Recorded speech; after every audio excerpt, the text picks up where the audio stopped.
episode of a brand new video, not an episode of a video. No, that's not the right one. That's the right one? Did I just...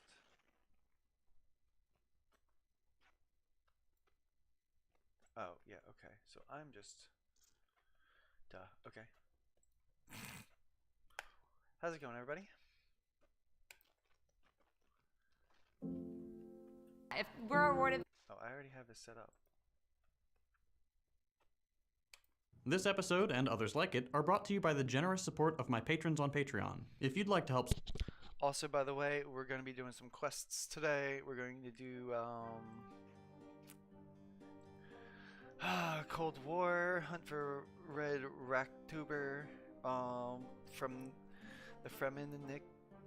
I can't say that. The Fremenic Trials? I feel like they've pronounced that differently on a couple occasions. We may get to Monkey Madness today too, so that would be kind of cool. Oh, this.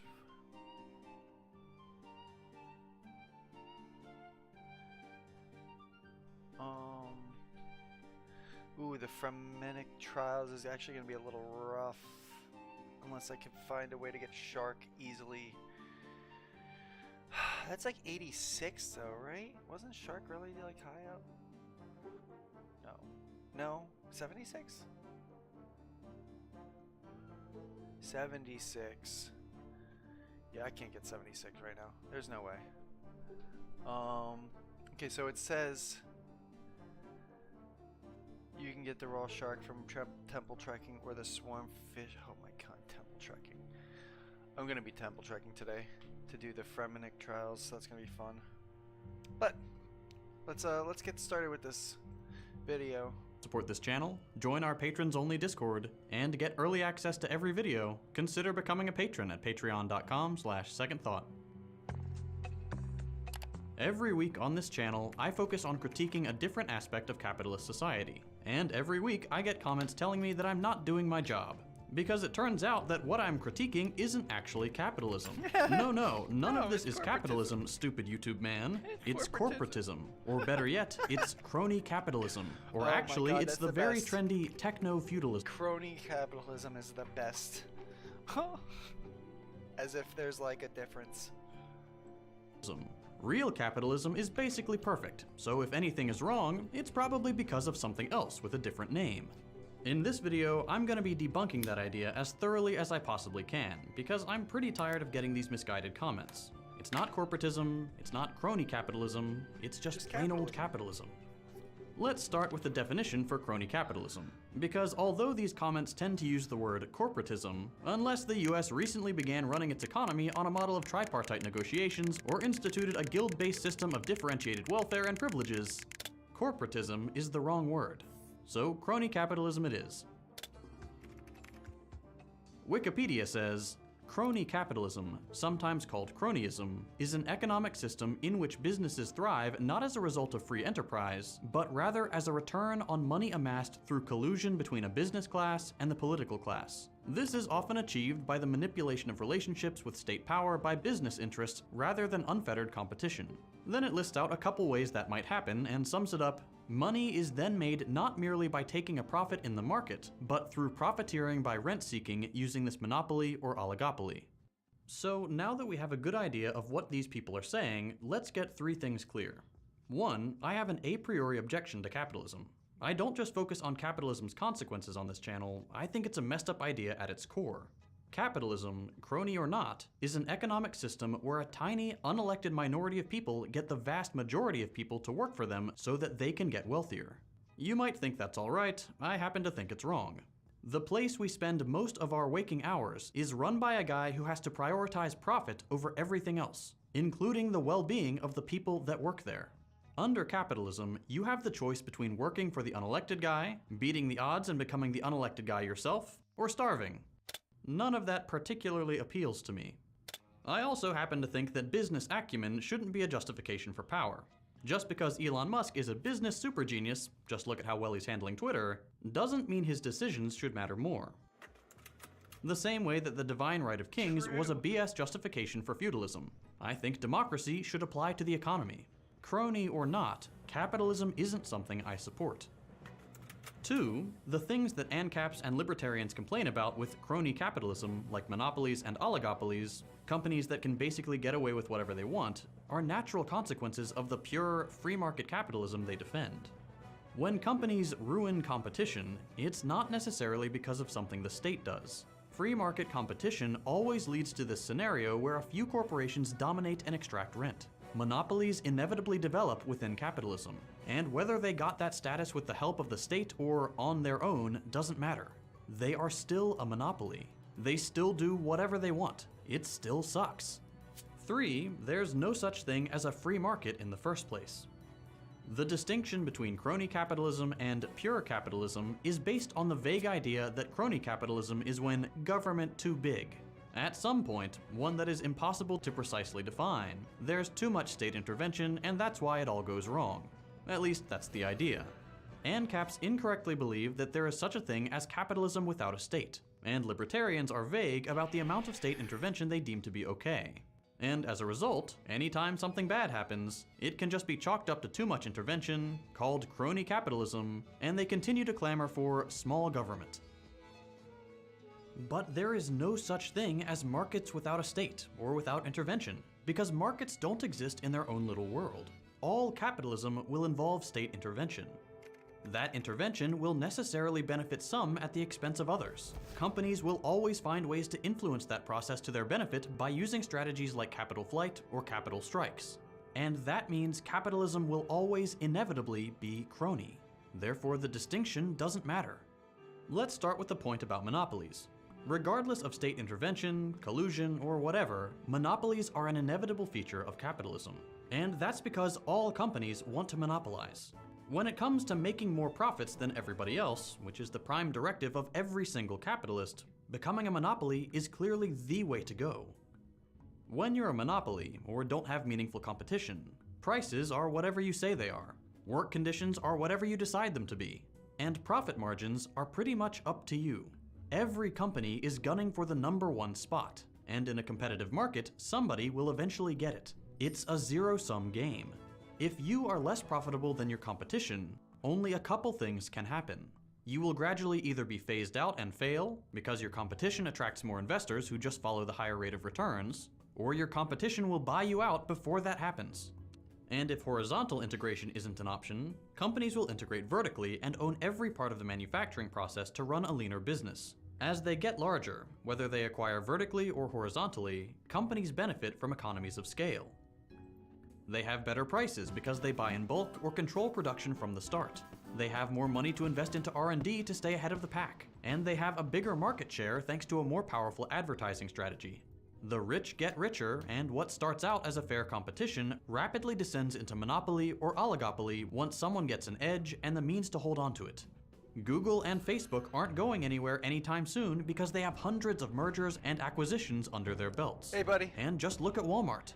It starts out with a single local store, then it becomes a couple stores in a few towns, 1124. then a couple hundred. And soon enough, over 2 million people are working for the same company, making so little that even full-time workers need to be on food stamps.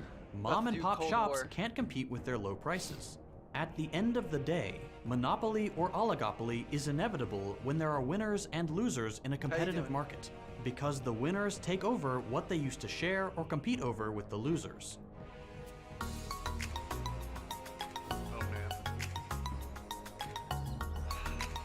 Antitrust regulation makes this a little better, but that's state intervention, so not a great argument against crony capitalism. And even with antitrust laws in place, oligopolies form all over our economy. Big tech is dominated by just a few corporations. So is mass media, telecommunications. Online shopping happens almost exclusively on Amazon. And of course, the food and beverage business is dominated by just a handful of brands. In theory, innovation is supposed to combat this effect a little bit. But now that tech startups have realized it's more profitable to be bought out by Meta than foolishly try to outcompete it, innovation isn't going to change all that much either. Only massive breakthroughs can change the hierarchy, the way the internet did in the late 90s and early 2000s. But whether IBM or Google is on top doesn't matter if it's still an oligopolistic system. It's still gonna suck. There is no version of capitalism that respects competition, but not competition's outcomes. If your idea is to turn the clock back to when there was more competition, it'll only be a matter of time until we're right back here. It's not a solution. So now let's talk about state intervention and regulation. There's no capitalism without a state, and no avoiding collusion between the state and corporations. The prime function of the state in a capitalist society is creating an environment where businesses are profitable. The state depends on the profit of the capitalist class. It delegates the responsibility of organizing the economy to capitalists, and in turn, capitalists depend on the state to make sure that the conditions are right for them to profit. At the most basic level, that means the state needs to be there to enforce contracts. In the background of every business contract, there is the state to make sure both parties follow through. Behind the ownership of a business, there is also the state, making sure that someone with a stockpile of guns doesn't knock on the door and take it over. The police and the legal systems are there to provide a baseline arrangement to make sure that violence between capitalists doesn't happen outside the rules of business. But now, what counts as the rules of business? Those have to be defined. Is it state intervention if the government fines a company for taking over another one the wrong way? That's a tricky question. It's not clear what it means to uphold private property rights in practice. And what about intellectual property? In some places, the state protects patents, and in others it doesn't, because for some countries, it's more profitable not to enforce them. Isn't the state intervening in the economy as soon as it makes that decision? The reason you could argue it either way is because there are no natural conditions on which to base an economy. Economies have to be created. States in the past couple hundred years since capitalism began have had to, and still continue, to make decisions. They facilitate trade by creating a currency, taxing in that currency to give it value, setting rules for proper engagement, and enforcing those rules. In short, they need to intervene because without their intervention, there'd be no economy to speak of. If you go one level deeper, the state's intervention is absolutely necessary to maintain the exploitation of people under capitalism. Capitalism is incredibly exploitative and incredibly unequal. Most people work long hours and live right on the edge of poverty, while a tiny minority work no hours and fly their private jets to their fifth mansion. In order to keep this machine turning and stop it from imploding on itself French Revolution style, you need a state to shape the cultural consensus that capitalism is valid and necessary, and a police force and legal system to give muscle to the enforcement of capitalist relations. If I had to summarize that with just two quotes, the industrial laborer works for and is exploited by the factory owner. And when he organizes in opposition, in comes the policeman who breaks his bones, the sheriff who evicts him, and the judge who jails him. And accumulation, because it is based on exploitation, cannot be sustained at the level of the individual producer-employer alone. It requires legal, ideological, and cultural institutions. It needs state organs and other power organizations. It has to be framed, shaped, and contained from above. In short, it requires the political power of a nation-state. So now that the state exists, and it has to for capitalism to continue, how are capitalists going to take advantage of it? Are they going to finance the campaigns of the candidates they like, collude with politicians and make shadowy deals, become elected themselves and go through the revolving door so that they can run the country in whatever way helps their business? Sure, they could do all that, and they do, but they don't have to get the same results. If businesses are unhappy with something the government is doing, they just stop investing and the economy goes into a tailspin. No need to influence the government in a crude way. Capitalists just go on an investment strike or they simply invest in another country. The government tends to want to avoid that, so it usually doesn't even get to that point. And just like that, the state and businesses colluded without anyone accusing them of cronyism. Some businesses will benefit from it, others won't. The outcome is the same as if there had been a bribe or an exclusive contract.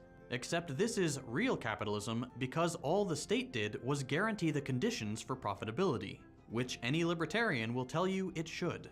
Ultimately, as long as you have private property, the profit motive, and wage labor, you have capitalism. That those basic elements lead to objectionable things doesn't make them any less capitalistic. Capitalism isn't a neutral economic system. It always ultimately favors those who sit at its helm. So when that means screwing over the vast majority of people, that is always the direction it will go. As one final analogy, and this is how I usually explain it to commenters, you wouldn't call stage 4 cancer a different disease than cancer.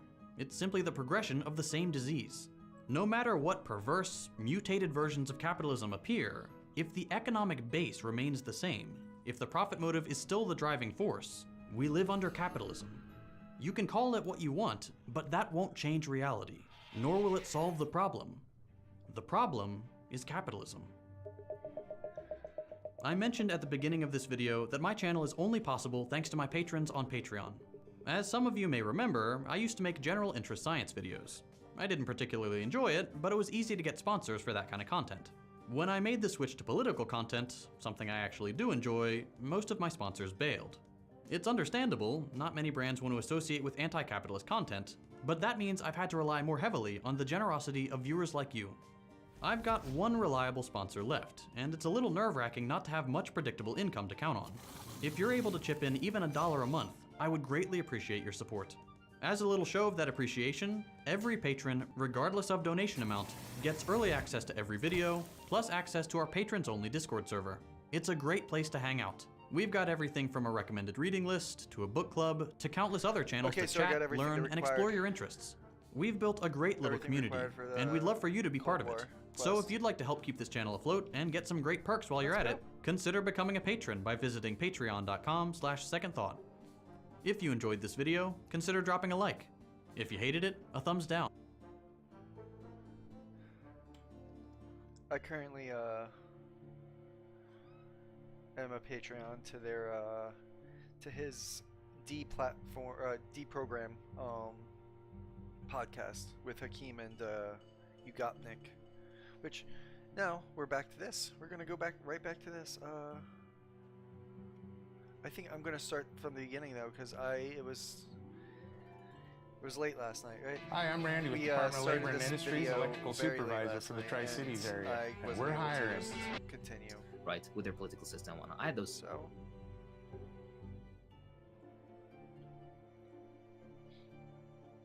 So let's start this quest and let's watch this video.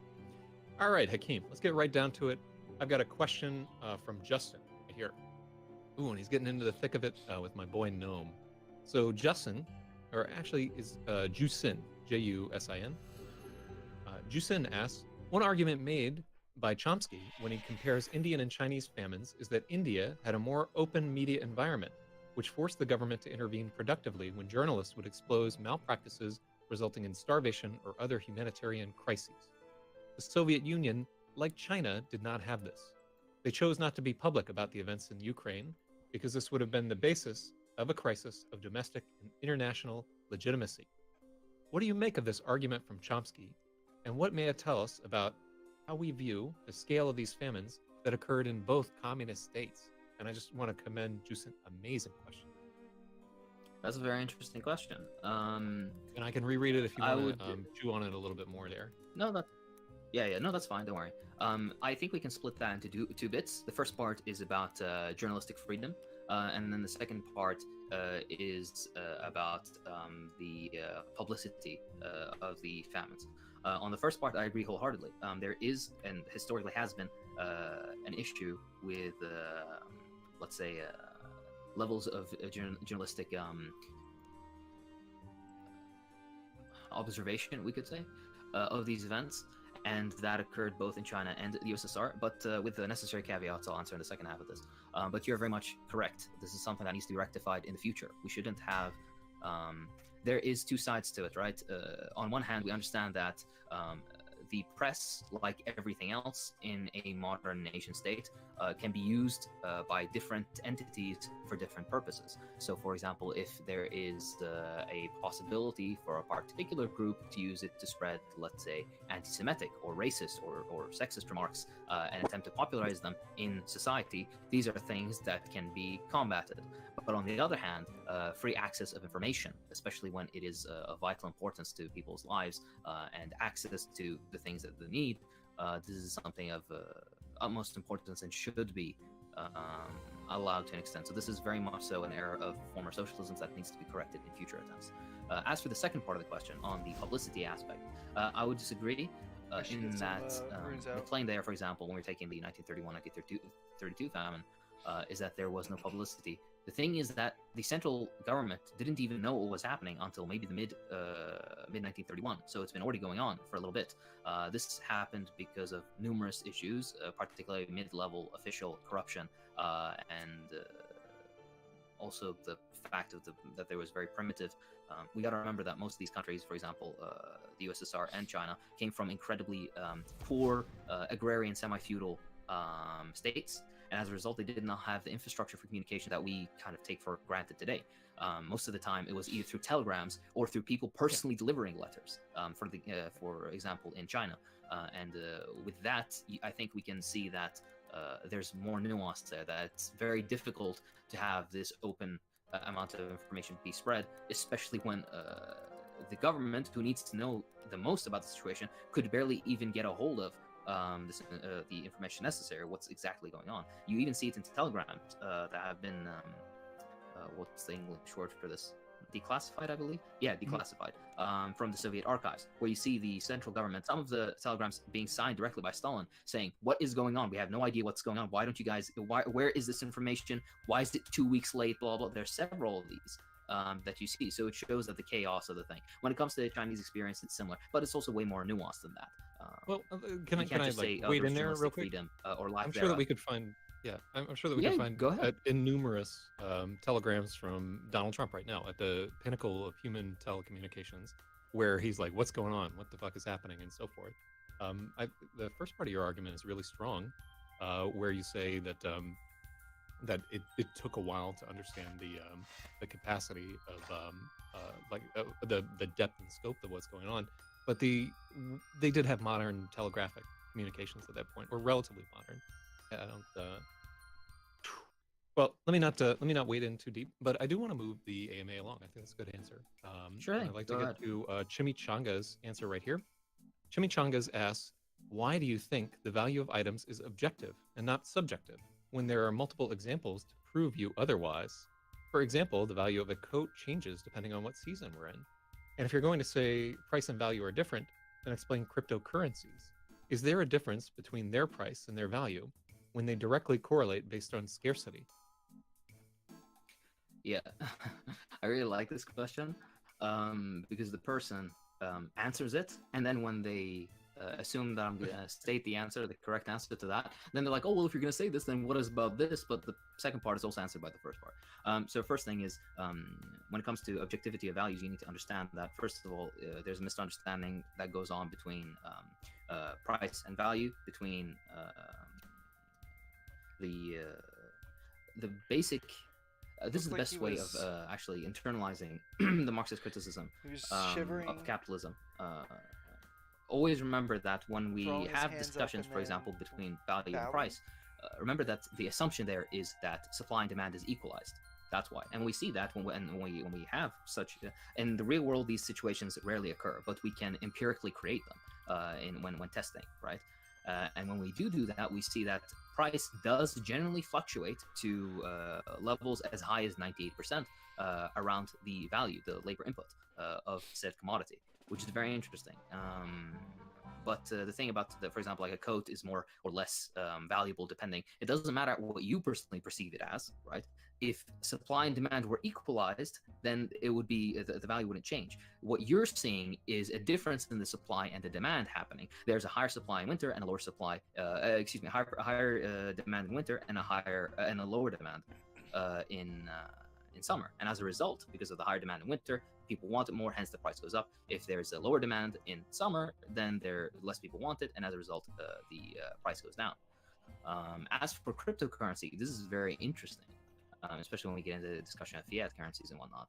There's some interesting stuff that's been written on this. But generally, from the Marxist position, you got to realize that when it comes to cryptocurrencies, that's nothing more than your electricity bill being monetized, essentially. There is a value, there is a social and labor time for recreating, for example, a Bitcoin, right? Now, that can change depending on the amount of effort that needs to go into creating it. People say, oh, it's just a click of a button. But when you do mining nowadays, you have to take into account, for example, all the labor that goes into everything that you need to get that, to get the mining done, which includes the electricity, includes the computer components, includes the networks, all the engineers that put the system together, and what have you. And the reason that there is heightened, like, let's say the prices, the seeming price is very high, is because there's speculation on these, right? People want to hoard coins so that the price goes up, so then they sell it, right? This is still a supply and demand argument. You're not getting to the core, which is value. If you want to understand value, then Marx has an excellent essay called Value, Price, and Profit. It's very short, it's very concise, and I highly recommend you take a look at it. It'll clear up all these and more. There's also another one called Wage, Labor, and Capital. These two essays, if you were to take a look at them, you're going to get, I'd say, the gist of the Marxist criticism of capitalism without having to touch capital, which I still recommend you do. It's not nearly as hard as people make it out to be. All right, great. Let's take a deep breath. you have at least 2 hours here. Wally P. OK, TJ Silius 24/7 asks, why are you a communist? And if you wouldn't mind detailing what particular flavor of communism is most appealing to you and why. Sure, I'd love to. By the way, apologies if I speak quickly. That's just my natural rate of speak. Yeah, I realize you I gotta need to slow love it down it. sometimes. Yeah, just a tiny bit. You know, we're all friends here. Yeah, my apologies. Of course, yeah, no, I'm having a great time. I love doing these AMAs because people come with very, they're very open with their questions. They don't hide any punches. Is that the English saying? You know what I'm trying to say. They're right in your face, yeah. But yeah, so why am I a communist, and what is the flavor of Marxist that I am, that I consider to, or socialist that I consider to be ideal? The reason I am a Marxist personally is because, well, I'm Iraqi, and my personal experience has been growing up in this country is that of continued imperial aggression against my country. That, and also I lived in or I grew up in an environment that was of an anti-colonial flavor, let's say, and that kind of parallels a lot of third world people and their politics.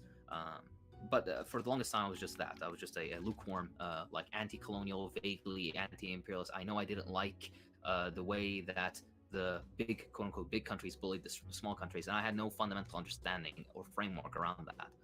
A couple of years passed, I come across the writings of Marx while I'm doing my own political research, and I decide to read Marx first, and I read Lenin afterwards, and reading Lenin's Imperialism, the high stage of capitalism, really gave me that fundamental framework of what I was feeling. Why is finance capital, monopolies, this conquering of new markets? Why is it that sometimes it's insidious, like IMF loans? Why is it sometimes outright with military action? This was like the first step to seeing the light, you could say, for me. Then afterwards, I delved deep into the criticism of capitalism because I had my own vague criticisms of capitalism that almost everybody does, right, with their political system and whatnot. I had those same criticisms that were kind of untargeted, but I took a look into that. I read the criticisms of capitalism that existed.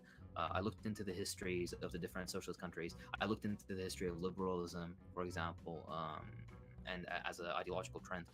And that kind of helped me understand why the world is the way it is, why things have historically happened, and what the future could possibly look like.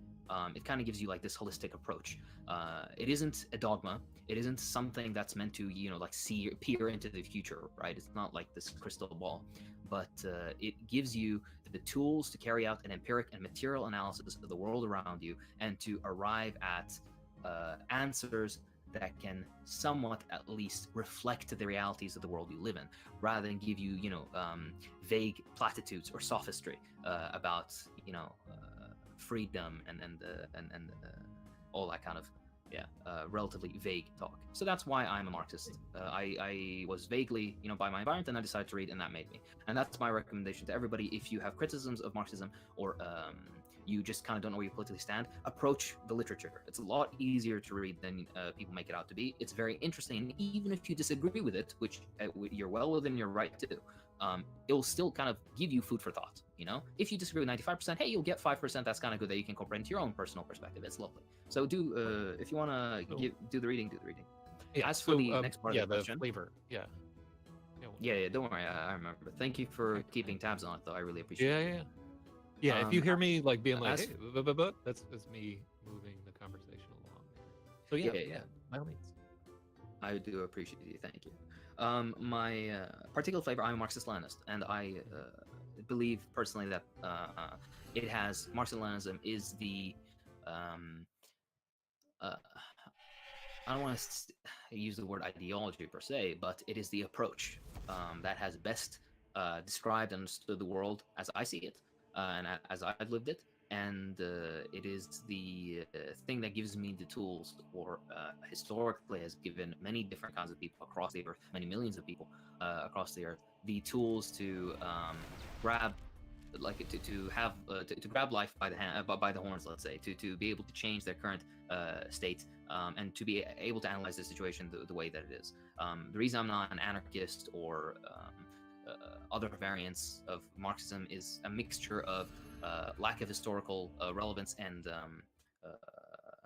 success, to be very blunt with it. Yeah, that's fair. And Absolutely secondly, fair. also the approach. Yeah, and the approach of their analysis is usually very either muddled or just kind of malplaced or somewhat skewed in one way.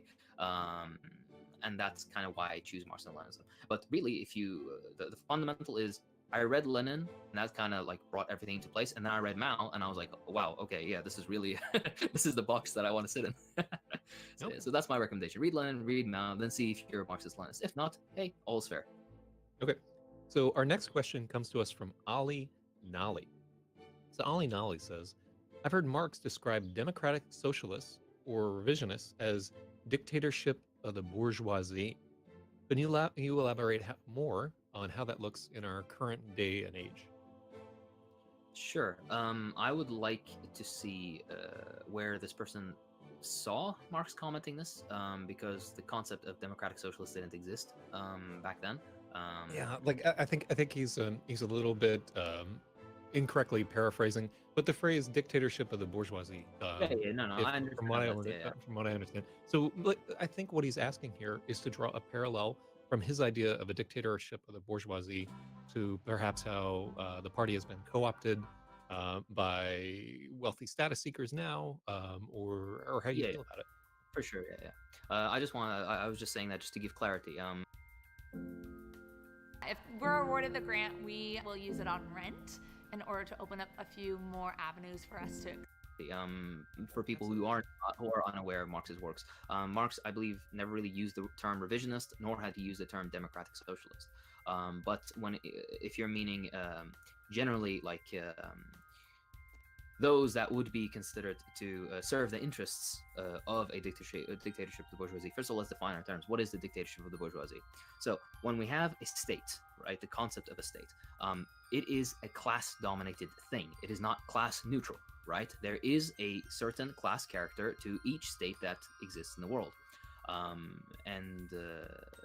When we define if it's a dictatorship of the bourgeoisie or dictatorship of the proletariat, it doesn't particularly mean it is a literal dictatorship in the like Roman sense, right? What it means is that only that class's interests are, let's say, pushed forth or advocated for by the state, because the state directly serves those interests. The United States, for example, is a dictatorship of the bourgeoisie. How is this empirically proven? How can we see this? Well, it's not too difficult to take a look at. It's not an idea of, there is a co-opting of the almost like a class-neutral democratic system to the interests of the wealthy. No, the system is simply built from its very first brick to support the interest of the ruling class, of the bourgeoisie, of those that own the means of production, own capital, right? How can this be evidenced? Well, number one, lobbying that exists in the United States. When we take a look at lobbying, or basically it's bribing by another term, really, what it is it's pushing minority, quote-unquote, minority interests, meaning minority as in like industry interests, meaning like large business interests. It never means like, for example, hey, let's try to get more African-American women to universities. That's not the sort of minority interest we're talking about. These sort of modalities, let's say, for influencing state policy exist. Not only this, excuse me, it is very late here, and I've been talking all day because I just got off work, so my voice may sound a little weak now. Yeah. But not only this, but we also have something that's I think everybody's experienced in their life, particularly in the United States, for example, is that look around you, look around your community, look around the things that need to be done. What is the stuff that almost everybody that you talk to generally wants to have, at least to some extent? Some level of education that's free and of high quality and provided by the state, or not even provided by the state, but at least accessible education. Some level of healthcare, whether you want it to be single payer or universal, or some level of healthcare that's accessible to the majority of the population. Some level of state subsidization for example, life-saving medicines. So people in the United States don't need to go and pay $600 per insulin dose, for example.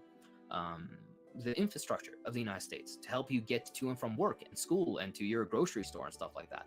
People would like to see that improved. People would like to see increased opportunities for their children for example, employment, so they don't have to like slave away in like intern jobs and be paid nothing only to get maybe a whiff of employment. You know, all these sort of things. When you look at the United States as it is, for example, right now, you see that all of these things that would serve the interests of the proletariat, of the working class, of the vast majority of people, are not catered to, right? But what do we see, like in real policy?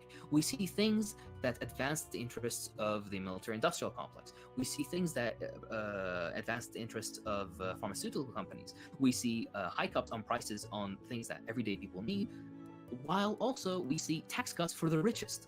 Even if on occasion some, like a Democrat comes into power and there's some level of a, slightly increased tax on the wealthy, it is so superficial and so easy to get out of that it practically is null. Why is it that in a supposedly quote-unquote class-neutral democratic system, the interests of the vast majority of people are completely ignored, while the interests of a small minority, that number in the thousands really, like 3, 5, 10,000 people maybe, right? Why is it that their interests are catered to? That's because the system is not class neutral, and that's because we live in a so-called dictatorship of the bourgeoisie. Now, as to the solution, many people have different ideas. Social Democrats think that there should be just more state oversight and more like nationalization of some certain industries. Marxist-Leninists or Marxists of all flavors think that there should be an abolition of capitalism. Marxists believe that we should conquer state power. Anarchists think that we should just do away with the state altogether. The solution and the potential future is up to you to decide based on your own reading. But what I want to impart on to you is that the current system we live in isn't as class neutral as some people say it is, and that's what Marxists mean when they say dictatorship of bourgeoisie. I hope that's a clear answer as to what that means. It's a very lengthy answer to the question right there. I don't think anybody who's educated in the United States thinks of it as a classless society. I think there's a little bit of a straw man argument there. But, no, I don't mean it. I don't mean it in that way. I mean, I never said classless. I mean that the democratic system, in the U.S., is class neutral. Meaning right, like class neutral and classless. How do you see these as being different from each other? No, classless means no classes exist. Meaning there's no working class, no bourgeoisie. That's not what I mean. What I mean is that class neutral means it doesn't serve any class in society. Despite there being classes in society, it doesn't serve either or. It's neutral. Whoever, it's one person, one vote. That's the kind of idea that I'm trying to impart. And my point being is that it is somewhat flawed, because in reality, it's not one person, one vote. It's $1, one vote, and the people who have the most dollars end up with the most votes. Okay. Yeah. Again, even from that standpoint, I think it's like a little bit reductive. But I do want to get to. So, and I want to apologize for a little bit stepping on you earlier in the thing. I'm having a little bit of trouble just keeping up with the pace of conversation. He says you've been talking all day, but it did not slow you in the slightest.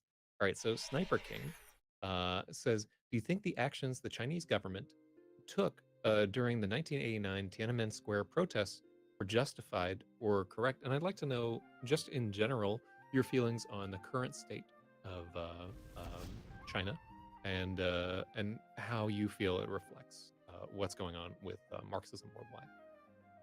Yeah, for sure. This is a very, very large question. So I'm going to try to very briefly, because there's a lot that would be there's 3 sections of this question that would need to be covered. So I'm going to try to do it. Yeah. Hey, and the first thing is the question of the Tiananmen Square and what occurred and if I think it's justified. It depends on what you mean by justified. Because if we're talking about how the event is covered or is currently understood, the popular understanding of the event in Western spaces, and the events that actually transcribed, that actually went on, then there's some, let's say, disparities between those two views. I really appreciate it. If you want to take a deep look into it, then there's a really good reading list that is compiled by the Chagall Collective. How's your day That's how going? it's pronounced, but it's spelled QIAO Collective, and they have a long reading list on the Tiananmen Square, exactly what happened. I'm relatively They new use, for I Iron think, Man, but almost entirely Western sources, so you can take a look at that and see for yourself. my main but is generally, almost maxed. if they were I just have justified, 2 skills that I just haven't finished yet, and that's just construction and archaeology. Oh my lord, see, my English fails me sometimes. Sequence of events, that's the term that I was looking for. The sequence of events was as such.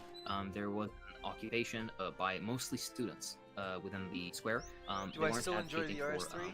Free, like just some yeah. vague aspect of For the freedom most that, part, as I it was mean, painted as. It was an incredibly diverse movement. There are some jump that between were, the for two. example, Maoists and wanted to return to more Mao-like policies. There were some who wanted the Dengist opening up. I know And OSRS to has go even a lot further of than they decent had. content that There's I some love, that wanted especially outright transition to Wintertod. capitalism. There's some that wanted more of a Did I liberal steal democratic the system, cowbell that I but needed? still with a attempted socialist Probably not. economic policy. It was a very complex movement.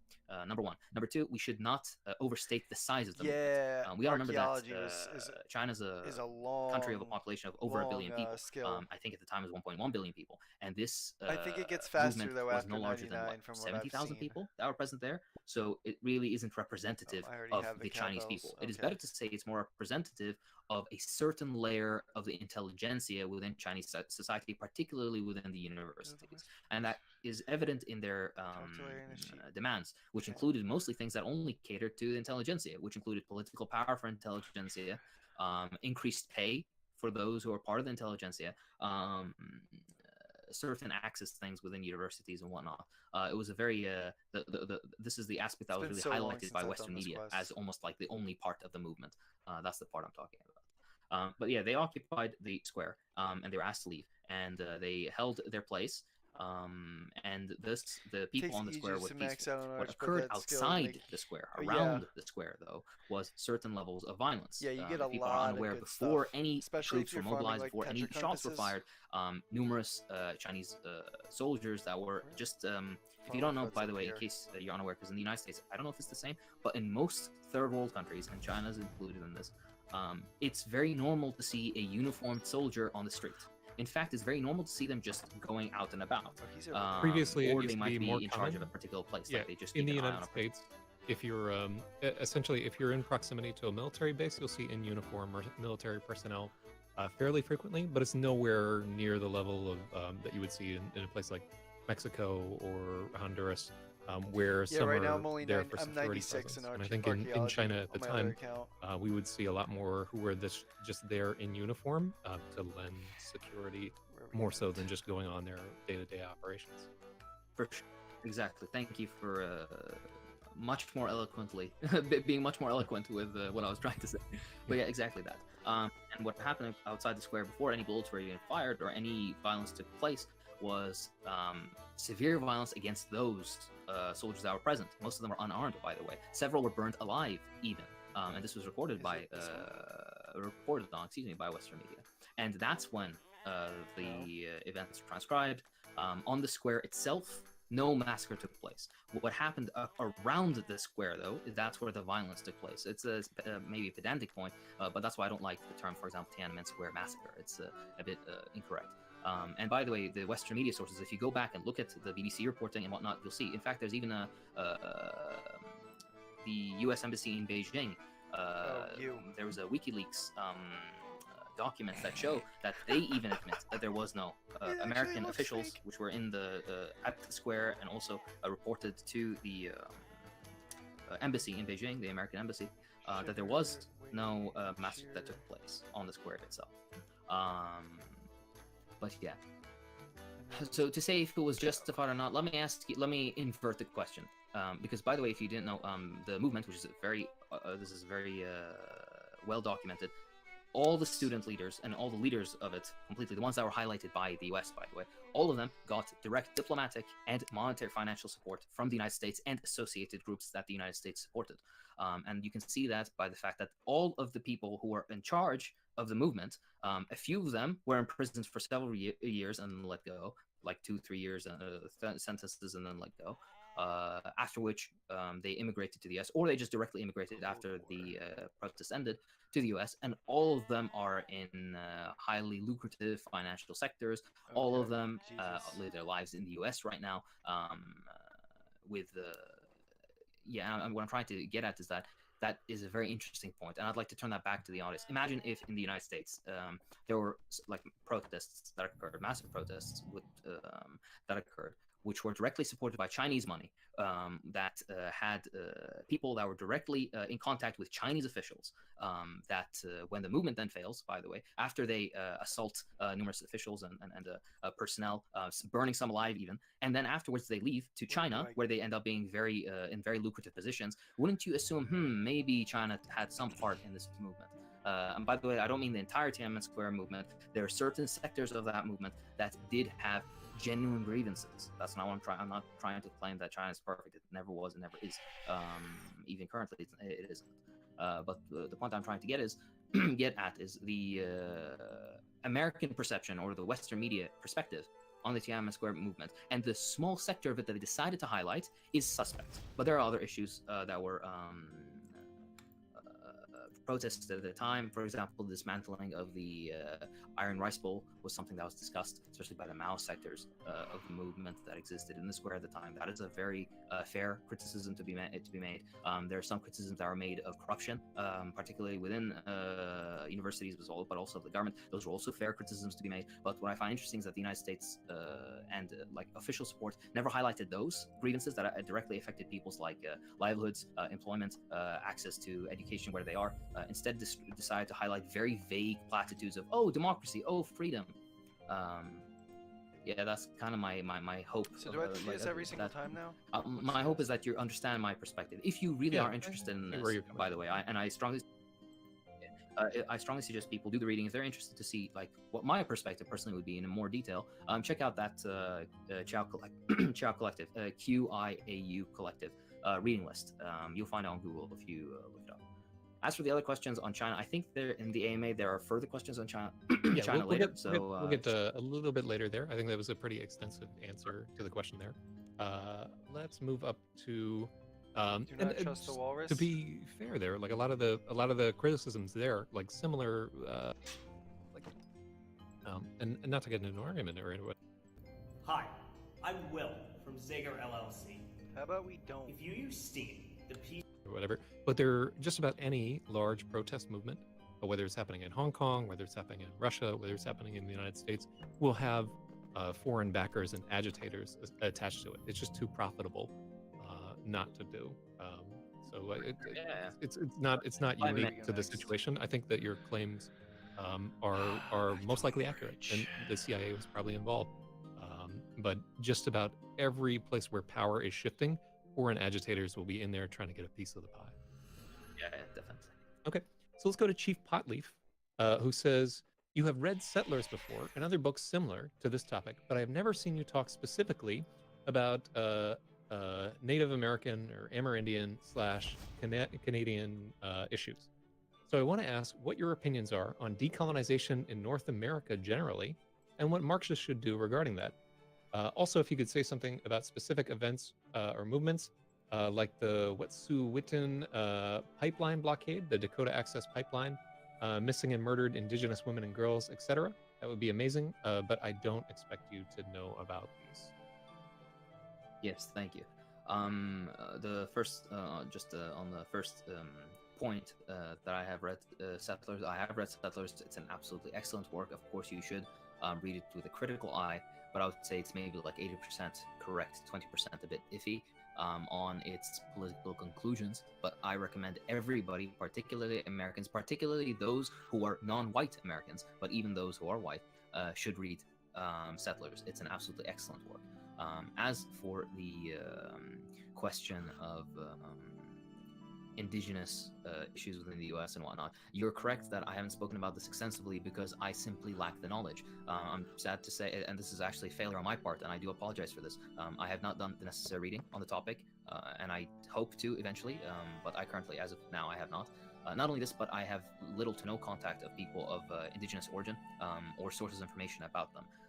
So that's a failure on my part. But also, I feel not qualified to talk about such issues. And I would very much like if there was a person who is indigenous from the US or just Latin America or Canada who would like to talk about these issues.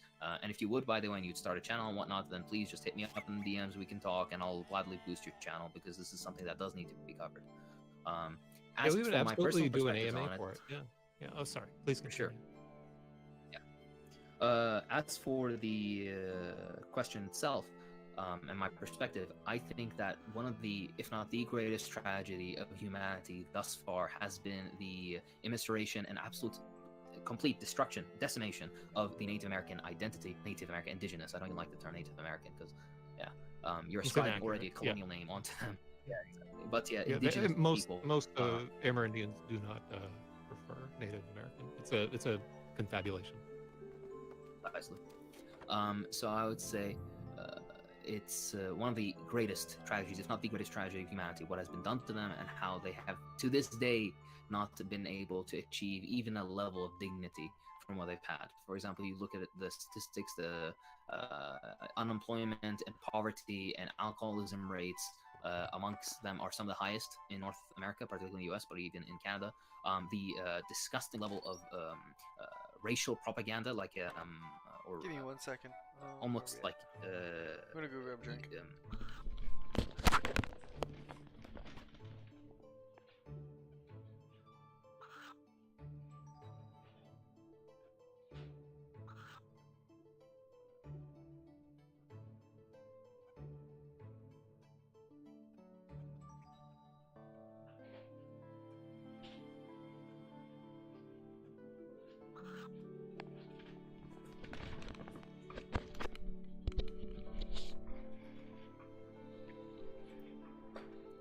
Eugenic policies that are they were targeted throughout their history, but even up to this day, with, for example, sterilization of indigenous women in prisons, for example,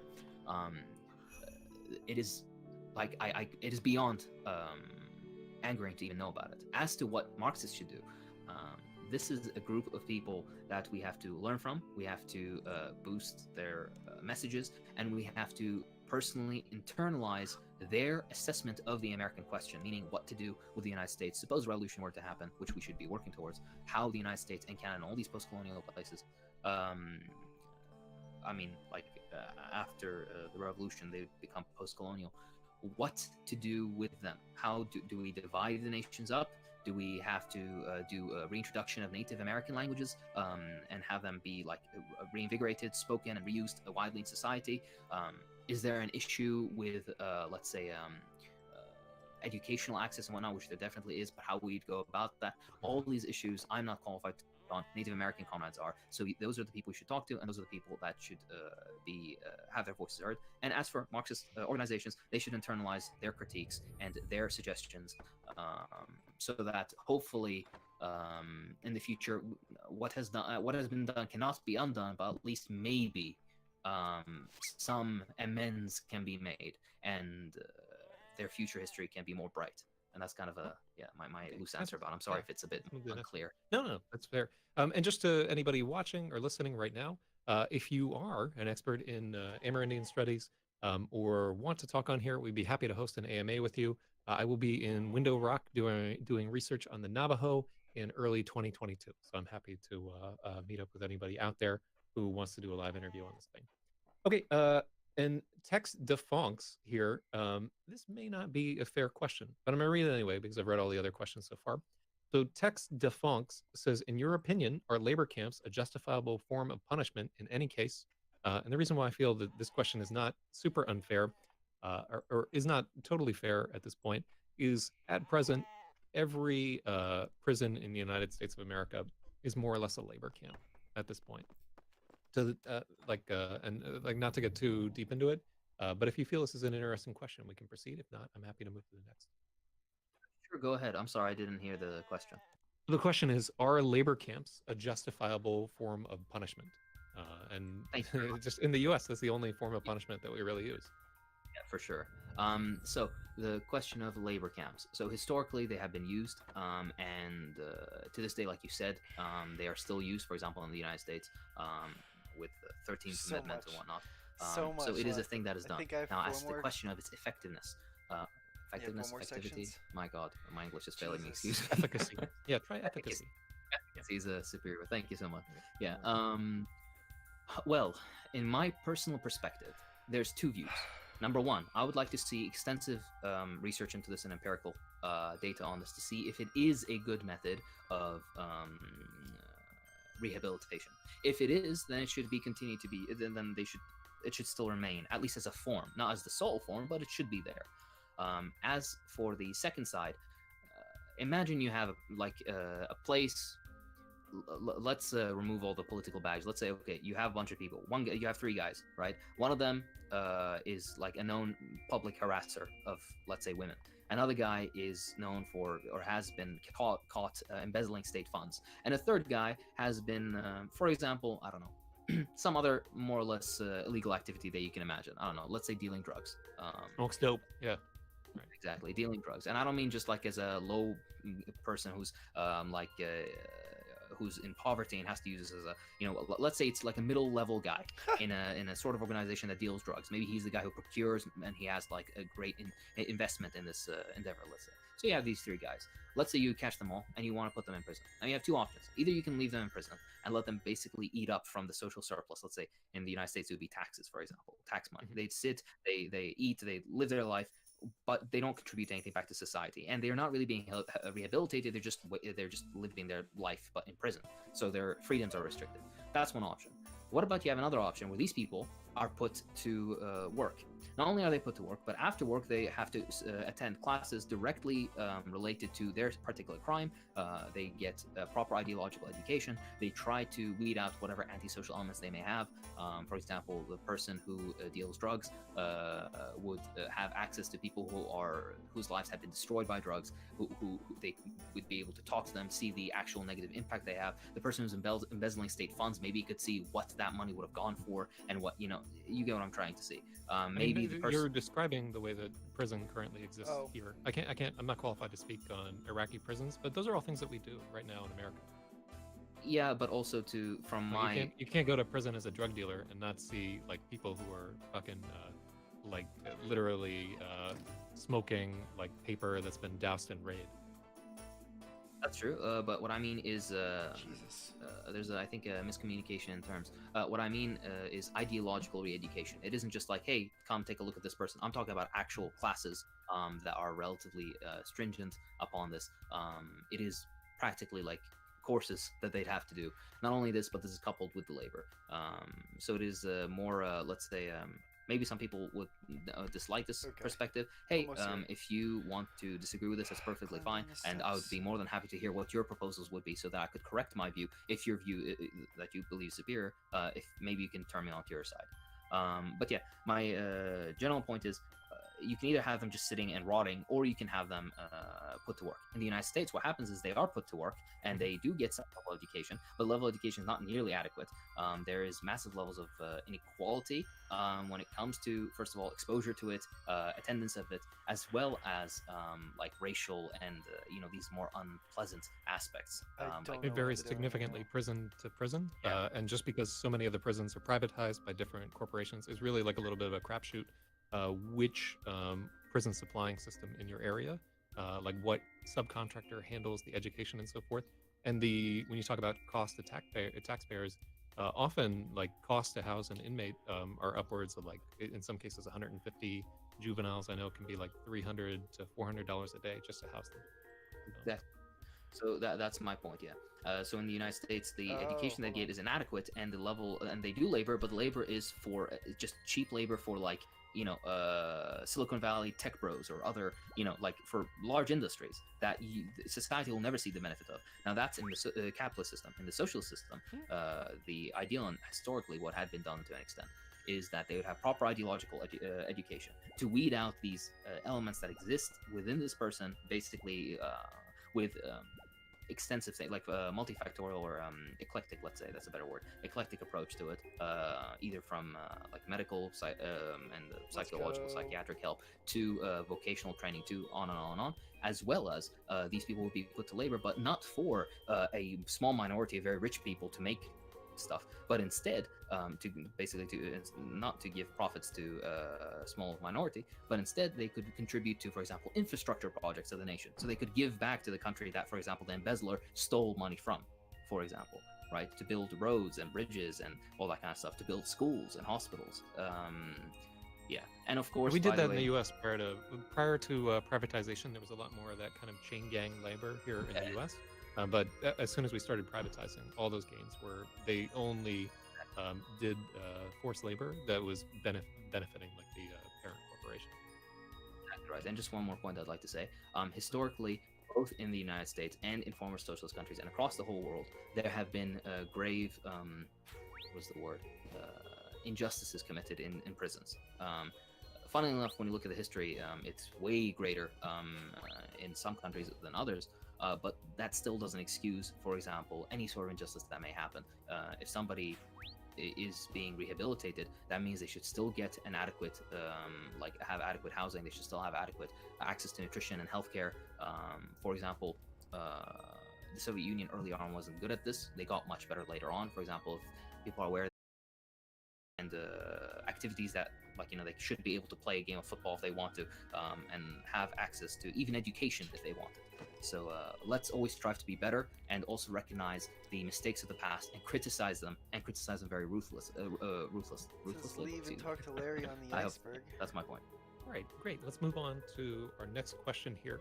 I'm seeing a few complaints in the chat that you are not being challenged enough on your beliefs. I'm supposed to be like a mostly impartial moderator for people viewing in the background. I only try to call out factual disparities and add whatever small bit of personal experience I might have there, but I'm not in a debate with this is an amen. So and like it's not a free ride either. But let's go to Wardia. Yeah, CEO of. Excuse me. Can I? Please, by all means. 2 more I would just like to sections. say, like you said, this is an ask me anything, so it's just a question and answers thing. If you personally have something that you'd like to challenge me on or ask me about, feel free to DM me. I will answer your DM. So please go and write up whatever you will, and I'll listen to your grievances, and I'll give my perspective, and we can have a nice discussion later. Yeah, that's an awesome offer right there, and not one that many of our people who do AMAs are prepared to make. So please take advantage of that, everybody, because we're going through these, but he's got a lot to say. And I'm just trying to get through these questions. We'll speed up a little bit, I think. So Wardy, who is apparently the CEO of Based Takes, he says that considering 68% of the world's richest are self-made, and oh my God, that that does not look like an accurate statistic to me right here. But it's a CNBC article, so it's got to be true. Do you think it's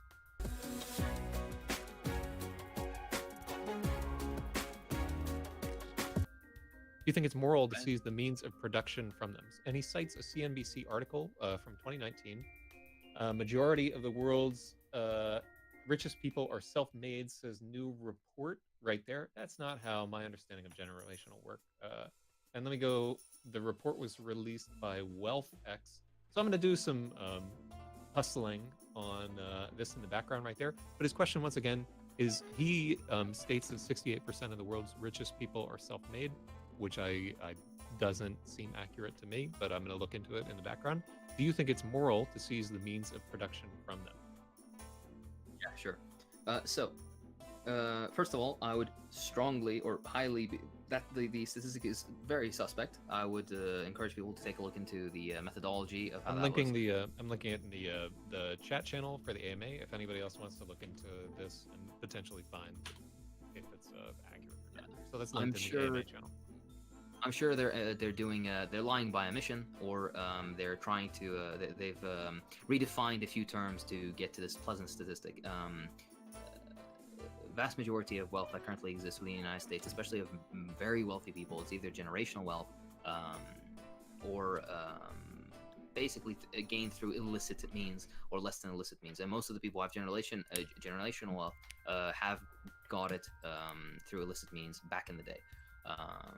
So that's just generally how the trend is. So I'm that statistic seems very suspect. But let's take it at face value. Let's pretend that it's true. All right. Let's say that 2/3 of all people are self-made who become billionaires. Let's say, or the mega wealthy, whatever you want to define it as. If that is the case, then let me ask you this: how do people make all that wealth? Where is the profit coming from? Jeff Bezos, let's take an example. How has he become the richest man in the world? Right? He has Amazon. Fine, okay. Let's say he didn't get any help from it. Let's say he did start it himself. He didn't, by the way. But let's say he didn't have any outside help. Even if at the end of the day he did everything, like he built it himself, and then afterwards now he just stands as CEO. He currently earns what, something like tens of millions of dollars per minute or something, or per day or something, or even more than that. Some basically a staggering amount. Right? Let's make it less. Let's say he earns $1,000 a minute or $1,000 an hour, let's say, which is way understating how much he gains. If that's truly the case, how much does the average Amazon worker get per hour? I believe their average, their yearly wage is like what, like $30,000? Let's make it higher. Let's make it like $50,000. Fine. Do you personally believe that, or can you qualify that Jeff Bezos works 1,000, 10,000, 100,000 times harder than the average person who works at Amazon, let's say? Let's turn the argument around. Let's say you have an engineer at Amazon. He's very smart with his work and he does everything he's supposed to do. Would you say that Jeff Bezos works also 1,000, 10,000, 100,000 times harder or smarter than that engineer? You can't make this criticism, even particularly from a moral perspective. Now, that's number one. Number two, then we actually need to look at the origin of profit. Here's where moralism goes out the window, because I don't like moral arguments. Profit, vast majority of profit comes from surplus value, meaning there's the extraction of surplus value from the labor of others. This is not a moral argument. This is a empirically proven thing. Not only this, but aside from forcible extraction of surplus value, there's also wage theft. These are two independent things that occurs. There's also illegal stuff, stuff that is considered illegal but isn't usually prosecuted. Things like 39-hour contracts, things to avoid paying benefits, things to avoid paying overtime, for example. All of these things lead to basically a buildup of wealth that is illicitly gained. That's my general point. Now, what my question is, let's say let's just take it at face value. Amazon exists, right? You have Jeff Bezos and a few board of directors up, and the tens of thousands, hundreds of thousands of workers that work underneath. Let's talk about interests of society. What would be better for Jeff Bezos to maintain his wealth and for those small board of directors to do that, or to turn that massive enterprise that, by the way, uses economic planning, in case people want it. There's no market allocation when it comes to Amazon or Walmart or any of these. There's a really good book written about that called People's Republic of Walmart, actually. So you should check that out. But this enterprise, would it be better to keep it in the hands of this small minority that just does it for their profit, or would it be better to put it in the hands of the workers themselves, so that they turn it into a cooperative that they run on a democratic basis, so that they can both ensure the quality of their own products as well as ensure the well-being of the workers that work that job, so that Amazon workers wouldn't have to pee in bottles and while they're speeding on the highway to do prime time delivery. You know, I'm trying to. It's more of a, let's say, bombastic argument, I know, but if we want to look at really what is more beneficial for society as a whole, right, then basically what you're telling me is you really want to defend the wealth of one guy who will never do anything for you, instead of putting that massive enterprise that can do a lot of social good in the hands of the people who actually do all the work, right, and in a way could then give back to society in a way that Jeff Bezos doesn't. That's just my general perspective on that. Okay. So in the interest of giving back to society right here, our next question comes from the audience. So I've just invited Doomshot to ask his question right here. Doomshot, are you with us? Can you hear me? I'm going to give him a second. It takes a second for people to get on the stage. Doomshot, you there? He may be muted or something like that. So I'm going to give you a few seconds to get it together and see what's happening. And if not, I may have to ask your question for you. I'm sorry, we're limited on time, amigo. There you go. Yeah, thank you for waiting for me. No worries. So my question was, in your opinion, Hakeem, what do you think about these champagne socialists in the West who like look down upon the Eastern revolutionaries who try to bring about socialism by their own means, by actually instead of following this idealistic version of socialism which the Westerners haven't yet attained. They actually go on the ground and alleviate the material condition of the people. And also, what do you think about these Westerners electing Sogdem candidates in order to just fund their welfare program by using imperial sources? Right, yeah, I got most of that question. I hope I'll do it justice. Thank you very much, Doom Shop, I believe. Yeah. All right. So the general question was, what do I think of certain sectors of the Western left and their approach to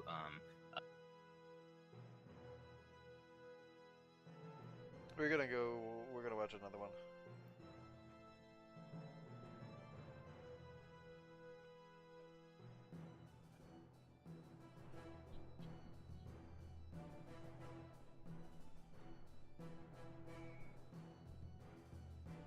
I had a whole entire playlist at home.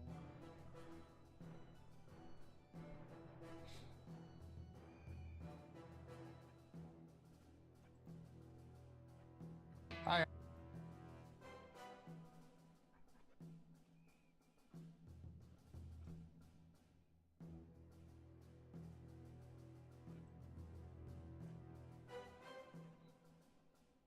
Hello! This is probably the last Socialism 101 video for a while. Today, we'll discuss one of the many, and my personal favorite, inherent contradiction within capitalism that Marx titled The Tendency for the Rate of Profit to Fall. Side note, this idea, like many of Marx's, didn't originate with him. Classical economists such as Smith and Ricardo both originated similar ideas that Marx built upon. With that said, though, what is Marx talking about exactly? Well, right before this, we need to define a few things so it's easier to understand. Constant capital is the sum total of the value of the means of production, factories, machines, raw materials, fuel, electric power, and other necessary products and material inputs used up in the production process. Variable capital is the value of the human labor power purchased by the capitalists, by hiring workers, and employed by them in the production process. You can think of it more simply as constant capital is the stuff you need to make commodities, meanwhile variable capital is the human input, meaning labor. Surplus value, which we covered in an earlier video, is the value produced by workers in a capitalist system of production, which is over and above that which goes to pay their wages, and the costs of raw materials, overhead, and other expenses required to keep the production process going. It is, for simplicity's sake, the prime source of profit. With all that out of the way, what is the tendency for the rate of profit to fall that Marx mentions in Volume 1 and Volume 3 of Capital? Let's outline the argument. Firstly, what is the rate of profit? Very simply, it's the ratio of surplus value produced by workers over the amount of capital invested. The driving force of capitalism is the search for more and more surplus value, the major source of profit, as previously mentioned. In early capitalism, this was the search for so-called absolute surplus value, meaning increasing surplus value by, for example, increasing how much workers worked while keeping wages constant, because the more hours you work above what it takes to make your wage, the more surplus value and hence profit the capitalists can extract from you. Later capitalists attempted to increase, by contrast, relative surplus value. This means any and all methods to produce faster, more efficiently, and with less materials, rather than increasing the work week, which all result in higher profits. Why do they do this? Because not only is there a definite upper limit for how much a person can work in a day, but also because the working class itself becomes radical and fights for basic rights such as shorter work weeks, weekends, holidays, etc., etc. This drive to increase relative surplus value actually is a merit of capitalism compared to earlier modes of production, as the drive for further profits pushes capitalists to innovate faster methods of production and compete with each other as much as possible in order to reduce production prices and to increase profits. But here's the paradox. This competition between capitalists leads to the reduction of the cost of production, most commonly through labor-saving technical progress. This means they increasingly replace labor inputs with non-labor inputs to production, replacing people with machinery, automation. Of course, this also has the added benefit of a more docile working condition as machines don't strike, they don't get sick, and they don't unionize. This results in a massive increase in productivity, of course, and extraction of higher amounts of relative surplus value. This also, however, reduces the total amount of workers, the fundamental source of surplus value in production. In Marxist terms, this causes a fall in the composition of capital. In simpler terms, this means a reduction in the amount of labor available for exploitation, less surplus value overall. Given several constants in the math, this means there can be a fall in the rate of profit, a tendency, if you will. Ha, see what Marx did there? And that this is an observable trait in the economy. Marx, being the brilliant man that he was, also knows the existence of several counter-tendencies to this, which can either slow or even completely reverse this fall in the rate of profit. Now, that's all well and good, and we'll get into those counter-tendencies in just a moment, but what are the political consequences of Marx's presentation? Well, if the capitalist system has an inbuilt tendency to reduce the rate of profit, the very core of capitalism, without which it cannot exist, then that basically means capitalism has an inbuilt self-destruct, in which a point is reached with which it no longer remains viable to run economies on a capitalist basis. Consequently, too, this means that higher and higher productivity and efficiency is counterproductive in the long run to the aims of the system. This is a major contradiction within capitalism, and not the only one at that. From the dozens out there, this is my personal favorite. This is also not mentioning that increased automation means less consumers with disposable income, and as a result, reduced profits, as those same people you laid off in order to get the machines working in their place can't even buy the stuff those machines make because they no longer have stable income. That's why UBI discussions have taken off as of late, and many of the proponents are incredibly wealthy business types. I made a video looking into this further here. Side note, as a result of all this, there is a drive to massively increase commodity production in order to raise the rate of profit.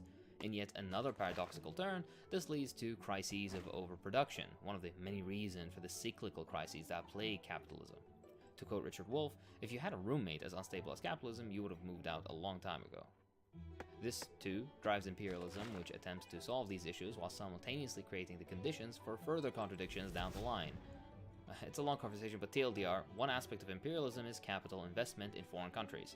This leads to organized labor practices, increasing militancy, and the unintended consequence of improving local conditions to a degree, thus increasing labor costs, making labor less exploitable.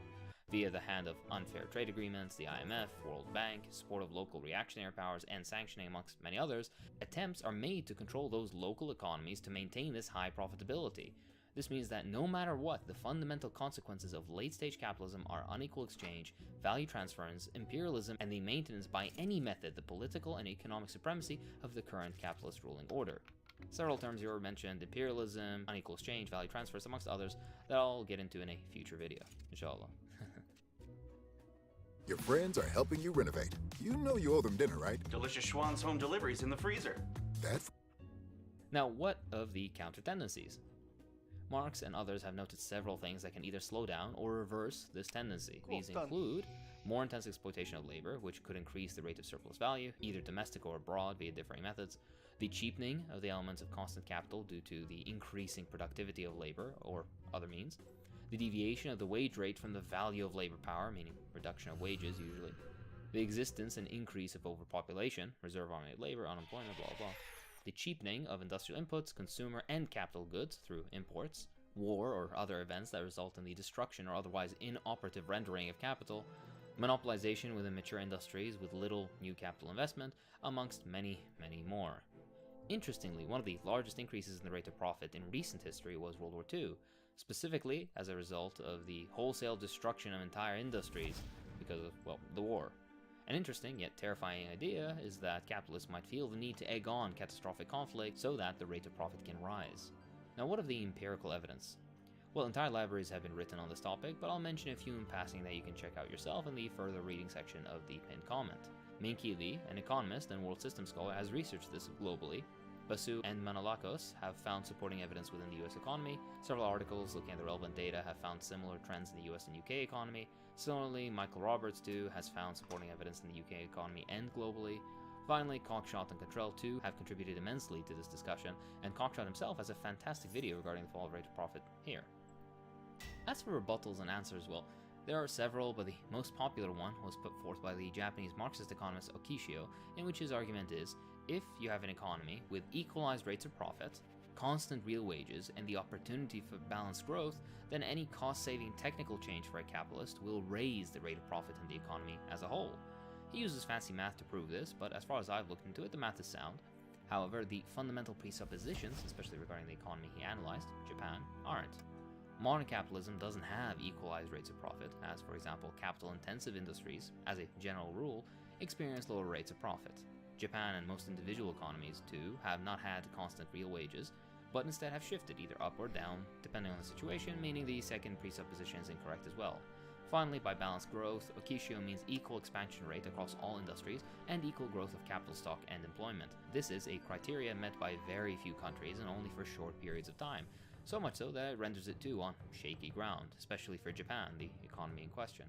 Okishio himself has reworked his math and found that if he diverges from his presuppositions, which is what real economies do, you end up with rates of profit converging on 0 to 1%, essentially proving Marx's point.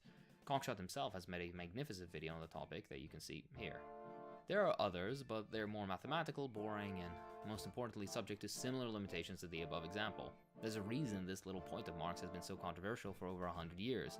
If it were a clear falsehood, it would have been proven as such already. And now for our conclusion. Capitalism sucks, it's time to go beyond. No, really, that's it. Maybe I'll make a video looking into other fun contradictions of capitalism in the future, but for now, that's all for this time. If you enjoy what I do, then please consider supporting me on Patreon, it really does help. I'd like to thank my patrons, so thank you to Umut, Noah Walls, Stuart Frank, Christian Butterworth.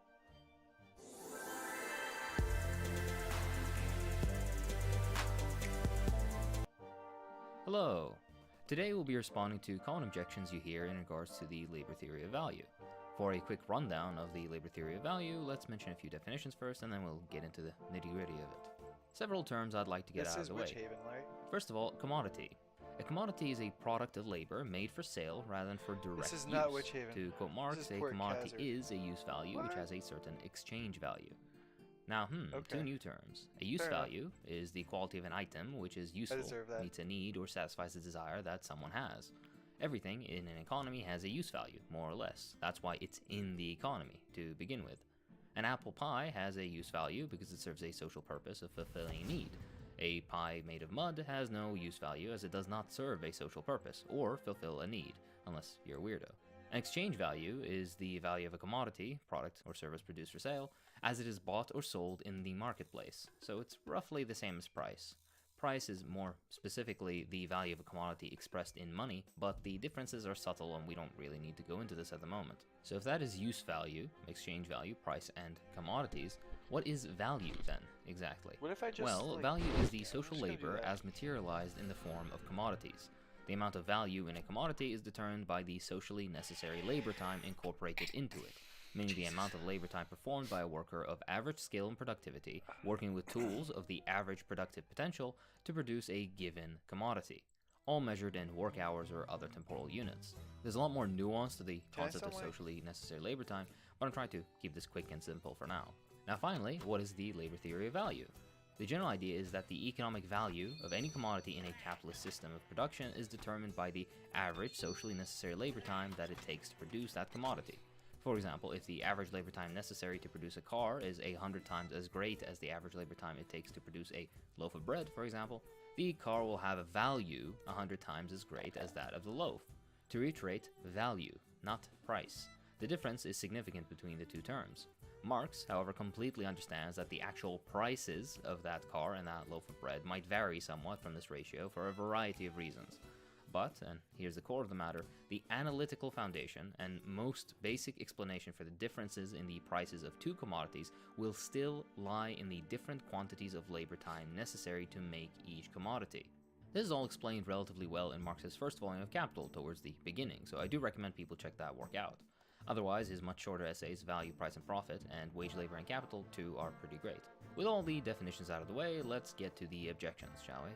What you'll quickly come to notice is that the vast majority, dare I say all, counterpoints to the labor theory of value are nothing beyond differing levels of misunderstanding of the labor theory of value, from a gross mischaracterization to inability to keep definitions straight, or the inability to use the correct definitions at all. Regardless, you'll pick up on this soon enough. The labor theory of value has been proven in the real world scientifically. This isn't really one you hear too often, because those who bother to make a single Google search will realize very quickly that yes, it has been proven to be valid in relation to the US economy, Swedish economy, German, British, Japanese, and many more. I'll leave the relevant sources and further reading in the pinned comment for those interested. Mud pies. You Marxists claim all labor produces value, yet if I made pies out of mud all day, no value would be produced. This argument is equally funny to me because the term mud pie is used quite often and is the most basic example used to debunk criticism of the labor theory of value. So this means people who use this response have been exposed to the counter-arguments but simply chose to ignore them. If you're not familiar with the mud pie argument, it kind of goes like this. Marx claimed that labor is what gives commodities value. But what if I spent hours and hours making a mud pie? So a pie out of mud. This is a product of a lot of labor, as I spent a lot of time making it, yet nobody will buy it, so it has no value. Ha, take that, you filthy commie. This argument is based off of a fundamental misunderstanding of Marx that a ridiculous amount of people make for some reason. Firstly, the difference between price and value is being ignored here, and so are the laws of the market, for example, supply and demand. Marx is abundantly clear that labor must be useful in order to create value. To quote him, in order that his labor may reappear in a commodity, he must, before all things, expend it on something useful, on something capable of satisfying a want of some sort. So already the argument falls flat. We don't even really need to touch on supply and demand yet, because the very first principle, that a commodity, that being a use value with an exchange value, is violated as mud pies don't have use values. We'll get into market dynamics in a second. But the subjective theory of value, things are worth differing amounts to different people because they have differing levels of usefulness to them. Appeal to authority. I say appeal to authority because that's all it really is. Economics, especially modern economics, is more an ideological play at justifying capitalism than a true study into the whys and hows of capitalism's functioning, at least when they address the general public. The subjective theory of value, if you're unfamiliar, basically states that the value of a good isn't determined by any inherent property of it, or the labor embodied in it, but rather the subjective valuation of you or I, and how much we, individually, value a particular commodity. This is their limp attempt at posing a contender to the labor theory of value. Notice how immediately it's an unscientific theory that relies on an impossible to quantify unit that is subjective desire. Unlike the labor theory of value, where labor inputs and units can all be quantified and mathematically worked with to produce accurate predictions, which again you can refer to the earlier section of the video for evidence for, the subjective theory of value is ridiculous, simple as. Let's take the mental example we used earlier. Think of, for example, a car. What determines its price? You'd say supply and demand. Okay, fair enough. But what if supply and demand are equal? It still has a price, and that price is still higher than, for example, a pencil that also has its supply equaling demand. What determines the price then? Well, the cost of production and the human labor input used to create the car. The subjective theory of value relies on the thirsty man considers a bottle of water much more valuable than a man who isn't thirsty way of thinking. They're confusing value, exchange value, and price. Basically, in the thirsty man, not thirsty man example, it's supply and demand working. High demand for a product, for example, the water bottle, hence yields a high price, but the intrinsic value remains the same. If you attempt to explain prices only at the, oh, I find it this amount of useful and hence it's worth this much to me, then you fail to get to the root of the matter of actually explaining why prices are the way they are. Look, how you and I consider the usefulness of an object doesn't matter. This is metaphysical, unscientific nonsense that is used only because it's ideologically convenient. Go into a car dealership and try to pay for a car through what you deem is its price and watch yourself get kicked out. Whether you think, for example, a sandwich is worth $1 or $100 in price, it doesn't matter. It still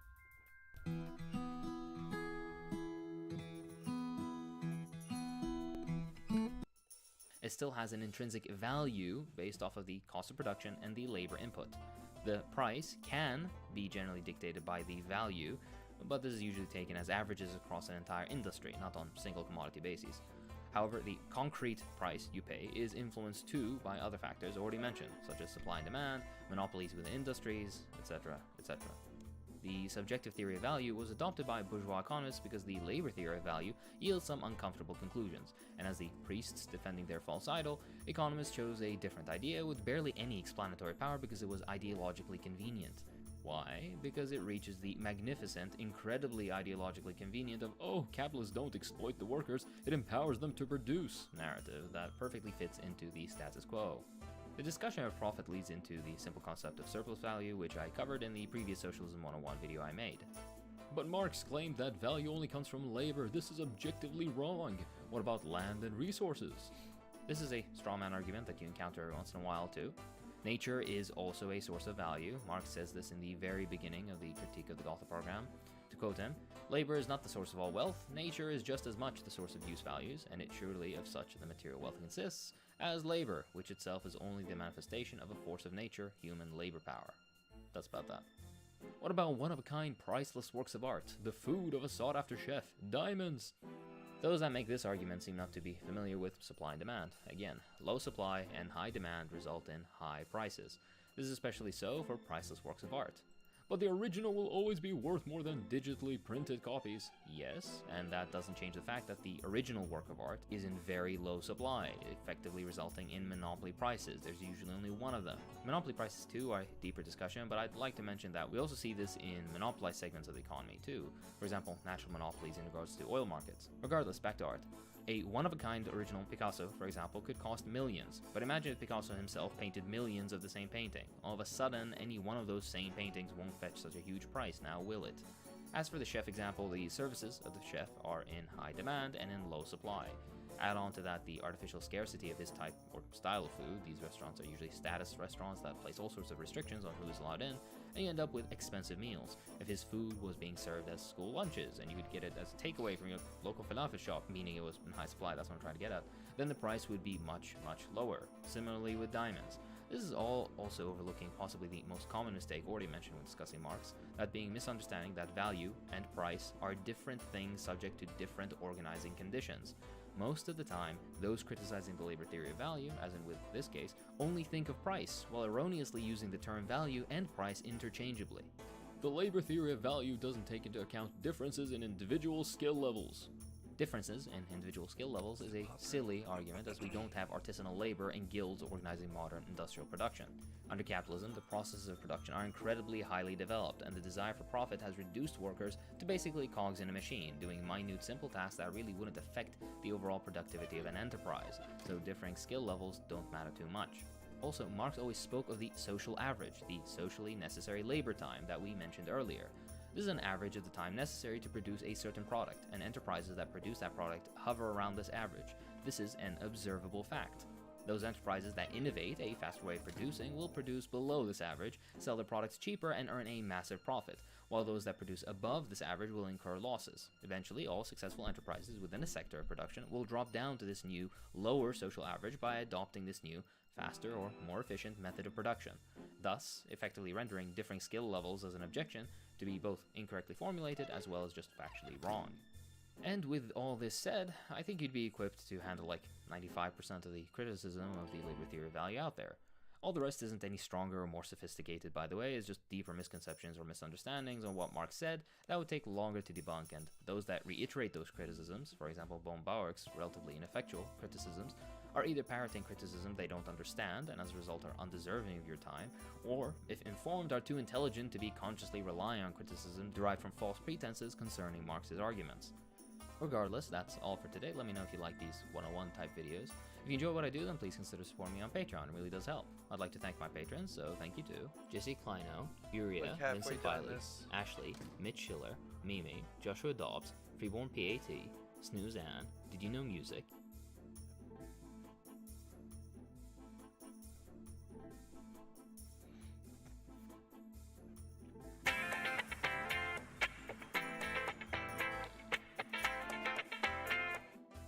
Hello! The lovely Second Thought, You Got Playing and I have started a podcast together called The Deprogram.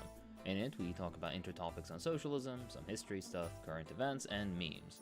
Join us and have a listen sometime. Links are in the description and the pinned comment. This has been a long time coming, and I honestly don't know why I haven't made this yet, but today I thought I'd make a general intro to socialism video describing the various terms and concepts at a one-on-one level. Basically, something to link to people who may be interested. We'll be pulling from various online dictionaries. Let me go grab a drink one more time.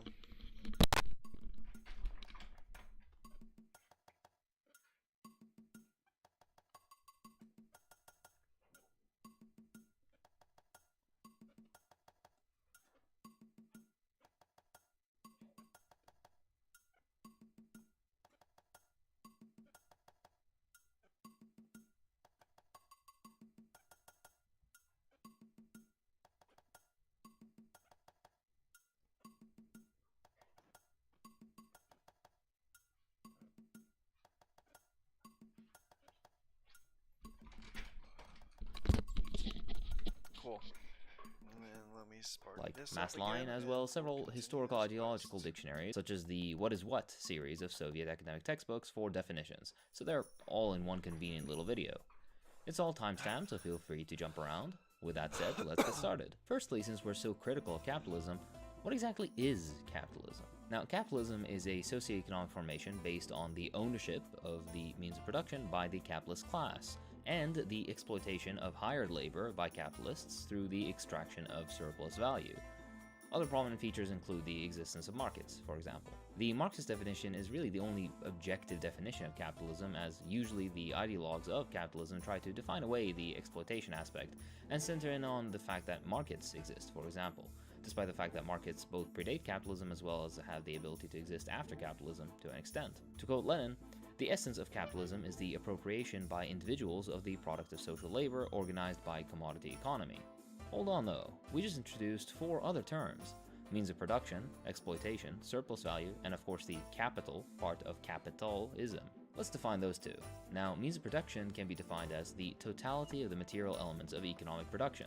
Alternatively, you could define it as that which is required for social reproduction, a somewhat wider definition. This includes factories, mines, machinery, tools, raw materials, land, buildings, means of transport, amongst many other things. With that said, what is exploitation? Exploitation, well, has 2 definitions. The colloquial one most people assume when hearing the word exploitation, which usually means the unjust or improper use of another person for one's own profit or advantage. That's not the Marxist definition, though. In the context of capitalism, the Marxian concept of exploitation is the expropriation, or theft, of the labor of a worker via the extraction of surplus value by the owners of the means of production, the capitalists. In essence, the capitalist gets more out of the worker than he pays for. That's the basis of profit in the sphere of production. Still, we mentioned surplus value. What is that then? Well, as already loosely defined above, surplus value is the value produced by workers in the capitalist system of production, which is over and above that which goes to pay their wages, the costs of raw materials, overhead, and other expenses required to keep the production process going. As Marx says in Capital, the action of labor power not only reproduces its own value, but produces value over and above it. This surplus value is the difference between the value of the product and the value of the elements consumed in the formation of that product, in other words, of the means of production and the labor power. Furthermore, Engels states in Anti-Düring, to lay bare the essential character of capitalist production, this was done by the discovery of surplus value. It was shown that the appropriation of unpaid labor is the basis of the capitalist mode of production and of the exploitation of the worker that occurs under it. That even if the capitalist buys the labor power of his laborer at its full value as a commodity on the market, he yet extracts more value from it than he paid for, and that in the ultimate analysis, this surplus value forms those sums of value from which are heaped up the constantly increasing masses of capital in the hands of the possessing classes. The genesis of capitalist production and the production of capital were both explained. Now, since we just mentioned capital, what exactly is capital? The Marxist definition of capital is the wealth, including not only money, but more essentially also land, buildings, machinery, and hard labor, that is devoted to the production of more wealth. The capitalist hires workers who make practical use of that existing capital, be it factories, machinery, raw materials, etc., to create additional value, so-called surplus value that we already defined, which then automatically belongs to the capitalist. This retained surplus value becomes part of the expanded capital that the capitalist then owns. If an ordinary person like yourself has some money saved up or still some left over at the end of the month, that is not necessarily capital. The reason is that the worker has no way of making use of that money to create more value, more capital. You as a worker do not own a factory, machinery, the necessary raw materials, etc. that would allow you to do that. On the other hand, even if a capitalist is deeply in debt and needs to borrow more money to keep functioning, if he already owns a factory, machinery, raw materials, and purchases labor power, meaning hires workers, he already has a tremendous amount of capital and is in a position to make use of it to generate additional capital, unlike you. Money can be used as capital, for example to build factories, buy machinery and raw materials, hire workers, etc. But it must be kept in mind, when money is used in this way, it is usually referred to as money capital, as in a specific form of capital. But if money, whether small amounts or large amounts, is not used for such purposes, it is not capital. To quote a fun little passage from Marx's Capital, capital is dead labor that, vampire-like, only lives by sucking living labor, and lives the more labor it sucks. Very kinky. The idea being expressed here is that the capitalists, through their ownership of capital, which came from the previous exploitation of workers, are thereby in a position to further exploit workers. Speaking of which, several other terms that we have mentioned, let's talk about class and struggle and proletariat and bourgeoisie.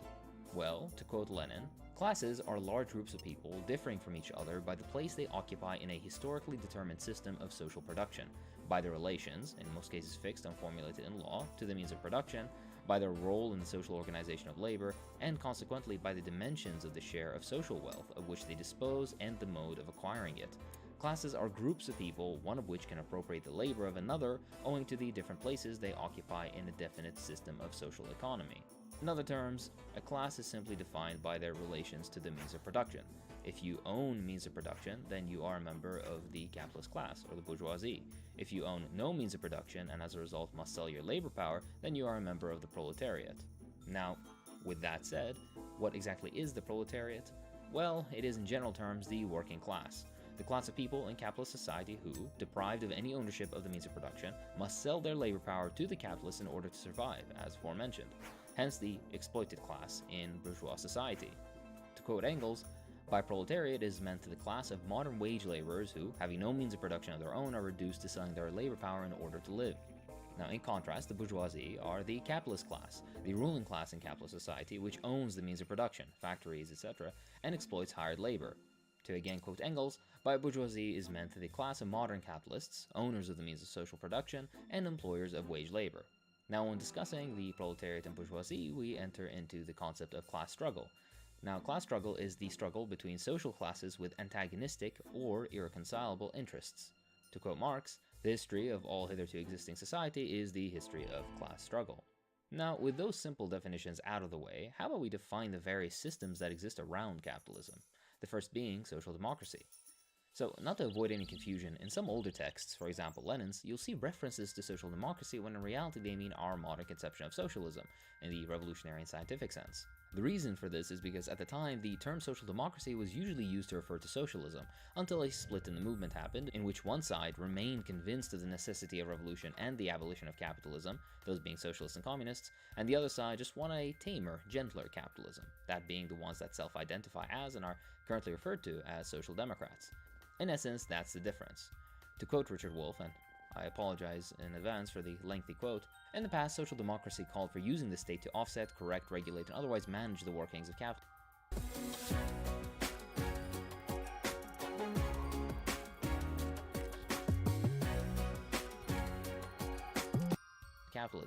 It sought a capitalism with a human face, one with fewer inequalities of wealth, income, power, and access to culture.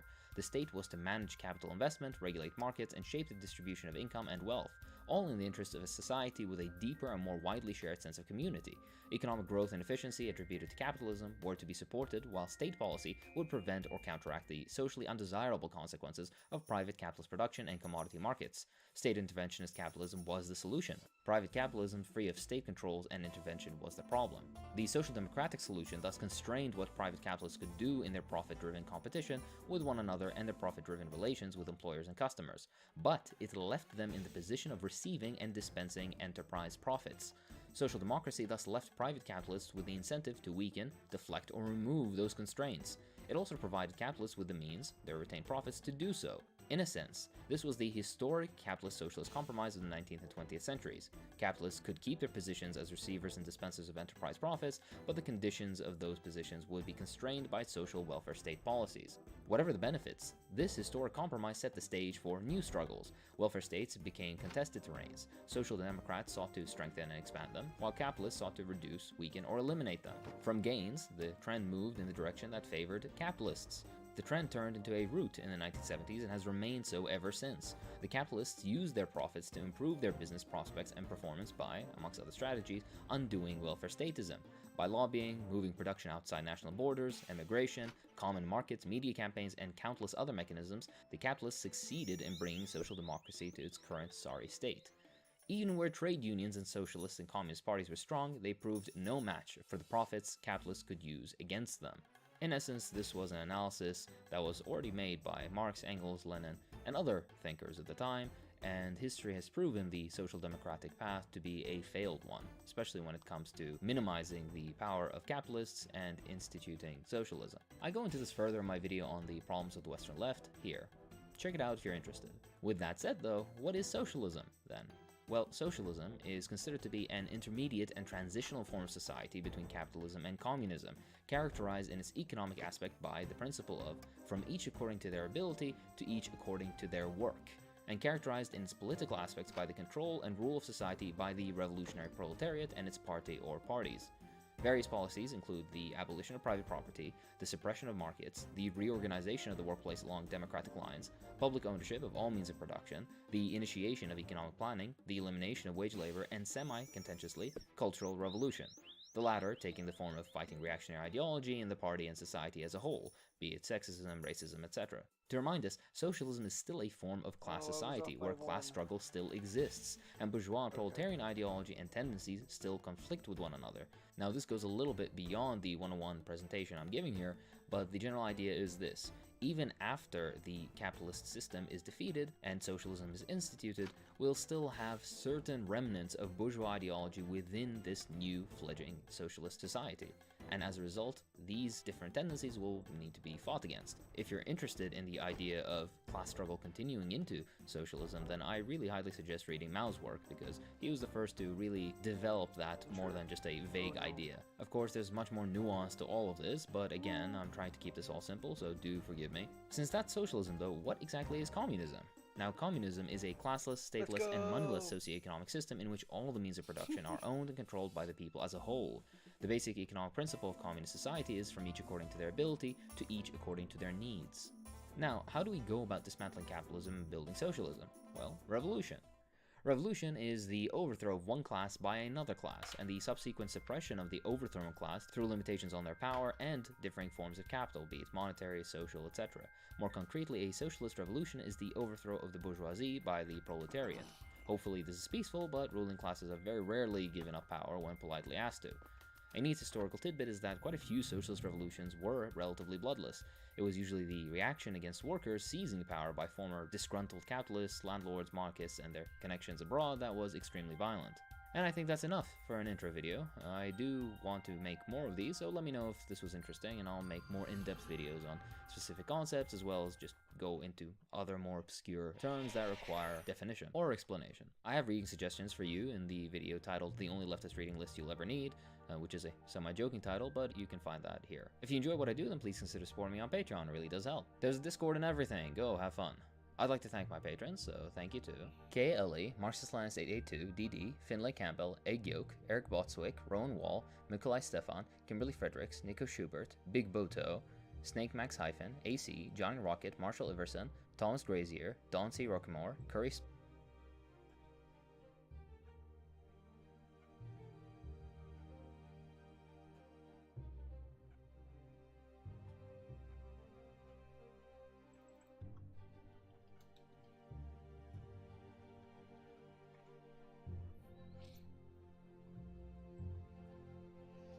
Hello, fuck.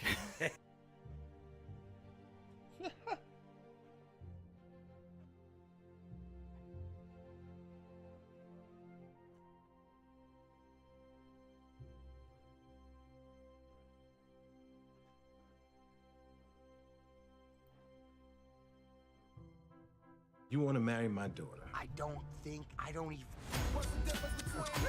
Blackity black. Hey. I'm saying what I want to say, and I don't give a.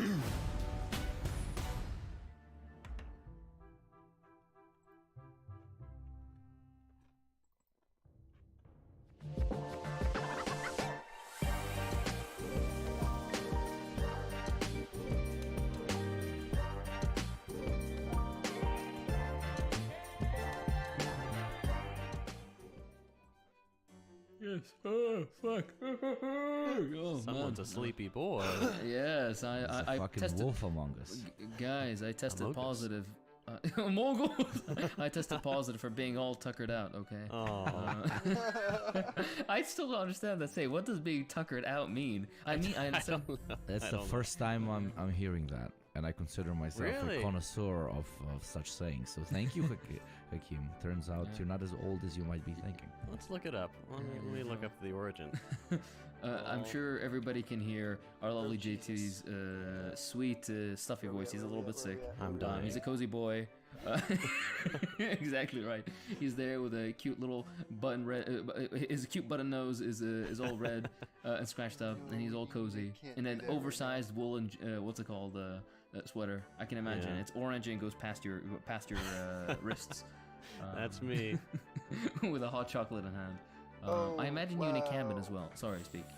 No, I dug up the origin of All Tuckered Out. It goes back to the 1830s, when New Englanders had begun comparing the wrinkled and drawn appearance of overworked and undernourished horses and dogs to the appearance of tucked cloth. Oh, Jesus Christ. I was like, this is going to be some racist This is going to be super racist. Oh, my God. I was like, how nonchalant JT is reading this. I'm about to drop a hard R, yeah. I know you're from Texas, but please. I knew the saying was like from 3 centuries ago, because Hakeem doesn't use anything that's from at least the last 2 decades. Oof.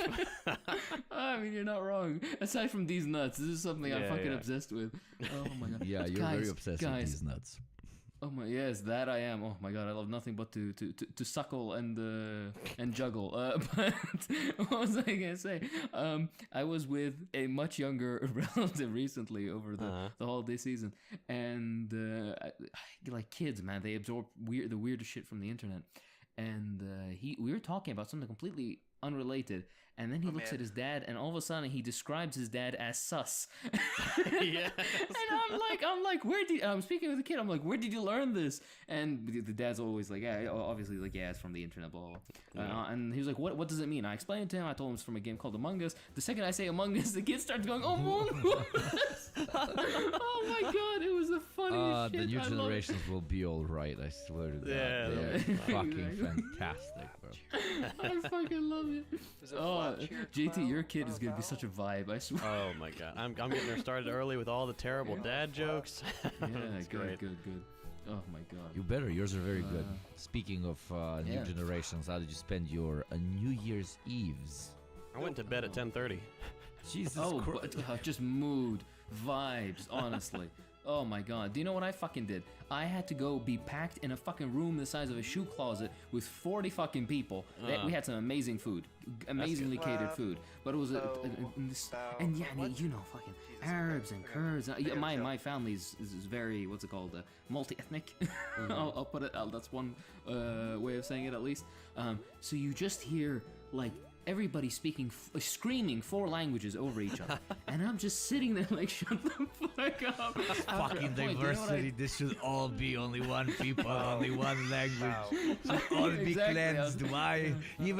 I am so principled when it comes to the cleansing. I would even cleanse my own family. Hakeem in an alternate universe being a Nazi. Oh my God. I turned into Dennis Prager, Penis Prager for a second. But yeah, no, do you know what? It's because it got so bad, and there were kids, and they're screaming and crying. I was like, fuck this. I went, and for like an hour, I went into like another shoe closet sized area. I sat there and I closed the door and I just sat on the floor in the fucking dark. I'm like, oh my God. I just needed a moment, but that moment became like 40 minutes. Yeah. And I remember because everybody's a fucking chain smoker. People left their clothes, which had their smoking packets, in this room. So people kept opening the door and be like, what are you doing here? After a while, people start ignoring me because they just came to pick up their fucking smokes. Oh, it was ridiculous. Why don't you just go to the toilet? I always escape to the toilet and just sit on my phone for like 30 minutes. But I have 40 fucking people. Everybody's banging on kids, stupid kids. Fuck that. I want as much privacy as would allow in Iraqi gathering. And you're used to being in the closet, so it's fine. Exactly right. Unless I'm around you guys, in which I am out and proud. That's good. As a Marxist, that's what we're talking about. Anyways, go on. How about you? It was very surreal because it was an old Soviet era school that was then privatized into a hotel next to a lake and then when the lake dried out because the new capitalists didn't see any financial purpose in keeping it alive, the hotel was sold for very cheap to the family of these friends I have, and they refurbished it into just a great hangout place in the middle of nature. Nice. So we went and we had a proper rednecky fucking experience driving buggies through the fucking forest, vibes. improvised airsoft, and just fucking drinking, eating, making barbecue, etc., etc. It was pretty interesting. Some of the people were not my vibe, some were. But it was cool. It was cool. The nature, especially. They were like dogs. You're driving through the fucking forest. The dogs are running next to you. You're exploring. We got lost at one point. I realized just how much of a fucking like urban guy I am, because it took us like 2 hours to find our way back in this not even large forest. And yes, we used GPS to get back in the forest. It's fucking pathetic. A forest that they had basically like drawn out roads because of how many times people drove the fucking ATV there. But I heard a very funny story that's relevant, I guess, to doctorhood, and I see Hakeem here in the document wrote it, the Yugopnik shitting story. Did he shit himself? Yes. No, it's not about me. I died laughing, and I'm drunk at New Year's Eve. It's like 1 a.m. Or the day before, and I'm texting the guys, shitting, big shitting story. So just so I don't fucking forget it, and both of them were like, what the fuck is going on? So now I have to say it, and now as I'm talking about it, doesn't even sound that impressive. But basically, one guy got like an STD or whatever, one very good friend of mine, and he went to get it checked at the doctor, and for some reason he needed to jizz in a cup, and he had masturbated earlier. He had masturbated earlier, so the jizz wasn't as rich with sperm or whatever. Massive piece of steak and fucking. But Ready? Wow. Mia, can you send me that? Sure. I was like, I appreciate the well wishes, but sadly I've gotten that on. Been there, done that. You say. Yeah, exactly. But the second you said, I knew this guy just he's gonna give himself a little ice cream scoop. Oh my god. Oh fuck me, that is horrible. I'm just imagining he's this like, I don't know, 110 kilos of pure muscle, dude, and he's sitting in this fucking dirty ass, rancid ass hospital bathroom, like balls out, ass out, right over a tiny plastic cup, trying to fucking fill it. I will never be able to erase that out of my mind. I was just gonna say, he's lucky he didn't start another Yugoslav civil war. A similar thing that happened last time. Yeah. My God, I have a similar story, not about shitting though, but of equal, I think, emotional impact that I want to share with you guys.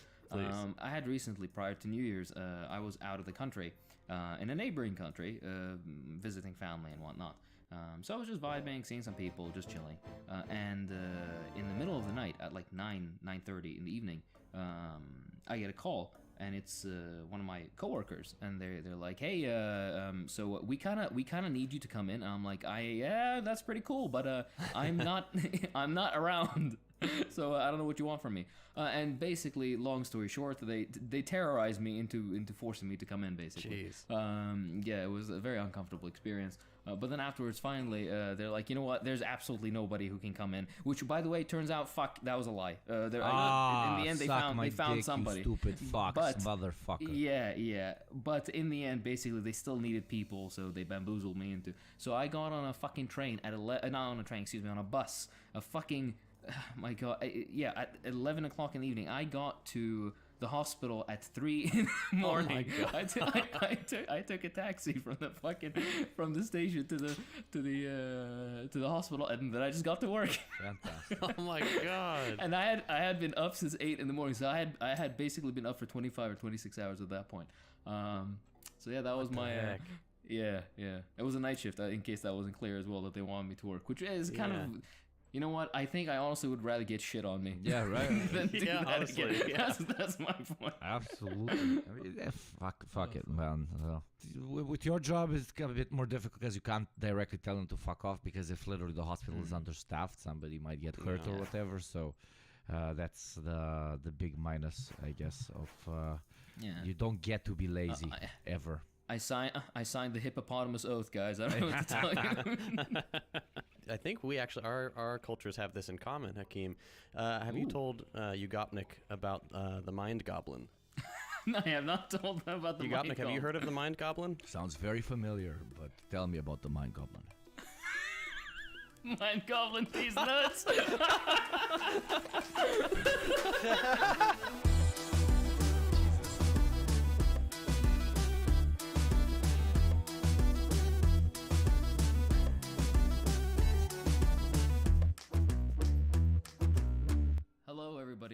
back to another episode of Deprogram after a horrific These Nuts joke.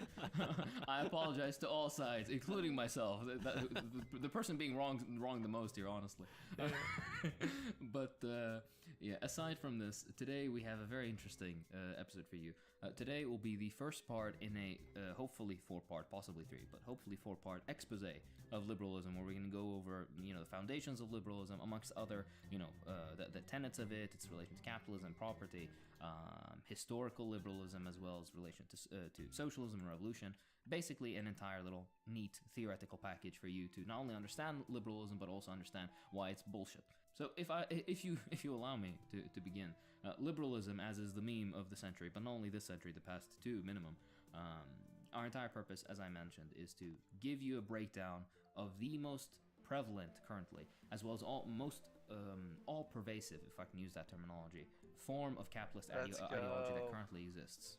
I will also kind of speak about how most of capitalist ideology kind of exists on a spectrum between liberalism to fascism, but this is for later. In the introduction, our analysis, fundamentally as Marxists, is class-based. That's what makes us better than liberals, because we don't just fucking drive ideas from thin air and just try to apply them to society. We reflect on the material basis of everything around us. That's what gives Marxism its inherent superiority. The general idea that Marxism tries to deliver, especially when analyzing these sort of things, is that the material conditions, the underlying reality, rather than whatever metaphysical events or ideas exist, play the prime role in the history of man and history of ideas. Does that mean that man and ideas have absolutely no influence over history in its course? No, not at all. That's not what Marx tried to say, that's not what Engels tried to say, that's not what we are trying to say. But every single idea, no matter what it may be, has origins in the material conditions that surround it. And I like to give this example before. I've given him in a recent video of mine, actually, that Marx couldn't have come up with or delivered his analysis, scathing analysis of capitalism had he been born, for example, in ancient Sumeria or in Tang Dynasty China, because the material conditions didn't exist, let alone the background work that he relied on from Adam Smith and Ricardo and others. Another example that you could just very easily bring up is bring up the most educated and quote-unquote sophisticated of ancient history. Bring any Roman emperor, for example, and they couldn't possibly imagine what the 21st century would look like. In that same way, because we're materialists, we can't possibly imagine what communism will look like either, aside from very basic, vague generalities, like for example, post-scarcity would exist. Well, yeah, no shit, post-scarcity will exist. But like how everything will specifically be organized, how relations will be organized, how people will take in and out from a particular surplus, etc., etc. That is something that will coalesce and form on its own as we progress into those stages of human development. If the climate catastrophe doesn't destroy us, so get organizing. There's a Chinese saying, Mao used it as well, so that's why a lot of Marxists know it, but it's a much wider saying, like most of the sayings that Mao used, in which basically a single rice grain can tip the scale. In Marxist terminology, what this is a quantitative to qualitative shift. And the example, of course, given again from Chinese history is a single man may be the reason a battle is won, but the material conditions are the reason the battle is taking place to begin with. And I hope this kind of...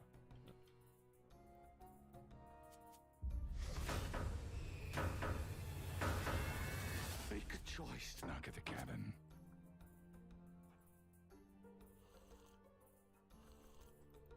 My moderate to severe plaque psoriasis, the burning, itching, the pain. Emerge Tremfiant. With Tremfya, most people saw 90% clear skin at 16 weeks. The majority of people saw 90% clear skin even at 5 years. Serious allergic reactions may occur. Tremfya may increase your risk of infections and lower your ability to fight them. Tell your doctor if you have an infection or symptoms, or if you had a vaccine or plan to. Emerge Tremfiant with Tremfya. Ask your doctor about Tremfya today. Is understandable. See if I can get through one. Worldview and why we approach. I should be able to get through one. Do you boys have anything to add to this? Our analysis that is fundamentally class-based, material-based, and also just simply based. Well, I take issue with the Roman Emperor thing, because I think if I were a Roman Emperor, I could probably imagine TikTok. I could probably imagine the Tesla Cybertruck. Yes, that doesn't have airbags, Fun fact. I forgot that. But could you imagine? Could you imagine the kitchen gadgets in which you basically put like half a tomato and then you close it and then it makes perfect little squares of the tomato? Could you imagine that? No, that is beyond the fathoming of even the wisest. Even Socrates, Plato, even George Orwell himself. George Orwell. Oh my God, 1984's own. All right, fuck. I'm messing around. I'm derailing you. Please continue. No. Yeah, you're beautiful, Habibi. I want to also just bring us into the milieu, the environment of liberalism, because in order to understand liberalism, we need to understand what came before it and what gave rise to its development. So basically, what material conditions gave rise to it and all that. Liberalism fundamentally is a Western European phenomenon that had been informed by philosophical input from other cultures and other civilizations. A lot of it being derived also, like the building blocks at least, in certain philosophical positions had been from West Asian and North African philosophy, particularly Islamic philosophy. That's not to mean that Islam is a liberal philosophy, but a lot of philosophers of the Islamic tradition had written up treatises that were then studied by the eminent philosophers to be of Europe that led them to certain conclusions, etc., etc. We've discussed this to no end previously. No ideas, just come from thin air. They're the endless contribution of tens of thousands, if not hundreds, if not millions of people all together, along with the material conditions. You had a nice little, monologue about this in one of our very early episodes, actually, that I still remember to this day. But my point being is that although we have this background, it is nonetheless, at the beginning, a Western European phenomenon, specifically forming in a feudal background. Why do I specify this? Because feudalism didn't exist world over. Feudalism as well was mostly a European phenomenon. West Asia, North Africa, East Asia, etc. had different pre-capitalist or quote-unquote Asiatic modes of production that preceded capitalism. And this is also a controversial point because the Asiatic mode of production, as termed by Marx and Engels, is in a way, in a way a bit racist, the way they formed it. But the fundamental analysis was still kind of correct. And different people have termed it different things, like tributary modes of production, etc. But the general idea of Asiatic modes of production is that there is a more or less strong central state that controls most land and most access to water, irrigation systems, for example. And as a result, you have an independent system of, interdependent system of villages and urban centers that all kind of link up to a political core, political center, ruled by a fairly powerful and centralized political clique, if you can even use that word, usually in forms of dynasties and whatnot. And quadrillion bureaucrats that make it all run. Basically. Yeah. Exactly right. And as a result, these conditions, of course, are very different from the conditions that gave rise to capitalism and to liberalism.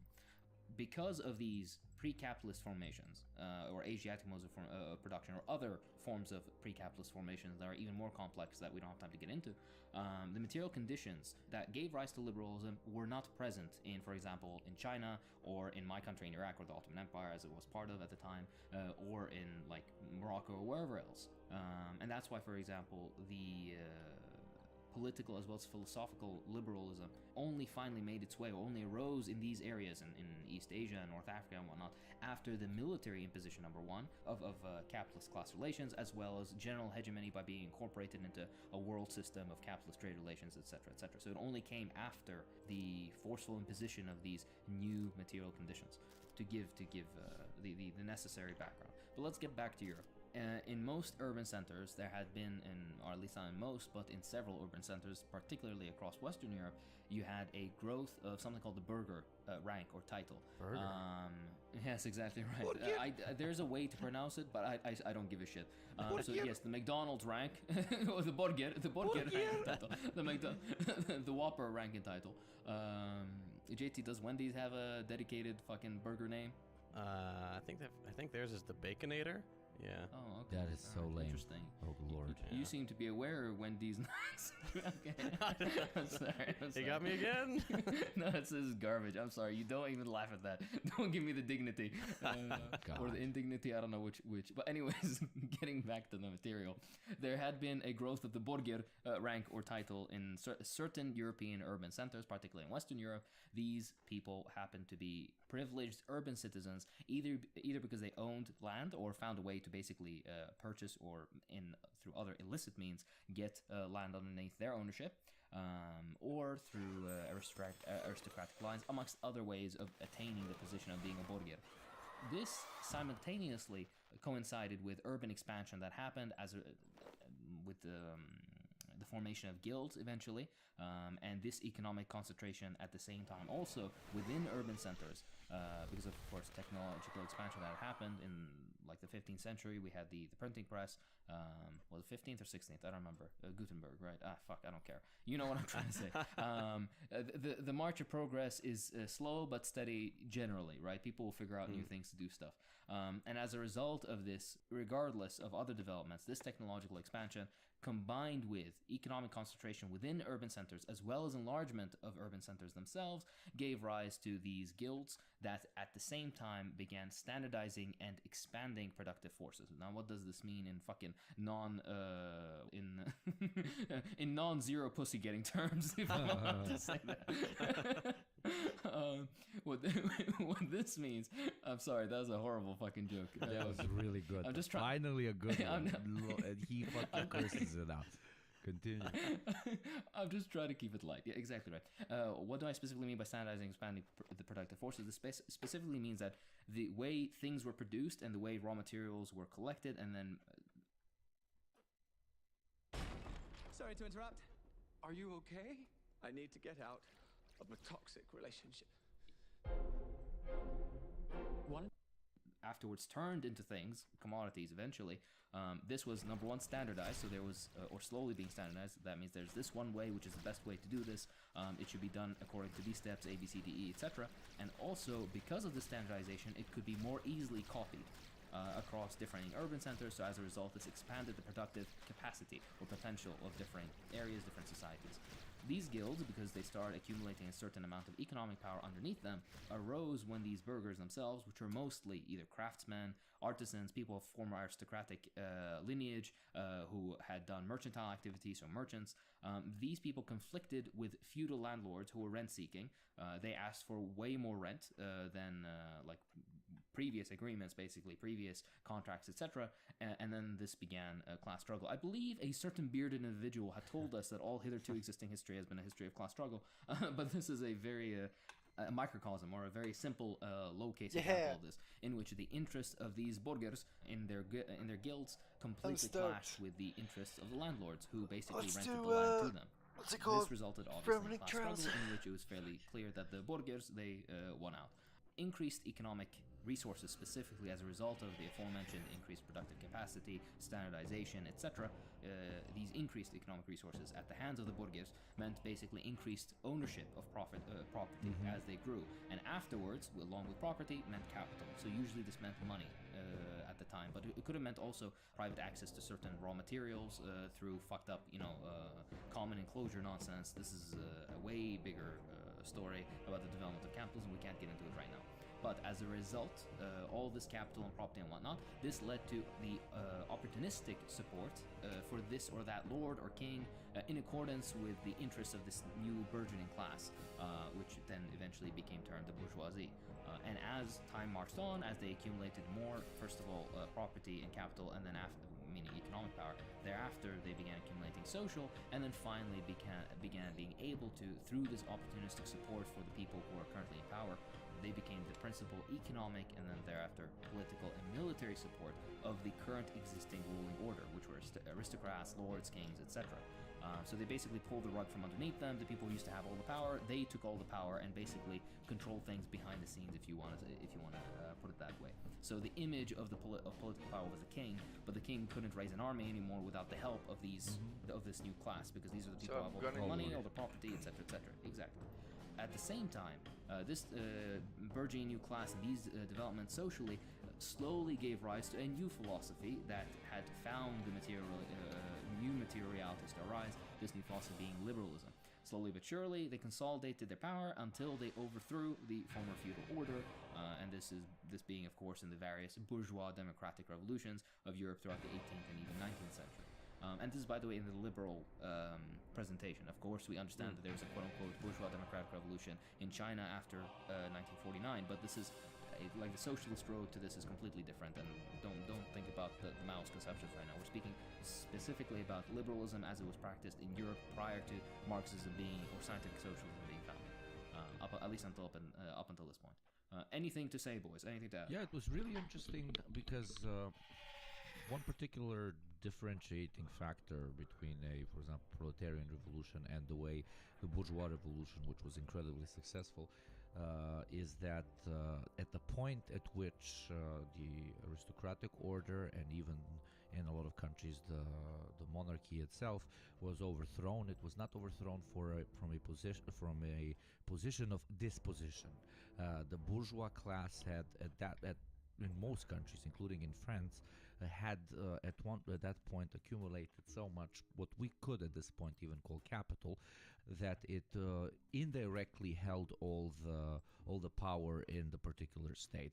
The revolution was more of a formalizing of the new ideological current and the new liberal capitalist system with the overthrow of the previous feudal order. While in a potential socialist revolution, the image is very different, because the proletariat, cannot reform its way into a position of great comfort and then also choose to overthrow the capitalist system for 700 reasons. We've talked about this previously. But it's very interesting how even from a position of power, the bourgeois revolutions of Europe were mostly carried out when we're talking about the foot soldiers, when we're talking about the meat that was thrown against the loyalists and the monarchists and so on, used what later on would become basically either the peasantry or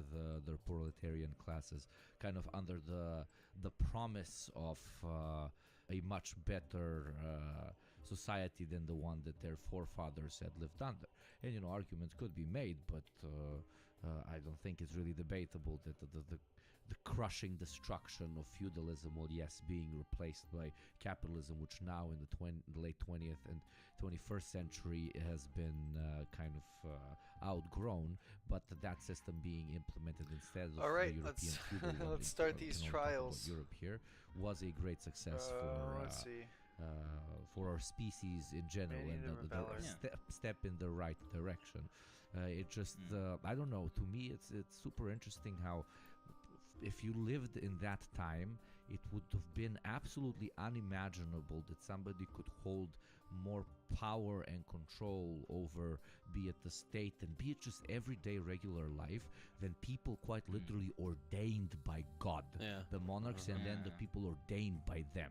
And yet now, in at least modern capitalism, we have people that would make the monarchs of those times look like a fucking joke when it comes to just how much capital, influence, and money they have, born out of the little fledgling burgher class which overtook the feudal lords of the past. And just the reason why I'm mentioning this is if kind of the next step in societal evolution is not socialism but is something far darker, imagine how much even more power might be concentrated in the ruling classes if it was unimaginable for a feudal peasant to imagine the billionaires of today. Imagine what kind of we don't even have a word for it right now. What kind of devil spawn could come to fruition with more and more capital accumulation? But yeah, there's a lot to be learned definitely from bourgeois revolutions, but in its entirety, not all of it is very relevant for a proletarian one, because of just the difference in the class structure of the burghers and the proles. But yeah, great outline, Hakim. Very well said. But no, exactly right. What you highlighted specifically is that capitalism and the bourgeois revolutions at the time, which usually took on a Republican type of character. I don't mean Republican in the American sense. I mean like. Is that even the right English? Republican or Republicist? No, Republican is Republican. more. Yeah. All right, perfect. Yeah. So the Republic, in essence, in it at one point had been a progressive thing, and then subsequently, as history went onwards, liberalism, capitalism outlived their usefulness. Specifically, capitalism as a socio-economic system, because that's what gave rise to the other two things. And by modern republic, I mean, I don't mean specifically like the Greek republics.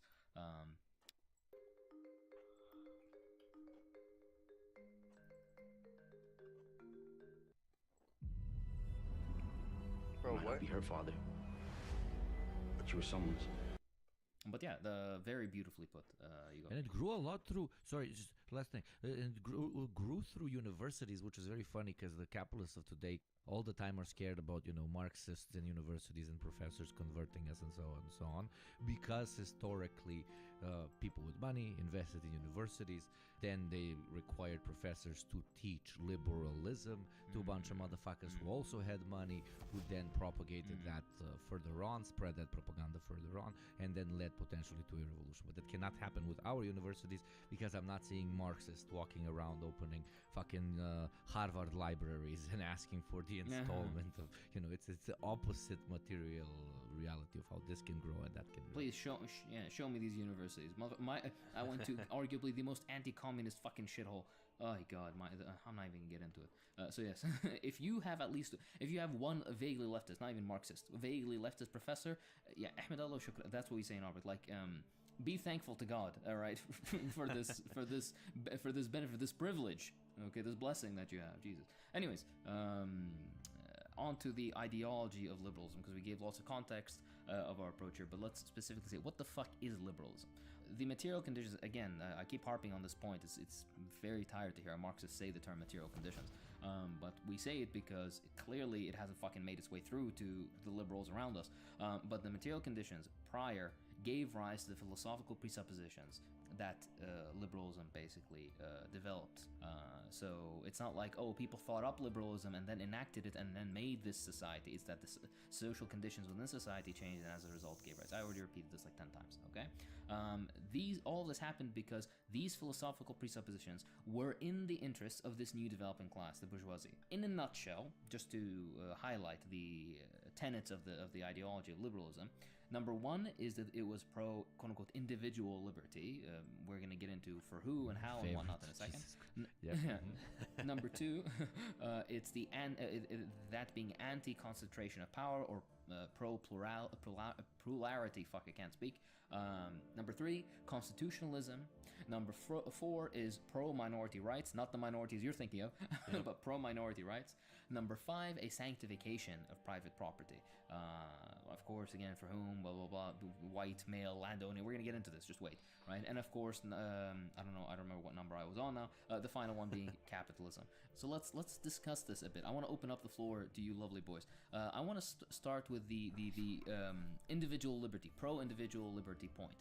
Can you please discuss for whom, what does liberty mean, where its limits, why have they recently been expanded from what existed in like the 1780s in the US to when we have now? Please, you boys, you discuss. I'm just gonna lay back.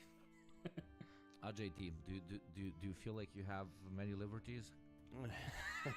I have the freedom to freeze to death here in Texas if the electrical grid goes down. I have the freedom to starve to death if I choose not to work for a single day. I can be fired at will. These liberties that we are given, it's hard to get through to my fellow Americans what exactly is being sold to us. All right, look at it like this. You have the choice to work at a job or not. This is one of the most common things that like a libertarian will tell you. Hey, like if you don't like your job, just quit. Okay. So if I were to quit my job, that's great. I've exercised my power, my individual liberty to do that.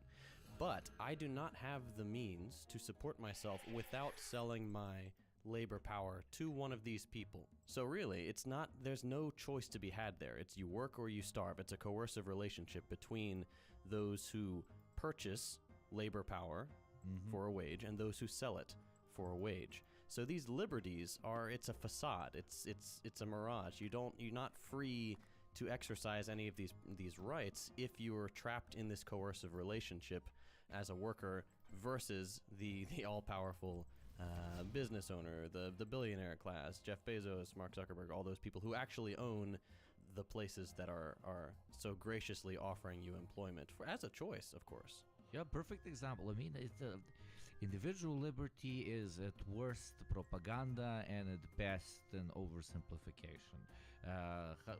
As JT said, the main thing that implies is that you can live in a society where nobody can coerce you into doing anything, which sounds absolutely fucking phenomenal, but if one guy was living in a desert all by himself. We live in, yes, play the Joker fucking meme behind me, we live in a society, an interconnected network of economy, culture, family, etc., where absolutely every single thing that one person does influences and bounces off of everyone in their near vicinity. That includes structures such as what JT mentioned, private enterprise, that includes the state, that includes your local municipal government, etc., places that, while they might not, send a police force over to your home to beat you over the head with a baton because you have quote-unquote individual liberty, they will also while they will not do that, on the other side, they will let you starve to death on the street because you do not choose to participate in the particular way this system has been set up. And that is a natural part of basically every system. If you do not want to participate in it, you will eventually be kicked out. But liberalism has the audacity to tell you that you have the choice to not participate while not actually letting you not participate because you will be excluded very violently, sometimes out of said liberal experiment or. Meanwhile, on Paramount Mountain. Okay, this mountain has 3 faces. The northern face, or society. It is just a buzzword at this point. It's a calling card for the most mainstream, most fucking margarine and not even butter fucking levels of politicians who stand for basically absolutely nothing. And while liberal philosophers of days gone very innocently might have proposed this because they lived in societies where, yes, the feudal landlord could beat the shit out of you, or you lived for 35 years, a knight can be passing through your fucking town, he thinks you're the wrong type of Christian, he cuts your fucking head off. For them, that definition of individual liberty might have sounded, for the lack of a better word, liberating. But when adapted to the modern context, it is fugazi. It is it means fucking nothing except just sounding intellectual and wise and profound. Yeah, no, beautifully put.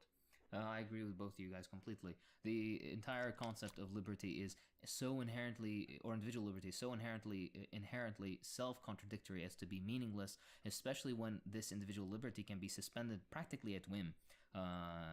That's number one. Number two, originally when it was brought forth, the liberty was supposed to be, you have freedom to think and believe and blah, blah, whatever you want. But instead of, for example, having a state religion of some kind and all that kind of stuff, instead all these were suspended, and in its place, liberalism was put basically as the state religion or all-pervasive state ideology that you have to follow.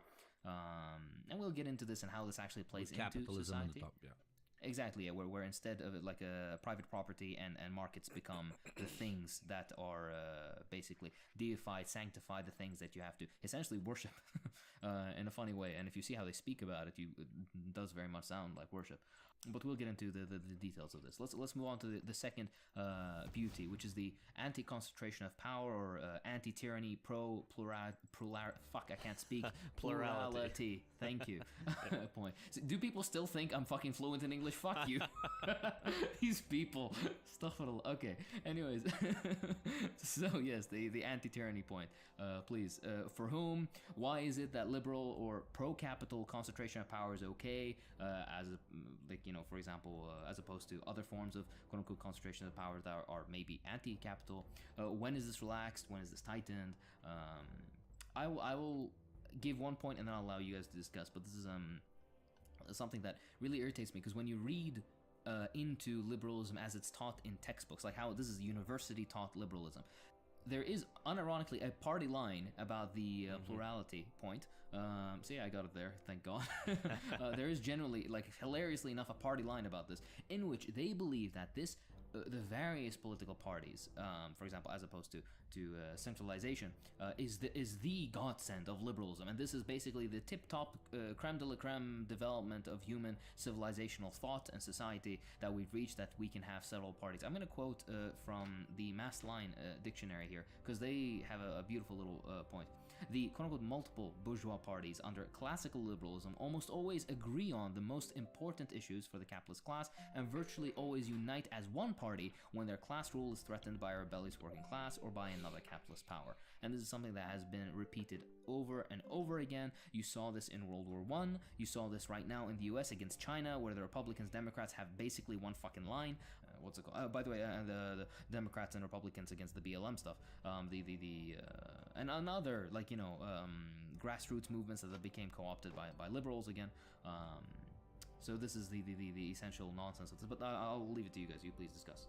So one thing that comes to mind in the quote-unquote West, and particularly in the United States, is that concentration of power is only a problem if it's the government. If people see it as an elected quote-unquote authority, a governmental body stepping in and regulating their life with concentrated power to do a lot of things. But if that same power is wielded by private citizens, this is how you end up with the Zuckerbergs and the Gateses and the Bezoses of the world. You have people, individual people and their companies with more power than entire governments. I mean, the United States government is entirely beholden to, say, the fossil fuel industry, for example. Its hands are tied when dealing with capital concentrated in that amount. If I'm allowed to just throw in one comment, did you see the opinion piece that was, it's time for Facebook and Amazon to have a seat at the UN? Oh my God. Have you seen, just to bring this, sorry, come on. Yeah, that's exactly right. You see, that's when they have such tremendous power and they are not accountable in the ways that a democratic government is. That is far more dangerous than, whatever authoritarian government could ever be. And that's but for whatever reason, that is seen as perfectly okay, and not just okay, but it is something to aspire to, that private citizens can have that amount of power over a government. No, exactly right. And it's such the point that people always miss in this nonsense concentration of power is wrong as long as it's the concentration of power for the wrong interests or the wrong people, right? If it's capital, as JT mentioned, within, for example, private enterprise, as they wield said power over the government and in most cases become themselves a part of said government, it's seen as completely okay. In the same way they speak about, democracy and democratic participation, but they never speak of the economic aspect of this, right? They're beholden to profits and their shareholders, but the actual democratic participation of workers within their workplaces, this is something that is fundamentally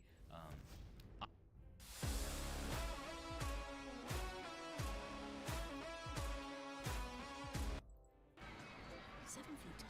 A great deal isn't a great deal if almost no one can get it. See ya.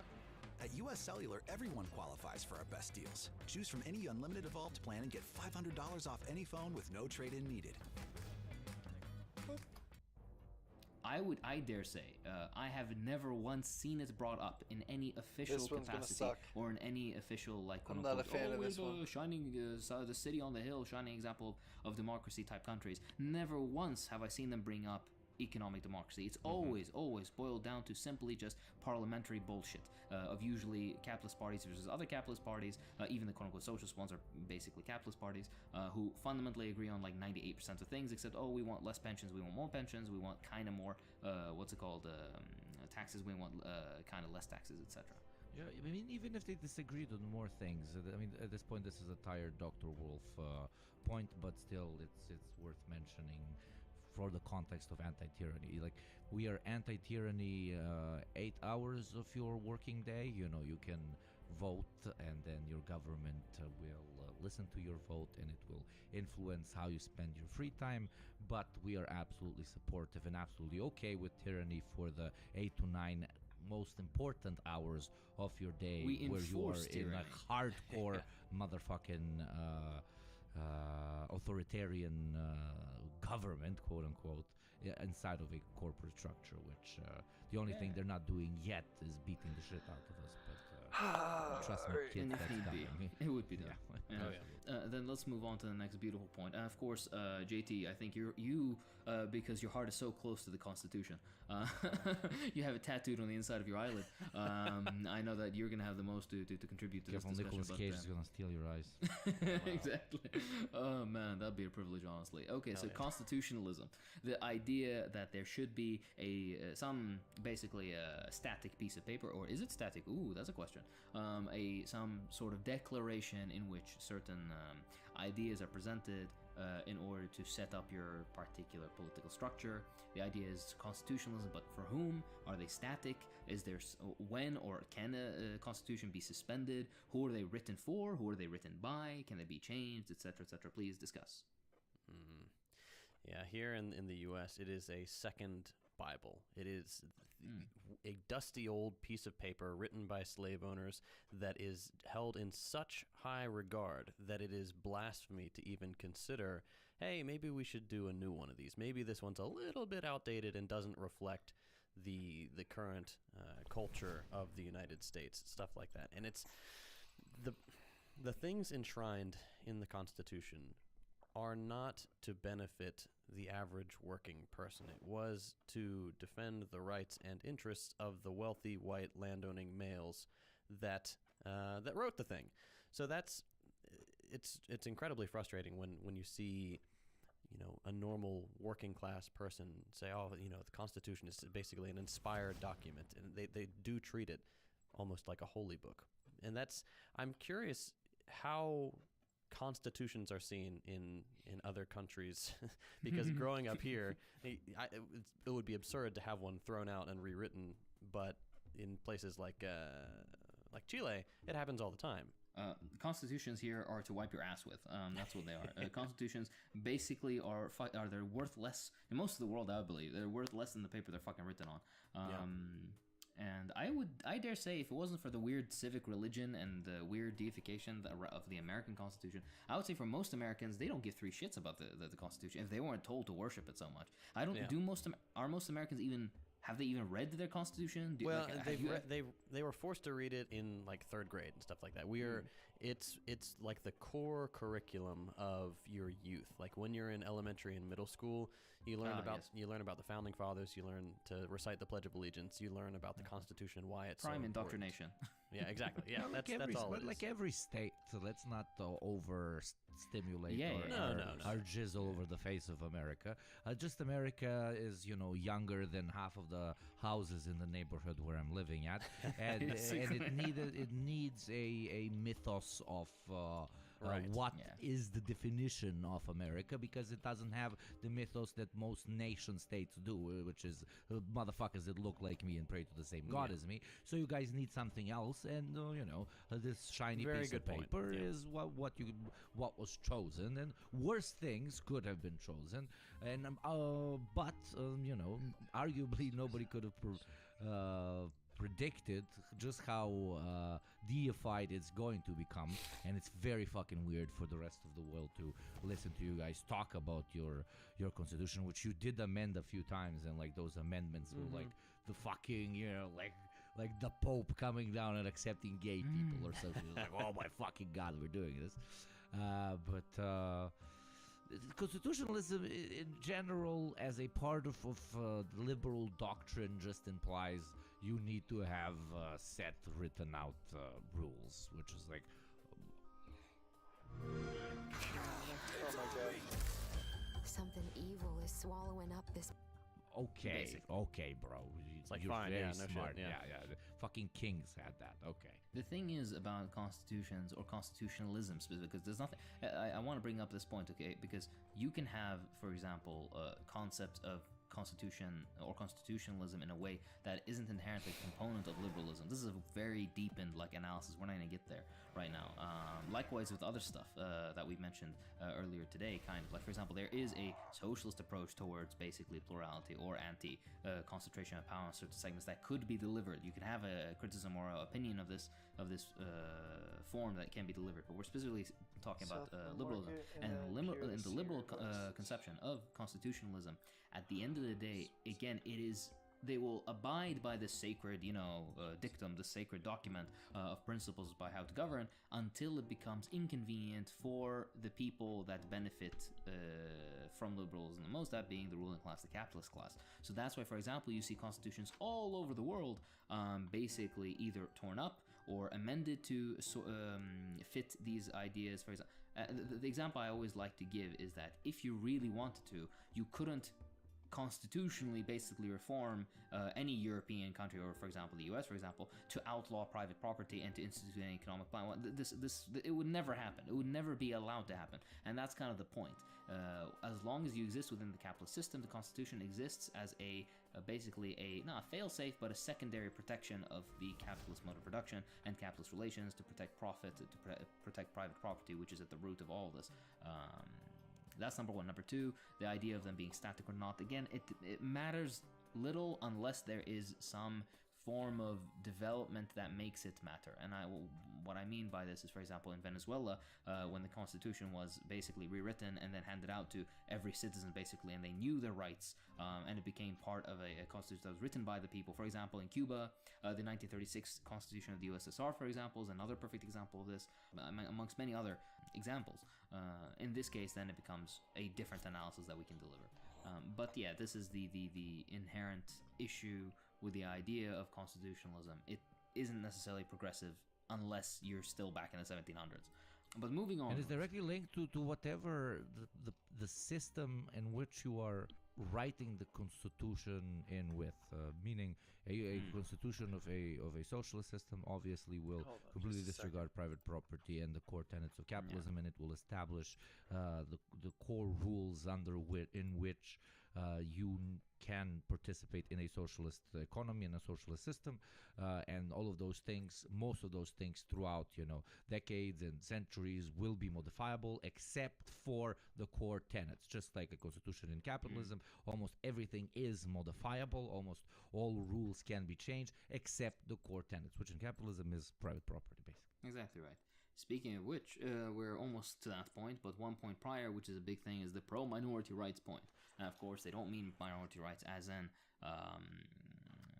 for example, blacks or something. No, they meant at the time specifically people of bourgeois origin, property owners. That's what they mean specifically, because these people at the time had OG oppressed group, baby. Yeah, exactly right. They had been the people who were the minority in that particular who will think of the burgers structure. Yeah, who will think of the burgers and then the nuggets and who will think of them? So, speaking of which, fuck, I can demolish some nuggets. Hold on, actually, as you boys discuss this point, the pro-minority rights, for whom, why was this considered a core perspective for them? Did this extend in any meaningful way, at least afterwards, to other people? Specifically, please, you discuss. While you do that, I'm going to look up what restaurants around me can deliver some nuggets. You should try some bofadies. Have you eaten it? Oh, yes. No, you know what? I do very much enjoy to buffet these nuts. Okay. So, whenever liberalism encourages the inclusion of an additional group into the mainstream of society, it pretends that it does so out of the core principles which are a part of liberalism, which is the expansion of rights to all groups and more groups, etc., etc. It's doing it because it is the ideological underpinning of the whole idea, etc., etc. But what we've seen through the centuries and through the decades is that it includes new groups in the so-called, average citizenry out of mostly two reasons. Either it is absolutely forced to do so. Example for that being South African fighting of apartheid. With the defeat of the apartheid system, blacks were allowed to be first-rate citizens to an extent because the liberal government of said country was forced into accepting that. 1950s, 60s, United States as well. Or the other, just the expansion of markets which want to squeeze out more money out of groups which up until that point were not necessarily considered acceptable or seen as real citizens or whatever. And this doesn't even have to apply to minority rights such as literal ethnicities, etc., etc. These can be cultural, these can be religious rights, and so on.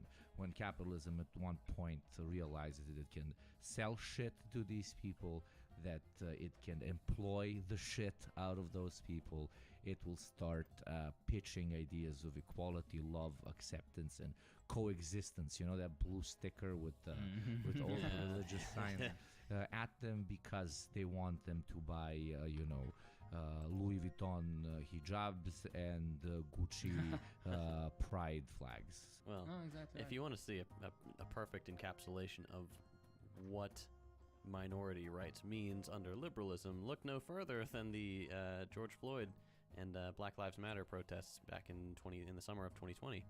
Because what you had was one minority, a racial minority, Black Americans, very rightly demanding that their lives be respected.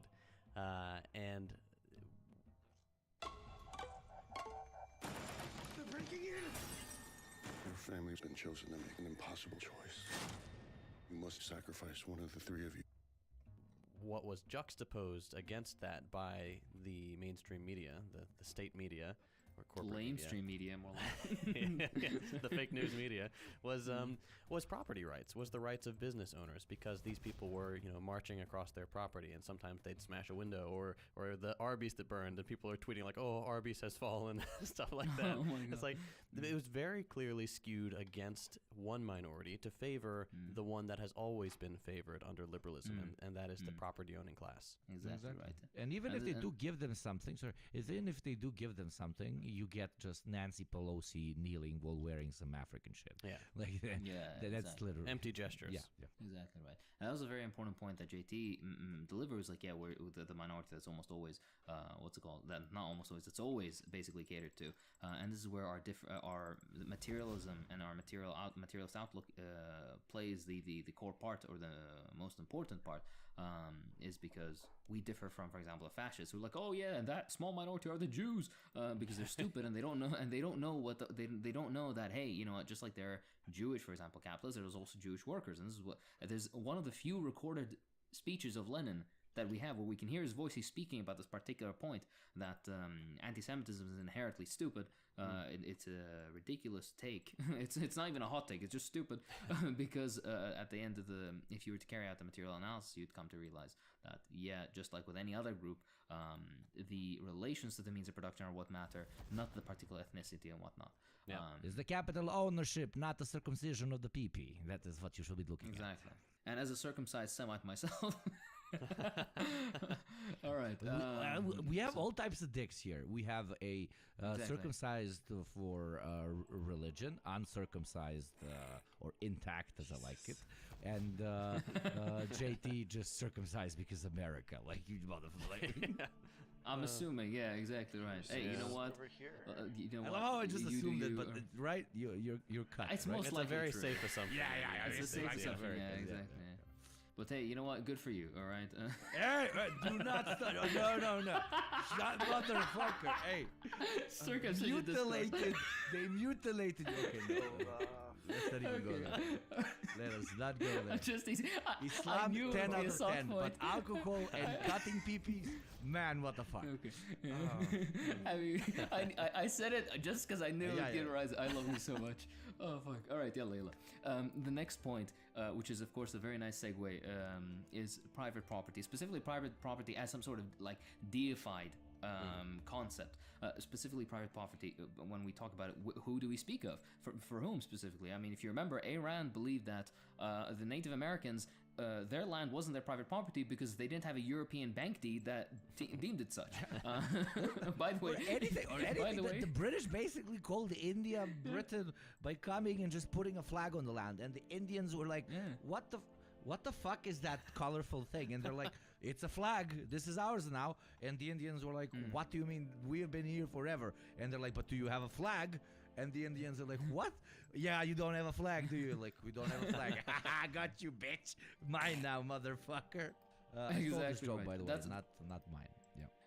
Of course, for the comedy, but the liberals in the wall started kicking. Yugopnik knows of the Mughals. He knows about the various fucking. He knows about the immense cultural and all that about India. India was an absolute powerhouse. 28% of the GDP of the earth at the time. Currently, the US is like 23%, so it was a bigger economy. People know. The imperialist defines ownership in a different way than how he accepts the documents of ownership of the people he is imperializing. So if you have a document that proves it's your house, but you're usually from your it's not written in English. He's like sucka this coca. You know? Yeah, exactly. Mine now, motherfucker. It's said in English. It's literally a document. It's so funny.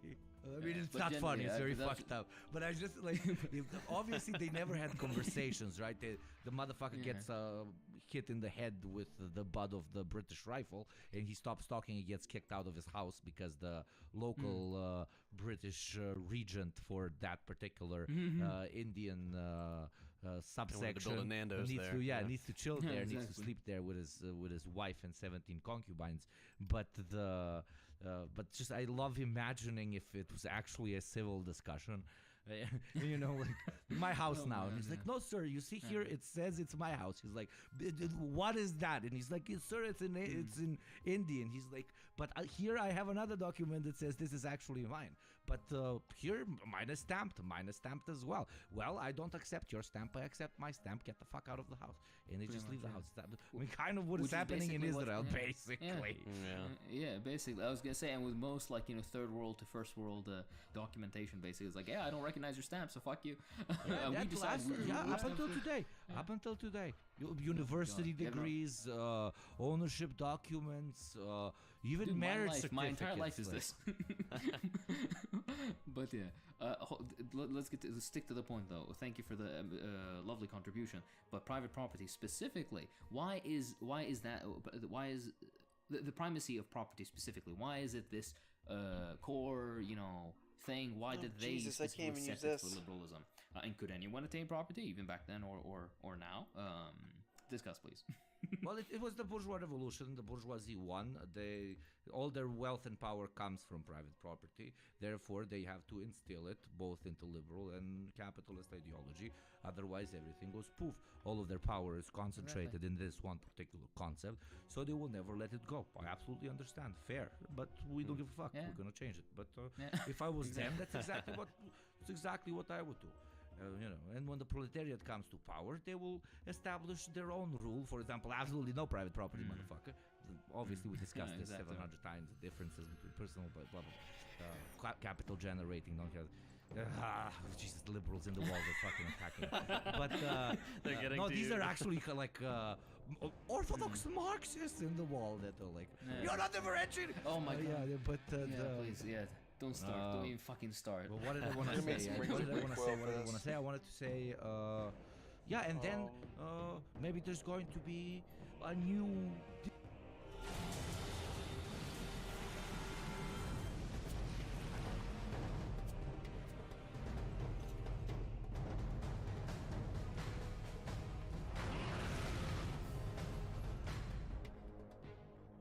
The very first of us were brought here in 1619. Since then, no part of America's story has been untouched by the legacy of slavery. Black music can't be literally explained. This connection between the proletarian class and some fucking futuristic whatever the fuck class of like robot babies, and then they're gonna be like, fuck your rule that cannot be changed, and then that is how societies evolve, class warfare, blah blah blah, you get to communism one day, happy end. Thank you. Exactly, inshallah. And that's exactly it. That's absolutely beautiful, like, concise I'm really talking to presentation. babies, but thank you. I was like No, talking. no. I to, mean, like, of course, the memes. Yeah, aside, the memes aside. But what you said was beautiful. The primacy of property is because it is private property is inherently the core function in which, or core source from which the capitalist class derives all its power. And this is why, for example, I'm literally in the Marxism middle of a specifically quest has been making something. always anti-private property. In fact, abolition of private property is the first thing that we want to start the process of. Of course, it's not something that you do every day. It's not something you do 100% from day one, but it is something that we would like to start the process of. Okay. And of course, the next thing, we're not going to discuss it because number one, we discussed it ad nauseum elsewhere, and number two, we're going to kind of discuss it in a different way in the next episodes. But of course, capitalism, markets, and whatnot, this is also inherent part of liberalism. And the economic relations of all this shit, we're going to discuss it later. I want to just give us a summary or the general thesis of these several episodes we're going to give, and it's this. Liberalism is in and of itself, it's an inherently contradictory and by its own standards, illiberal philosophy. It's built to serve the interests of the bourgeoisie. It's specifically built to serve the interests of property, of profit, and of capital. Even liberal thinkers themselves were highly internally hypocritical or contradictory, mostly usually in racist or in Orientalist ways, and we'll show this eventually, like in the subsequent episodes. Even during the inception of liberalism, every genocide, every war, every enslavement, or anything else was considered fair game in the cause of their so-called liberty and in the cause of their, philosophical presuppositions. Even nowadays, you have freedom, quote-unquote freedom, of movement or thought or religion or activity, etc., whatever it may be, only until it becomes inconvenient in whatever way. All right, and as a result of this, of course, this means usually inconvenient to the ruling class. A nuance to this, of course, is that this can either be taken in the incorrect, cringeoid rightist way, which is like, oh, I hate speech laws, that fucking screeching, or in the based leftist way, for example, calling for the abolition of private property or further class analysis, like we mentioned before, both of which carry prison sentences in various European countries. For example, the Czech Republic, you can serve, I think, a minimum of 5 years in prison for calling for quote unquote class hatred, and what classifies a class hatred is basically criticizing the rule of the bourgeoisie, saying like, oh, there's a capitalist class, so that can get you a prison sentence. So, and the Czech Republic is a liberal fucking, like the typical run-of-the-mill liberal, philosophically liberal Republican type of country. Yeah, its strength, but on steroids. Czech Republic, yeah, really exactly. extreme mass, lovely people, mass cringe, insane, almost the level of Poland. Yeah, and Poland exactly is right behind France. And UK is UK is in its own league. It's like a fucking. Sorry for interrupting. Eventually, inshallah, we'll sink into the sea. That's what we're hoping for. But the strength of liberalism itself is the socioeconomic base which has developed and continues to develop and inform it. Okay, how quote unquote liberalism is, it relies on the relative security of capital. We've discussed this several times before. It quickly gives way to its cancerous twin brother fascism whenever convenient, when it's required. Ideology always betrays material conditions, specifically material conditions behind what gave rise to that ideology. And in this case, political, social, most importantly, economic supremacy of the capitalist class. That's the most fundamental part of liberalism. The defense of this idea, basically, this economic supremacy of this particular class, must be defended through any means necessary, either be it liberal, fascist, or whatever else. This is the general thesis that we're here to deliver. Today's episode was a general, cursory introduction to the central tenets of liberalism, some history, some context, etc. The subsequent episodes that we're going to develop, I don't know if they're going to be the next one, the one after. We might sprinkle them throughout, I think, just to keep it interesting, because this has been kind of theory heavy, I would say. But today's episode was these foundations of liberalism. The next one, inshallah, will be the liberal state, so specifically critiquing separation of powers and others, and liberalism as a hegemon in society, capitalism, private property relations, etc. The third one will be more about historical liberalism and its hypocrisy, so we're going to have a lot of fun, basically, making fun of all the liberals of old. So it's a lot of fun dunking. Maybe we'll also include a modern-day New York Times article or two. We'll see. And of course, yes. My dick is hard already. Like rage fucking. That's what I always want. Yeah, that's my relationship to the New York Times. Exactly right. I assume that's Lenin's relationship to The Economist on. And then number 4, the final is Liberalism and Revolution, in which we're going to go over our baby boy Lenin. That's about it for this episode. And with all this said, I hope you had fun. I hope this wasn't too boring. Please let me know if you enjoy these type of episodes, because if you do, then we're going to do a lot more of this type of, exposition of particular ideologies and historical tendencies, etc., etc. We couldn't do any of this, of course, without the lovely support of our patrons, so we love you all. Please go check out the Patreon and, support us in any which way you can. And, this has been the Deprogram. I'm Hakeem. I'm JT. And I'm Ugopnik, and I'm gonna go suck both of these nuts.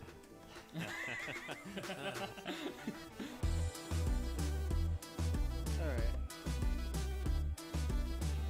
That'd be enough reacting for now. Do this.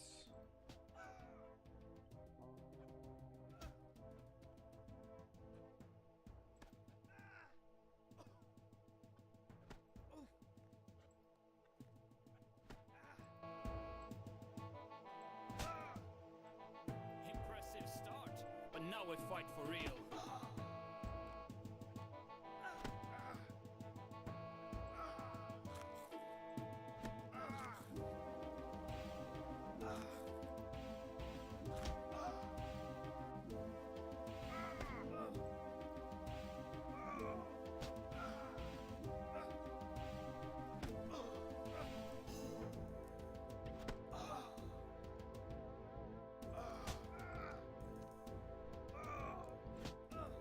This is even too bad.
Oh, I could also take this off. Hold on.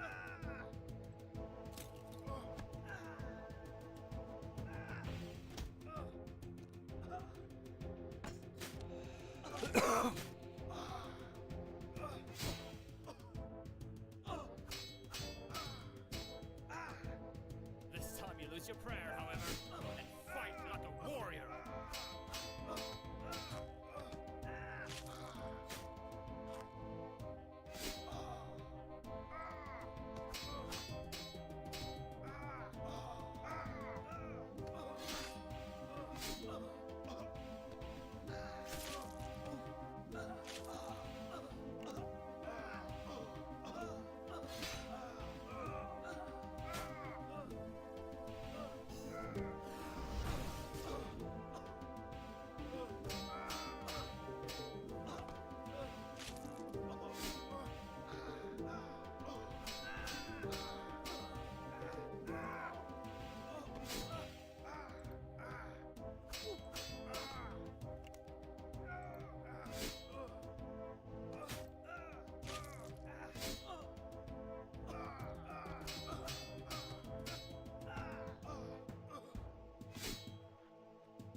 This is terrible.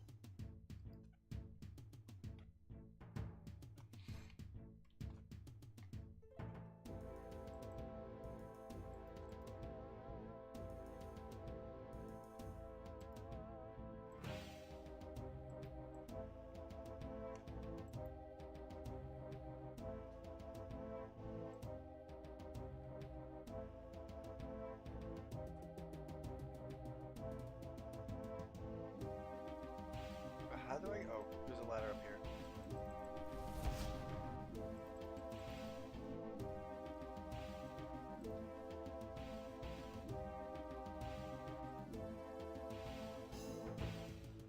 Oh, shit.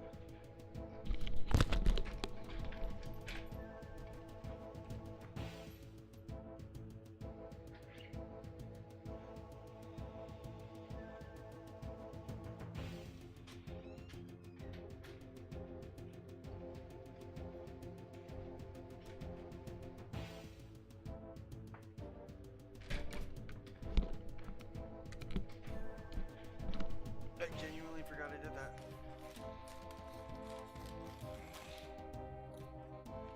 Alright, well, I'm gonna eat and continue this quest. It's almost done.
Hey, thank you so much for the follow, Sophia Mac 1. How are you? I'm doing pretty good. Just doing working on the Fremnik trials right now.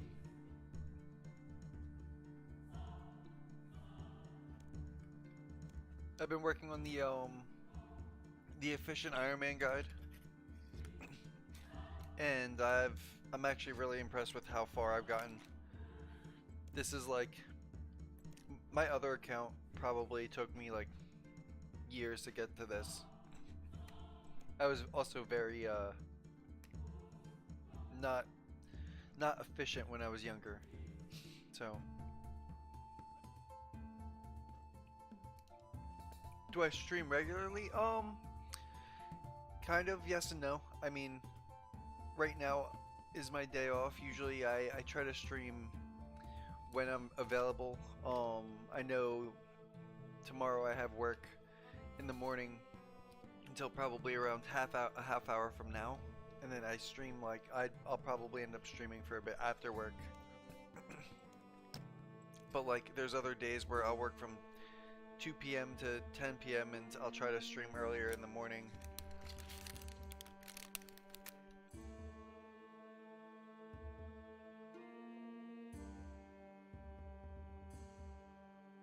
It really is.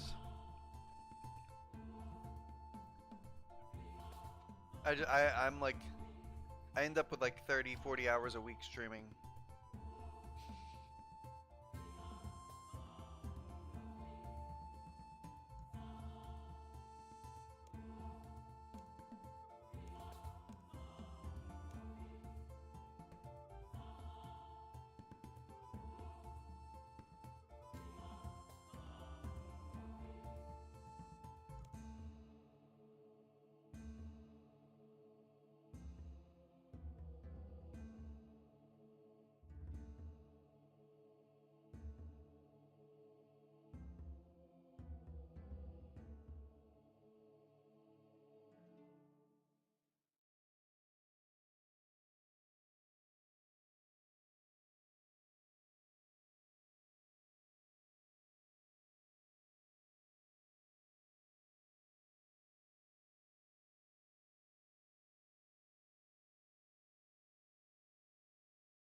You're an artist who used to work for streamers for their channel.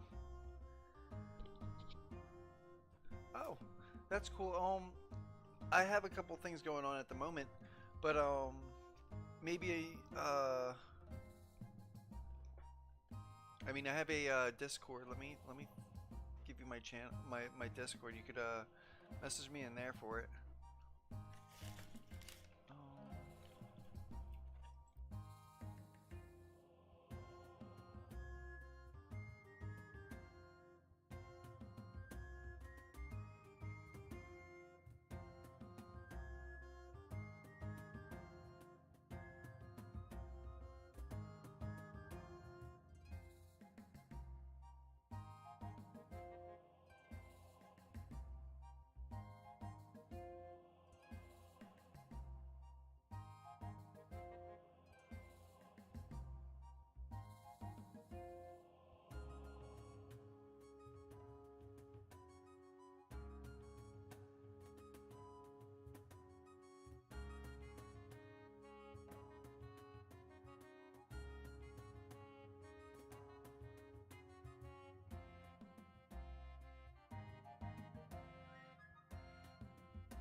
Will do. Will do.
Where can I find another bucket?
And I will be right back. I just need to use the restroom for a second.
I will, if you don't mind, I'm gonna stream it and then I'll check it out right after, and I'll give you a message. Thank you for that, though. I appreciate that.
Okay, okay, okay.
So for Monkey Madness, I probably should do... I probably should make myself some anti-poison potions. I could do that.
I could have sworn there was 2 unicorn spawns right here.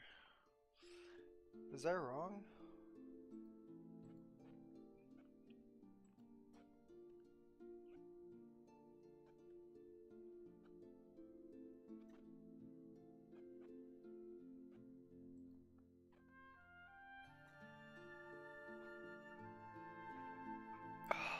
Only one.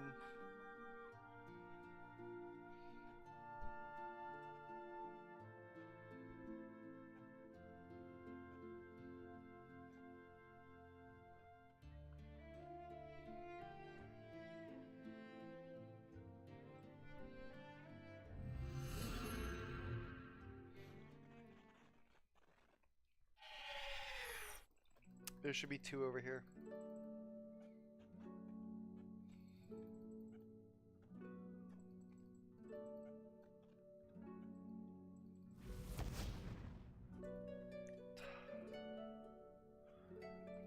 I really need to do Shire Worlds so I can get the anima, so I can do Bladed Dive.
How? I don't understand how that happened, but that was awesome.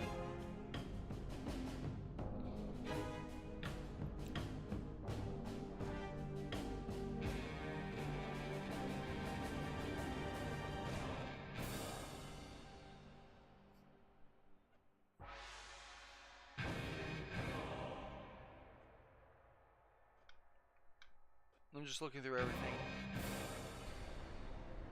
Oh yeah, I'm totally getting Glow to do this puzzle for me.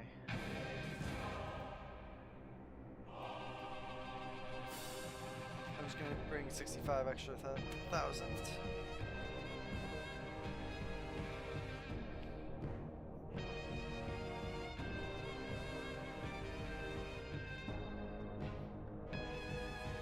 I need food, just in case. Ball of wool, 5 bananas, monkey bones.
I could pick bananas from over here.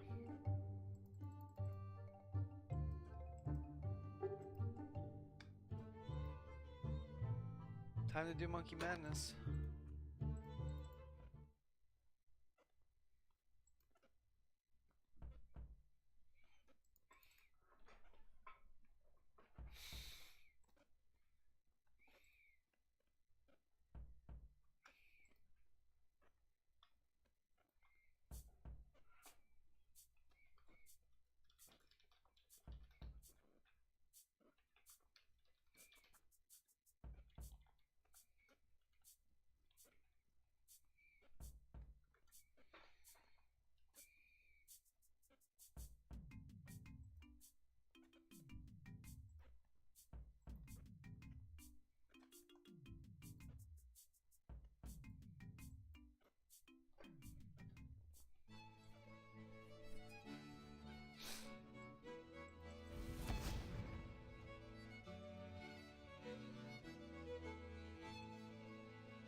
Yeah. Let's go. Gotta love those guys.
See how I can do this.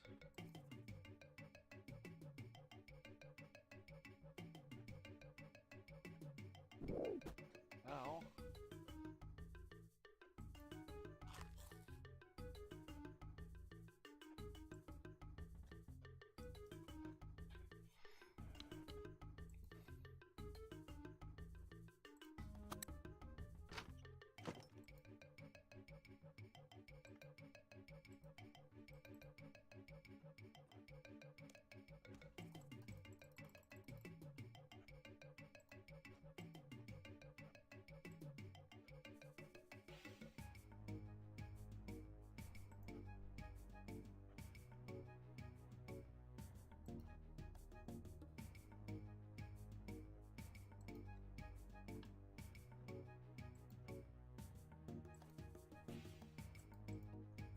Bro, no.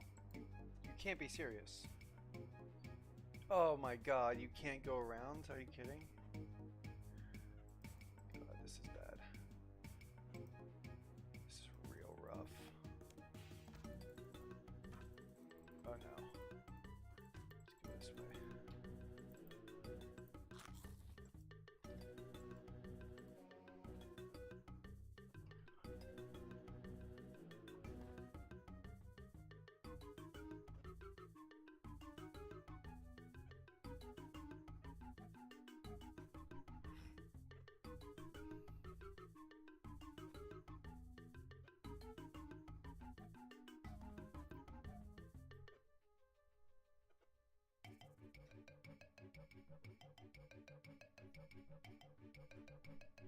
Okay, speak to them. U-shaped building on the southern side.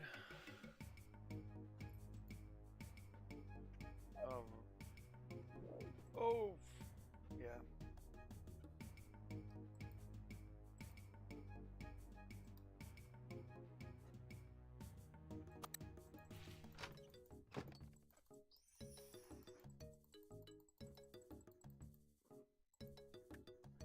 Yo, I'm getting hit right here.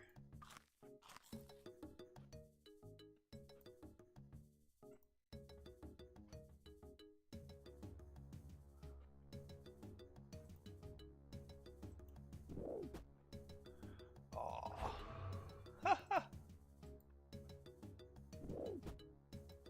Ow. Come on, man.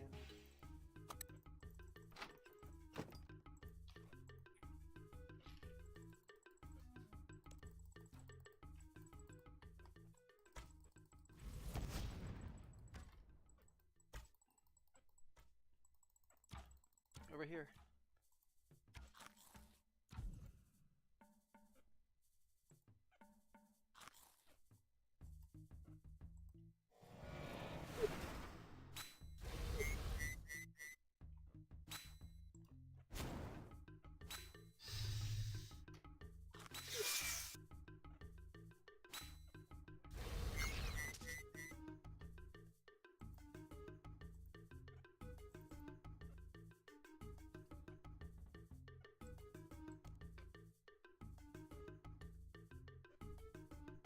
Wait, what?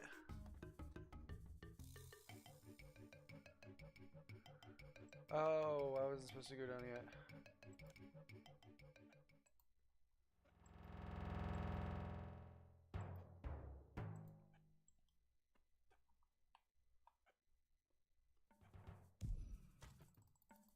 Oh my god.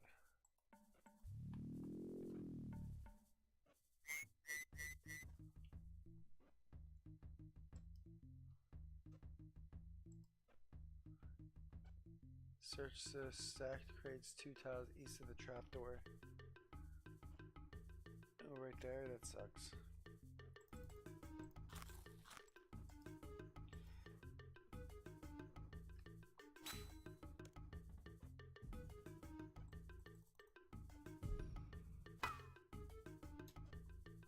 Oh, so like I could just search the crate and it'll just automatically...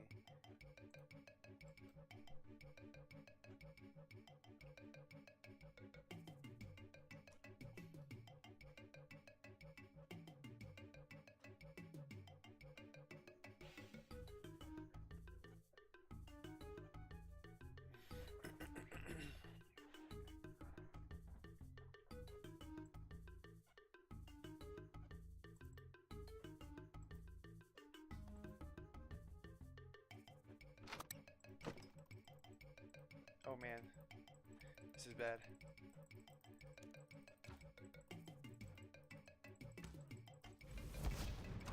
Let's go. Let's get in here. Now that's not the right area. This was the right area.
Is that easternmost crate?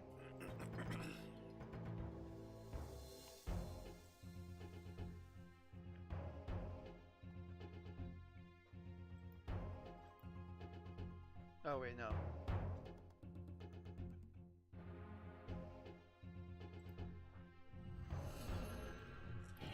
It's time to get some more stuff.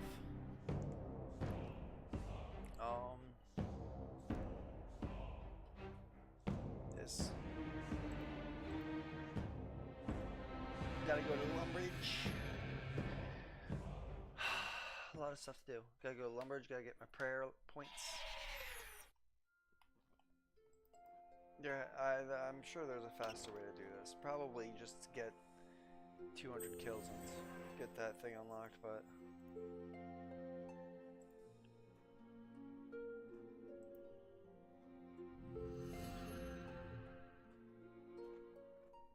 Oh wait, no.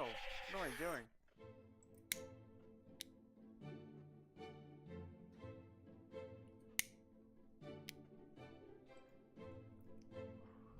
I just gotta get the Varrock.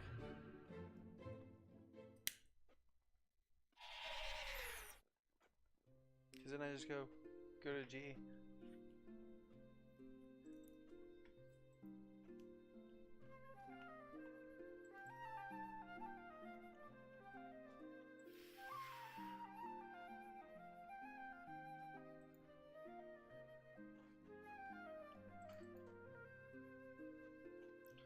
Wait, where's the monkey dentures? Did I not grab the dentures? Come on, man.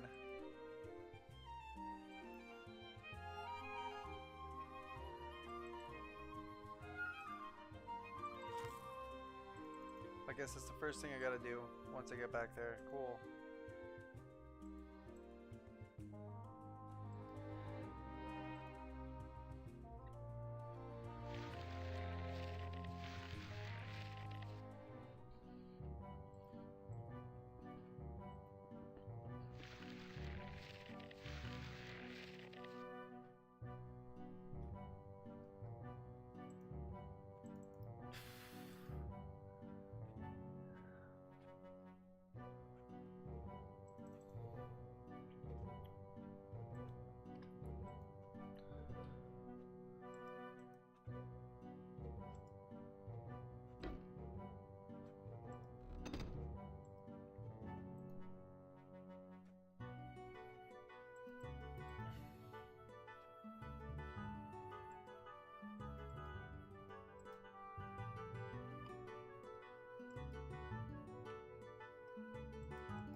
You gotta do this all over again.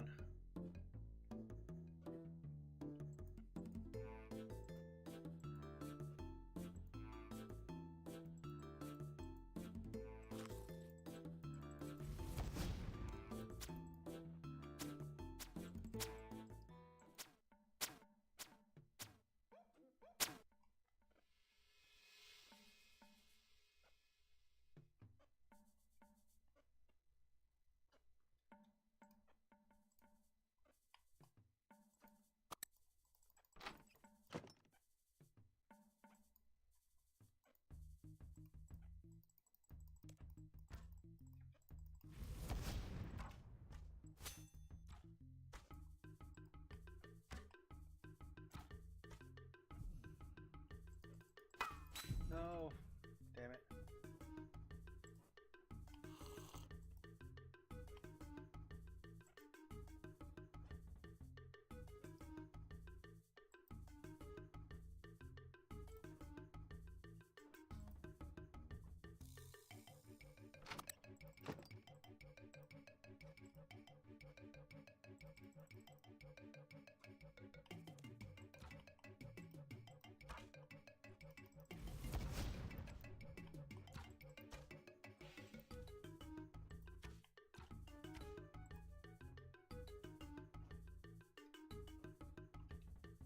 Yes.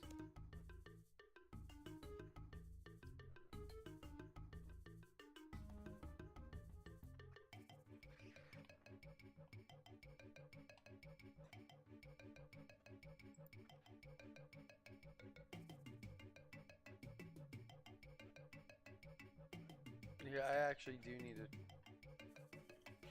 either figure a way to get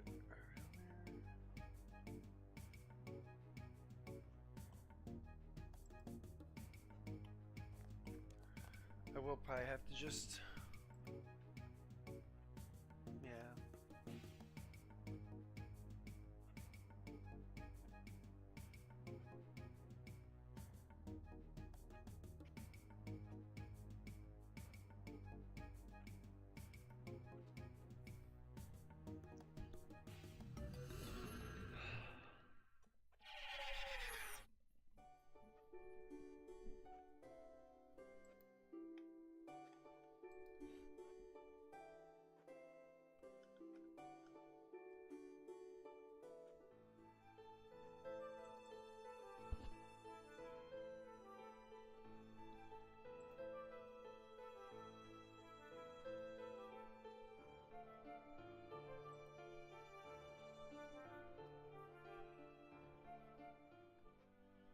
Oh, I need to get this way.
Bro, what?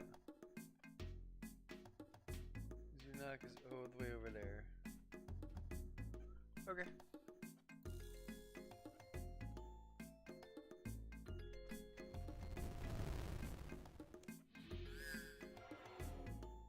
Ah.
I'm zooming back. Fuck that.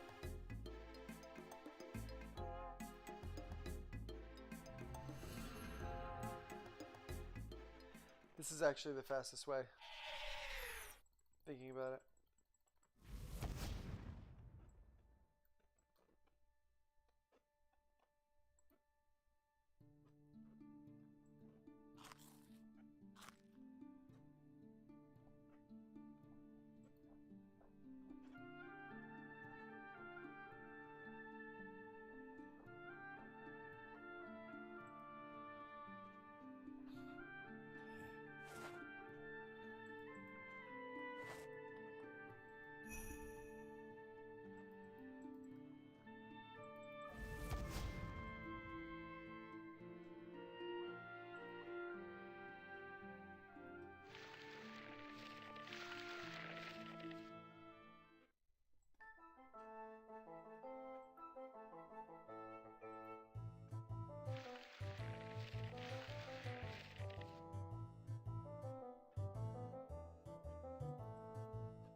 Alright, so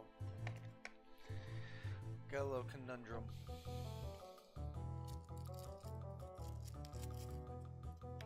I can smoke another one of these.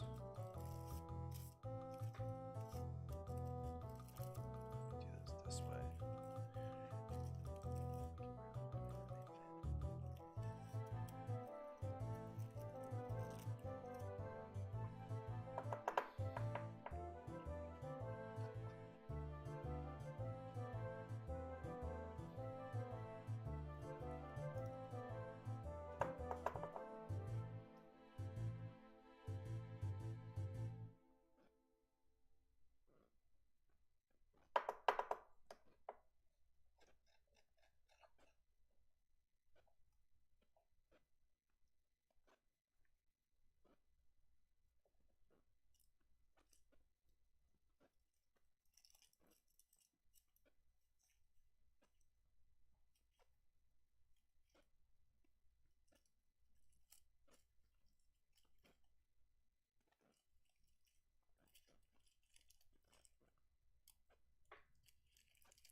Push this bad boy down.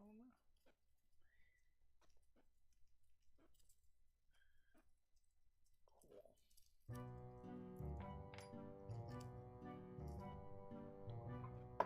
And it's done. Now I can put the new weed in there. And of course I have my my bag of roaches, but okay, I gotta go Daroth. Dario? Diaro? Is that the name? Diaro? Yep.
Based on all the quests that I've done so far, I wonder how far up I am on the Temple of Sentis and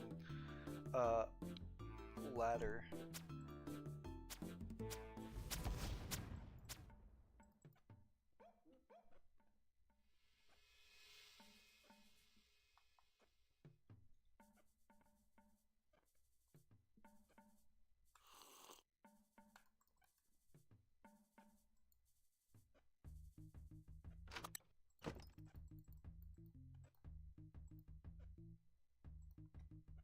Fuck.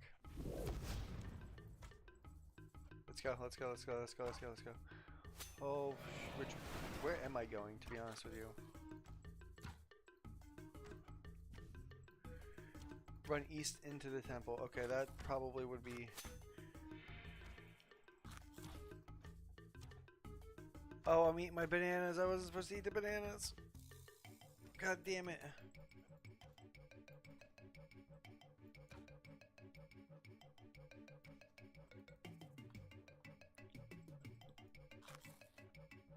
This is when I needed the bananas too. Come on.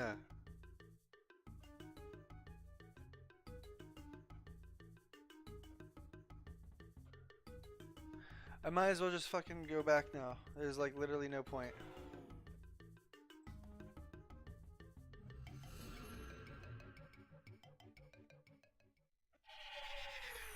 God damn it, dude.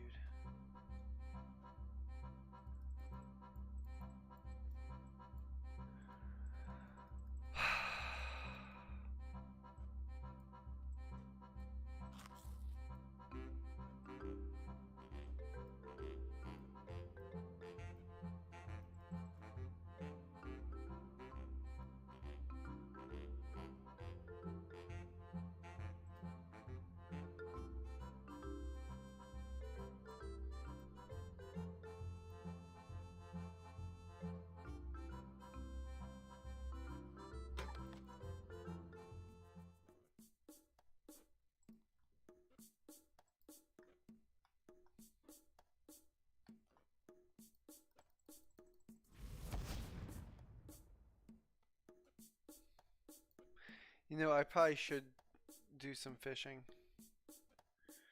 and get some like lobsters or something. Something better than salmon, cause damn. This like doesn't heal for shit.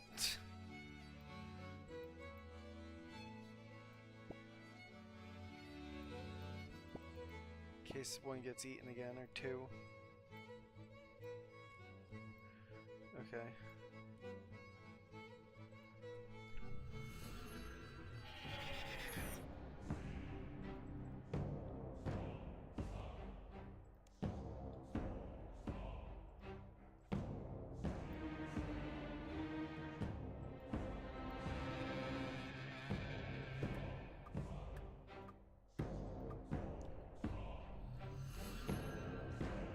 There's so much I still have to do.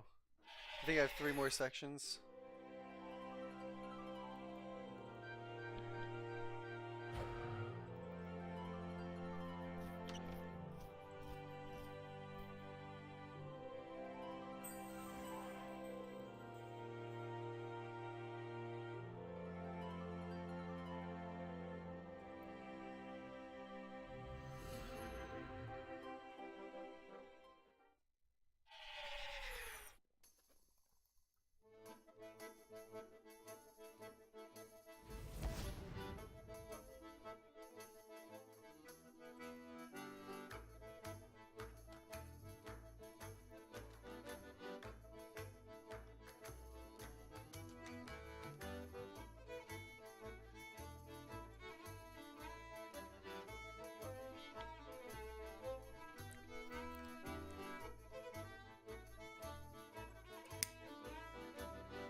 That was such a dumb idea.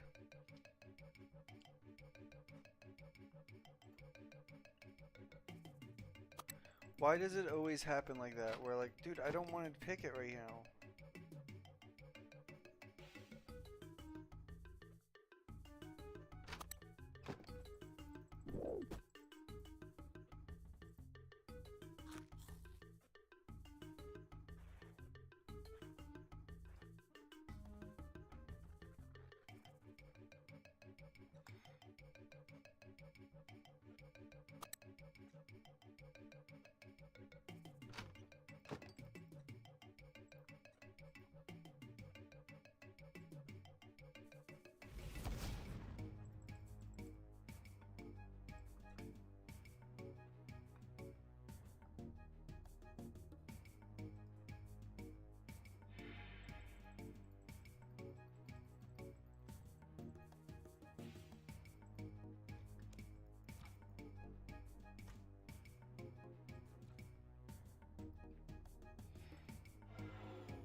See what I know what I'm gonna do.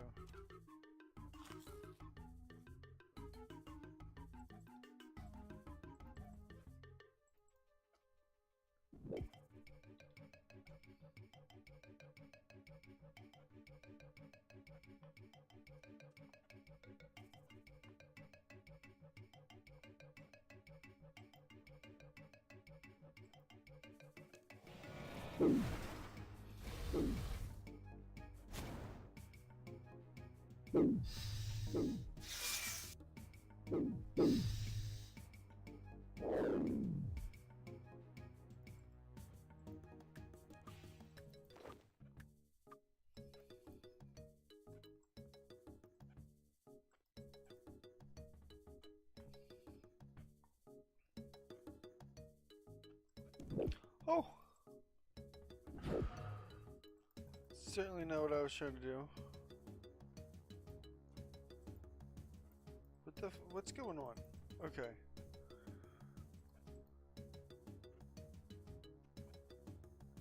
Eastern ladder down. And then trapdoor down to the dungeon. Okay. Eastern ladder down.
Yeah, oh, fuck, okay.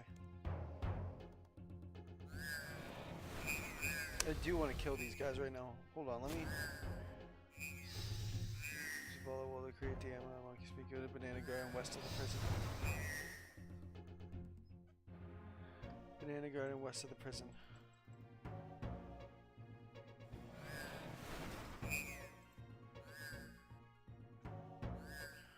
Oh, R.I.P.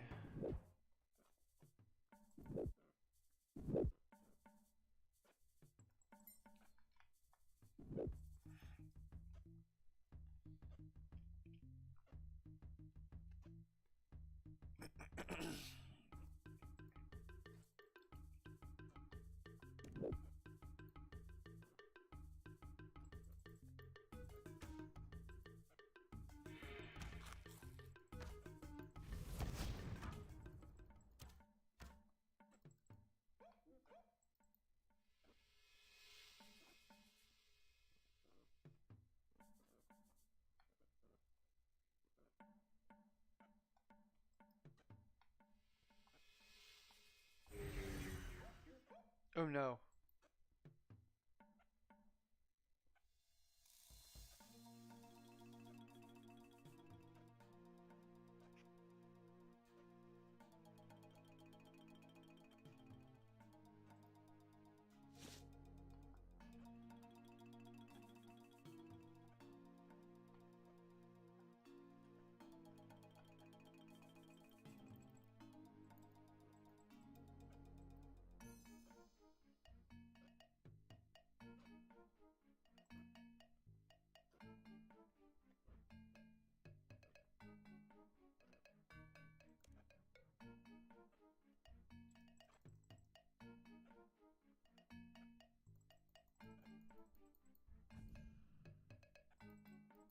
Oh no!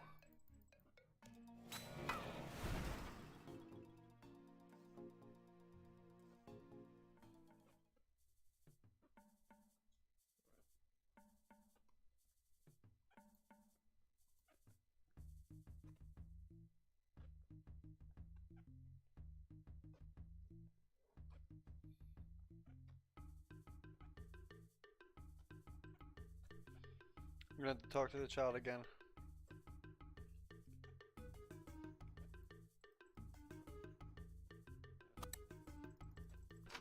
Bro. Let's go. Going this way.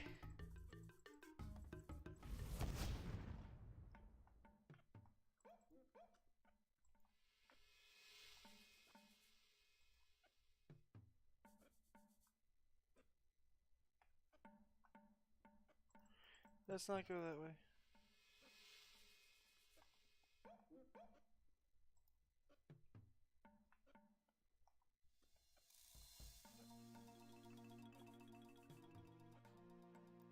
Bruh. Let's talk to the monkey's child.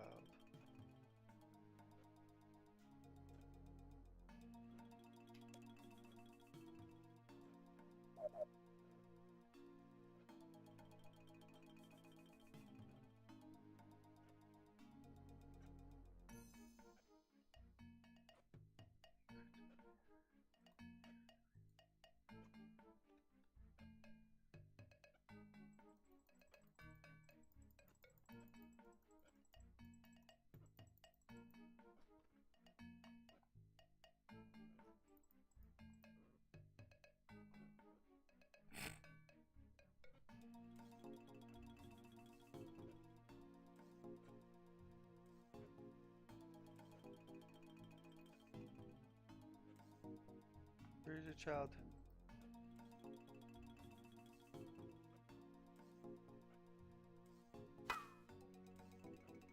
No. No. I was so close. Okay, fair enough. I deserve that. Let's break out again. I should know this lock by the back. Like the back of my head. Okay, this is gonna be fun. If I stand like this, it'd be a two-way. Oh, I can't just zoom past him. No. Okay, let's go again. Ow. Bro.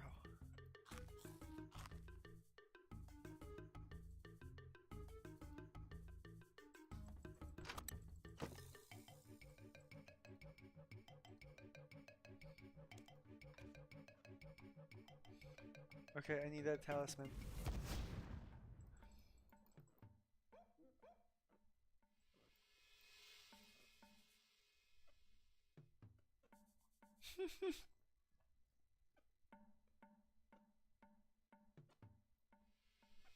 Bruh.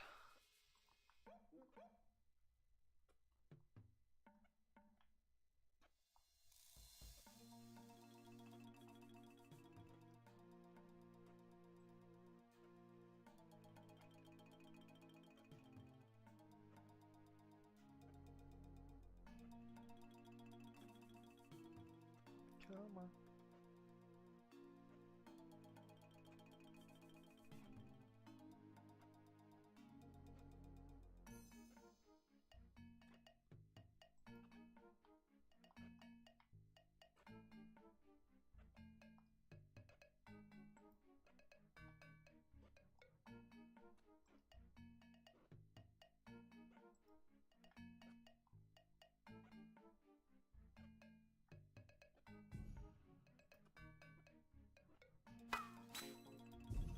Come on, man.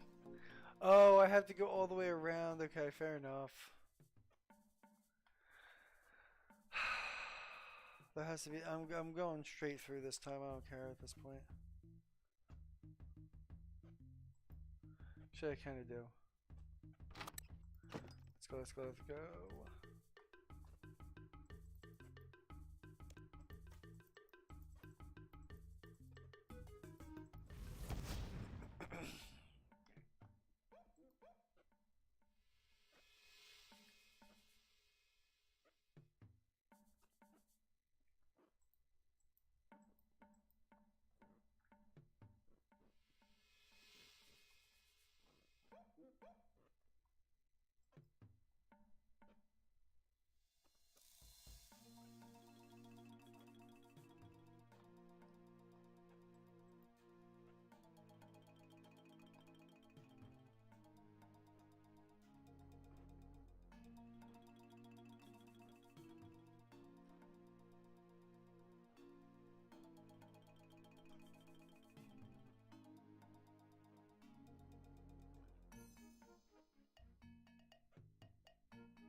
Okay.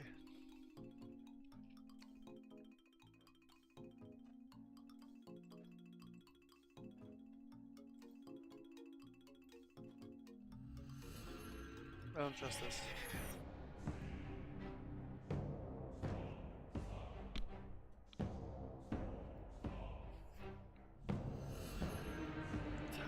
Teleport, like this is literally just one section of this quest is making me teleport so many different times. No wonder why was such a long quest back in the day, because we never had all these teleports. Imagine having to do this in like one go and just like, or just not even one go. Wait, what? Oh, umbrella drop. Maybe a double drop, or is that just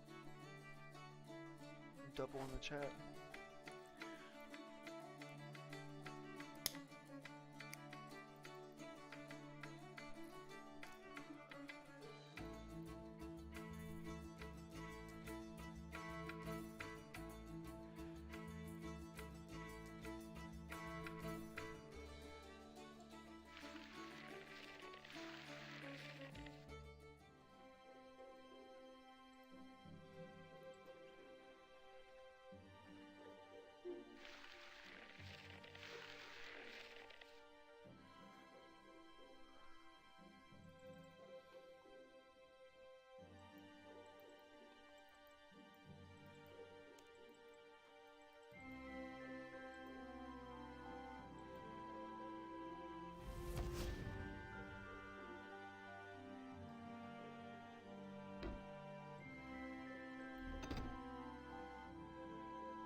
Oh, wait a second.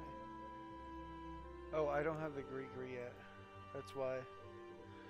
I need to go to that guy to get the Gree.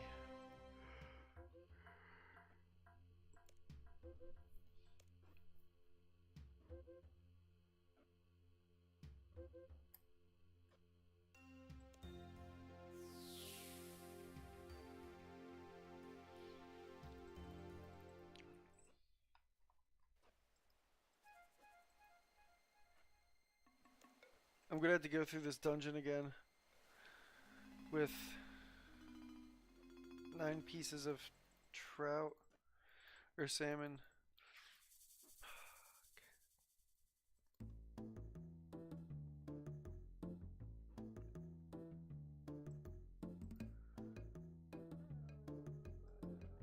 Let's see how this goes.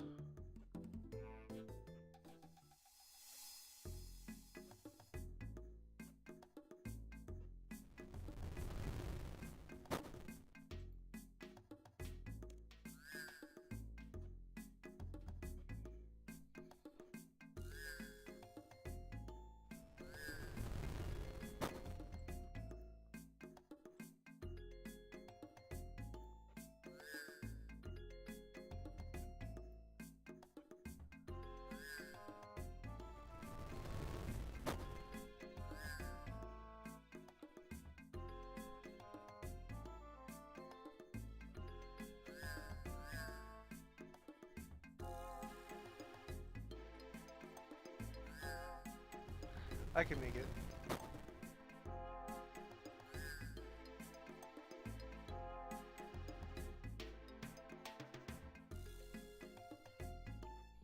It's an annoying run, but I can do it.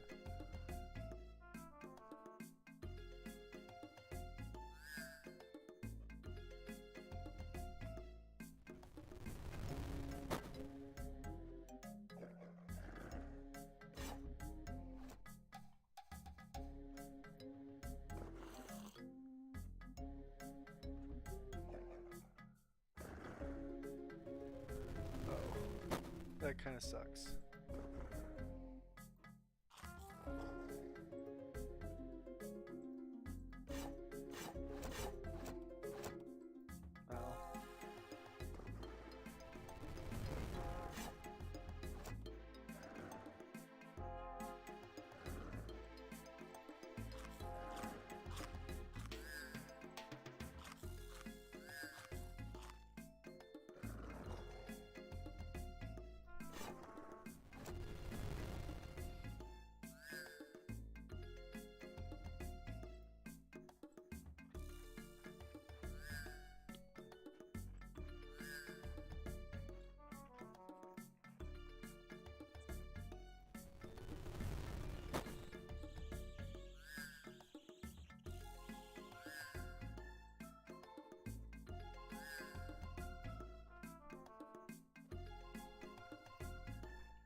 Jesus.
There's no way.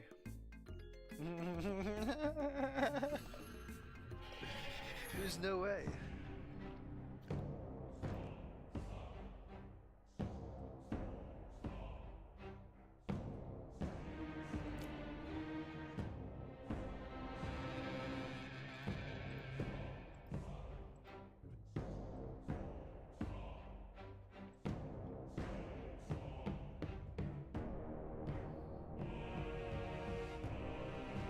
my god, thank god I can see the end,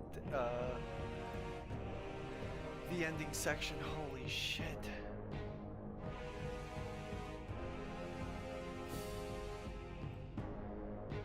Nope.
Okay.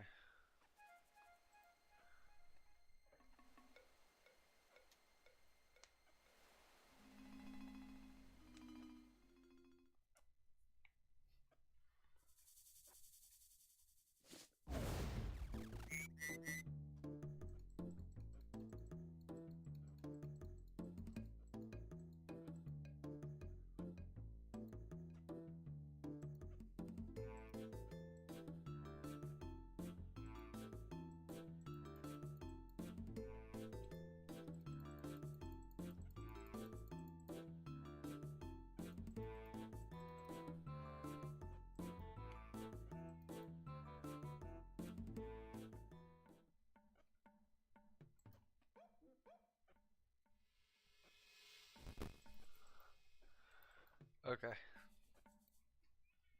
Monkey form activated. I really need to come back here to buy a dragon skimmer. Maybe. I don't know.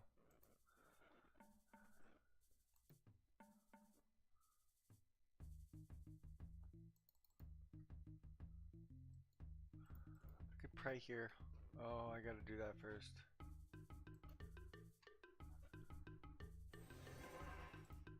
Oh, they're so... These guys.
my god.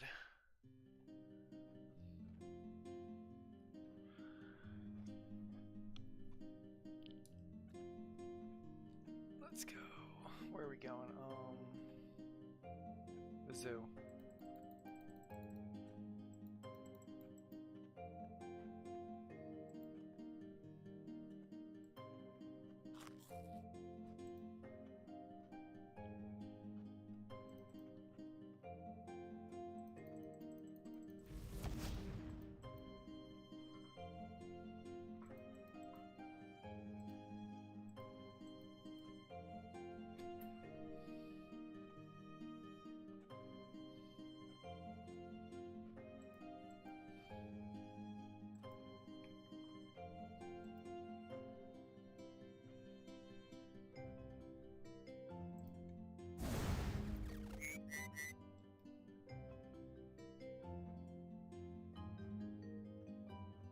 Where are you?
Oh, hey buddy. I've been pretty good. I just been playing a lot of Iron Man mode on Runescape. I recently what's it called? Got my computer all fixed up again, you know.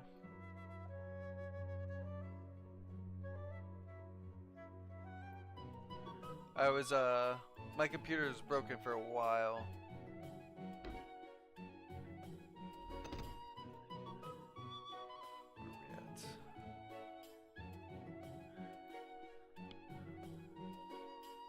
Yeah, I need to get some like, I need to figure out some non-copyright music that I can put on while I'm doing this, so that I can at least like publish my live after it's done, you know. Please. How you been? What's new?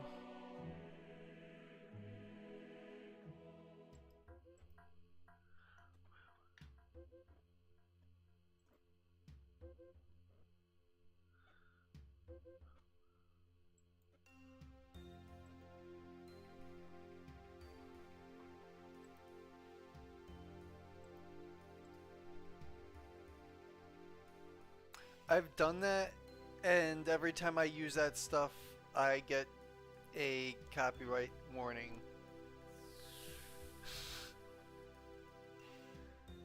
So like I just gotta sit through and figure out which songs are gonna really like are actually non-copyright and which ones aren't. I gotta go with this guy.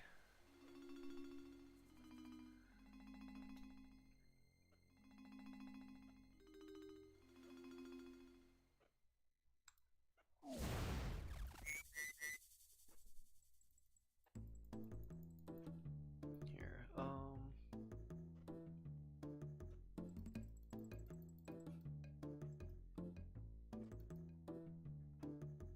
let me throw something on.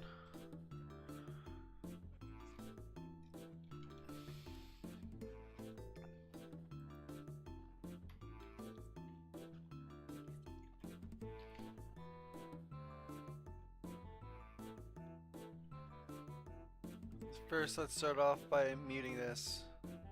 What do you mean I can't do this right now? What do you mean I can't do this right now?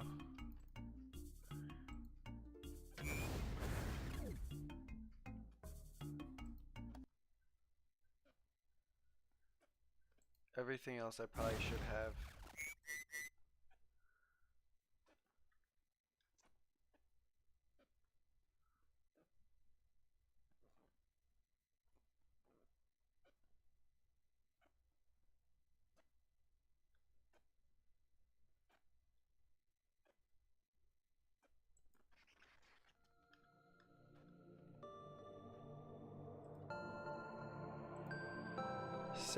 This was 7 years ago, but that's fine.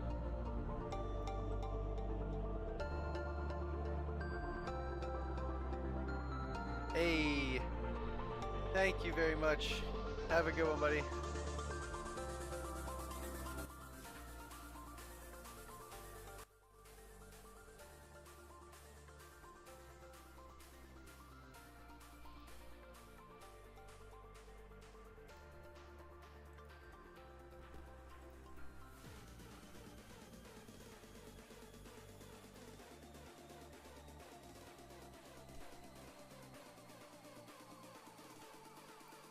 This time head west.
Cutscene time.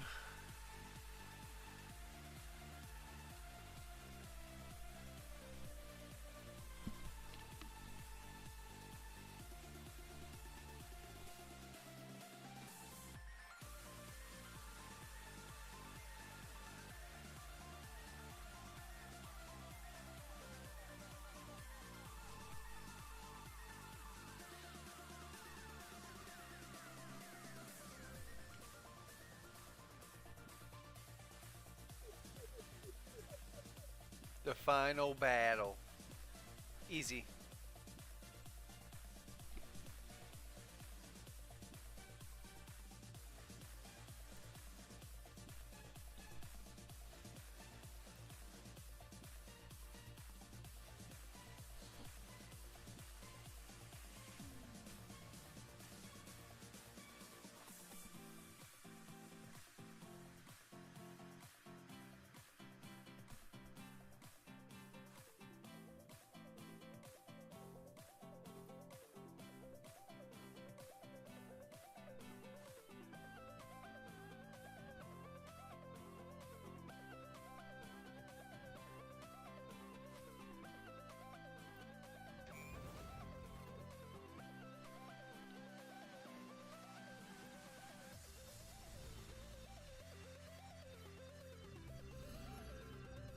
Let's go. This is gonna be an easy fight too.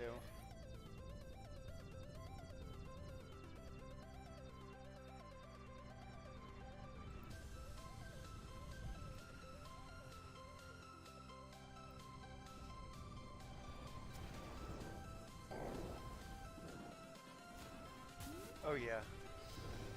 Everything changes.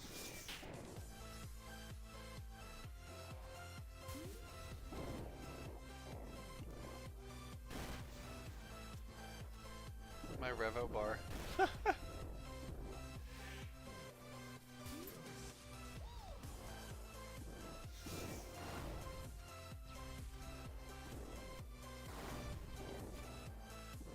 that.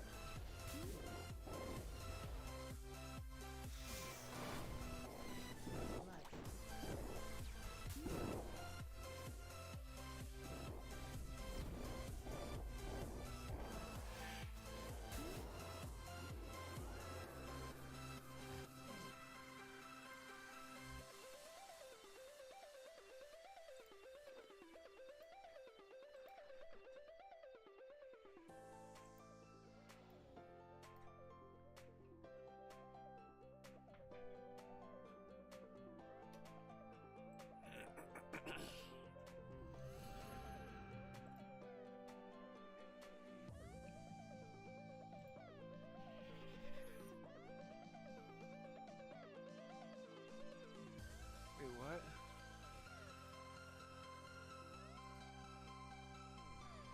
I have to go back to the Grand Tree? Oh, why am I here? Okay,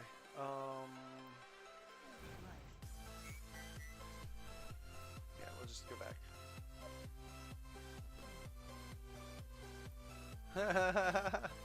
True.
Alright, we're almost finished this, guys. This has been a quest.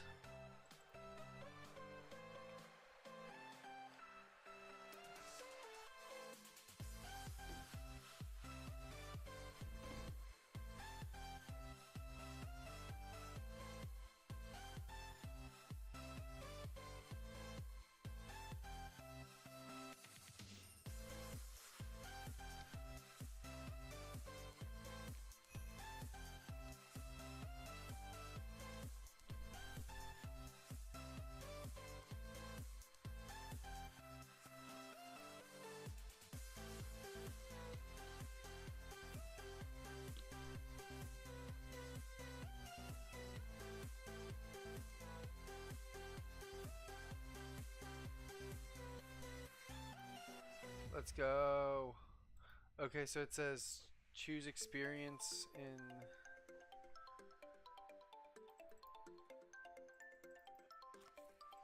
attack and defense. Oh yeah, okay, fair enough.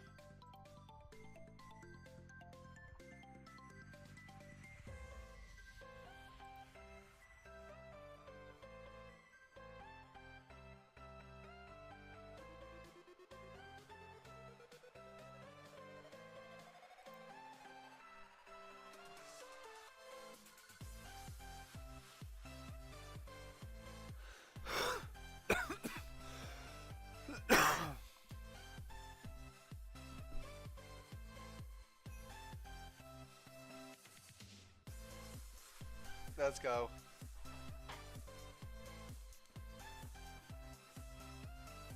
Is that enough for me to get into the Oh no, that's not enough for me to get into the fucking Warriors Guild. I need to start grinding the Warrior. I want to grind the Warriors Guild because I want the defenders. So that's all done.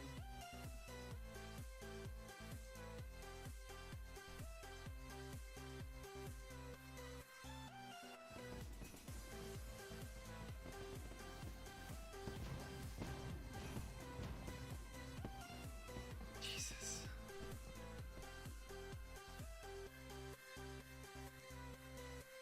Let's go.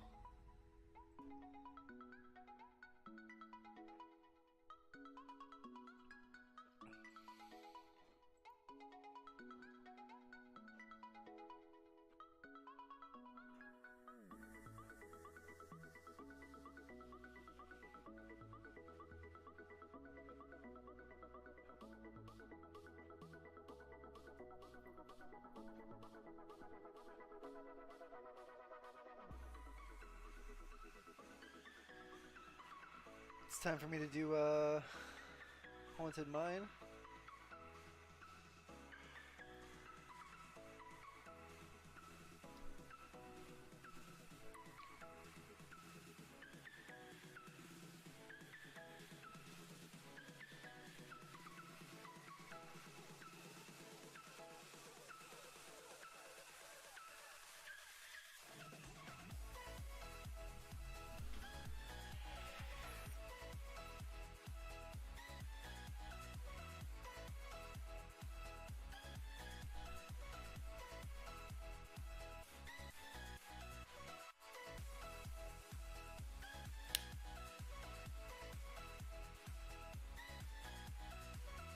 So what are my options now for everything? Tier 760 armor.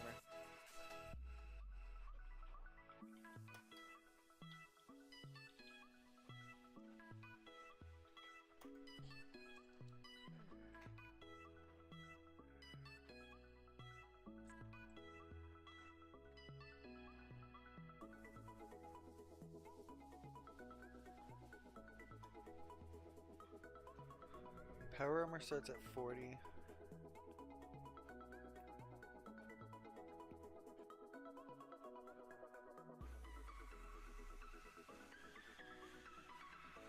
Lunar equipment. Dragon armor, Demon Slayer equipment.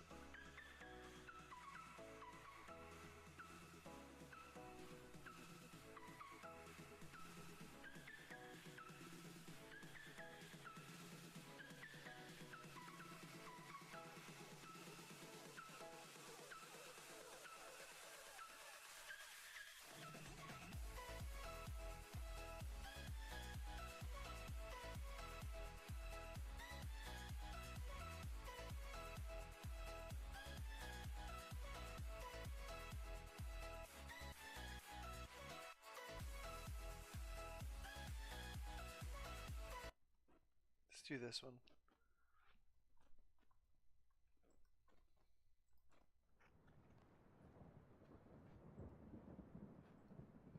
Okay, what do I need for the Haunted Mine?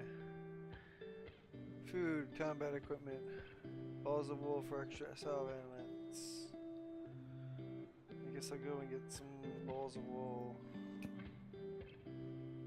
Shouldn't have thrown all that in there. Let me throw this somewhere else.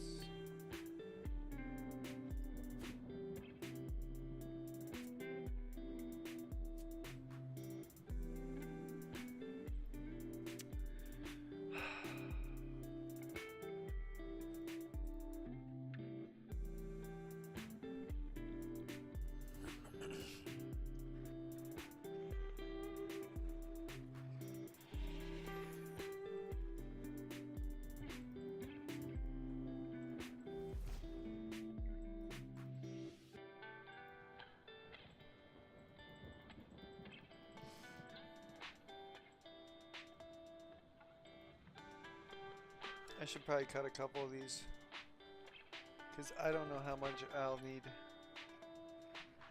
Hey, happy Saturday to you too, buddy. How are you?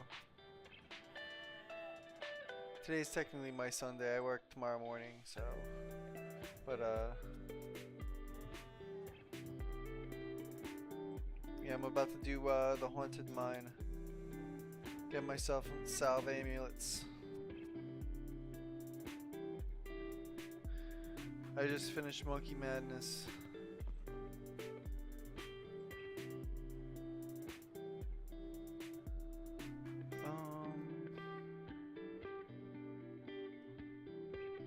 Okay, yeah, so that's all I needed to do there. I need to go into the castle and turn these into balls of wool.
Okay, so I just need basically to grab my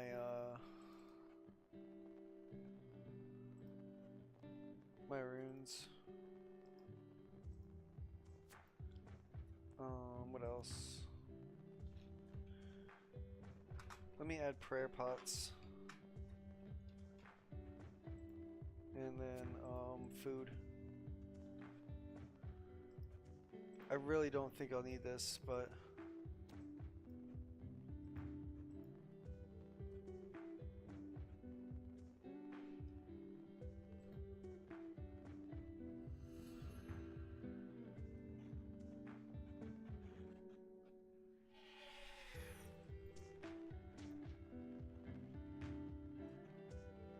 yep, exactly. Exactly. That's gonna bump me up to like probably 48 or so, 47, 48.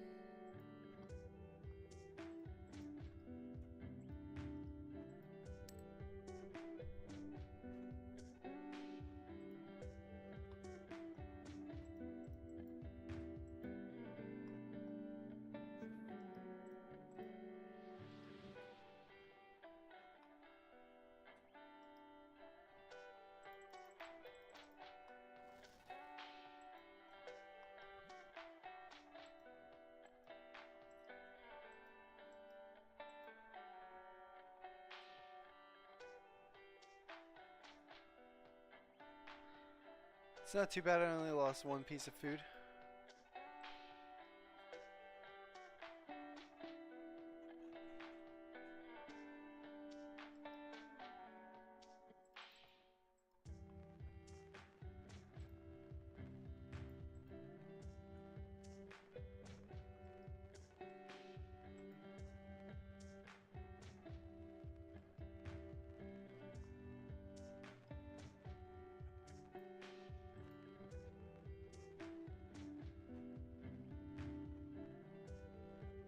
Oh.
your W-2 and file Fed and State for free.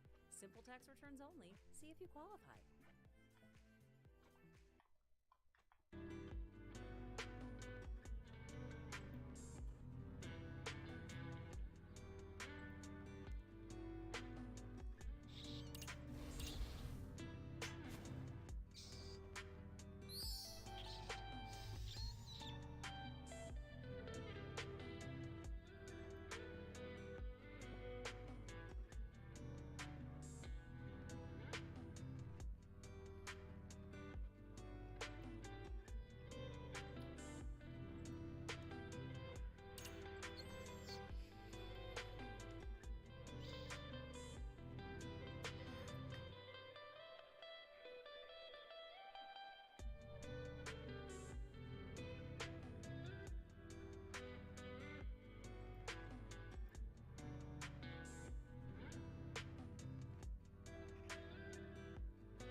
Oh man.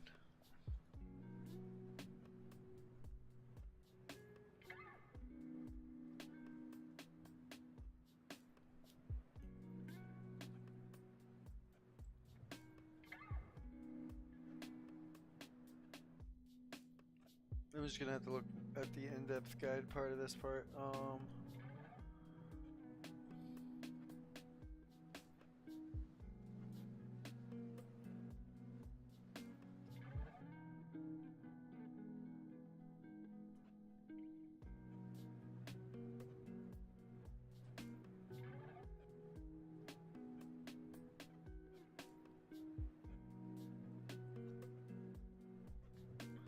So do I have to pick more glowing fungi?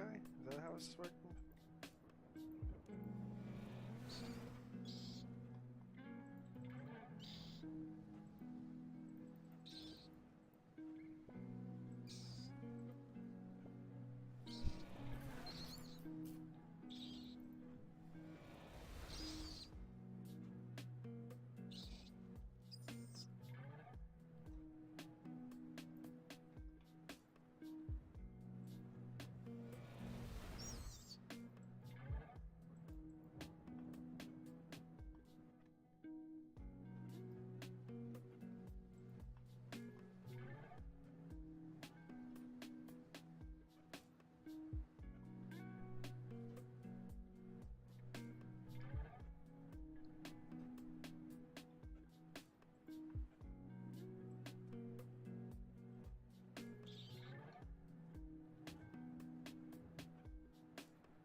How does this fully work?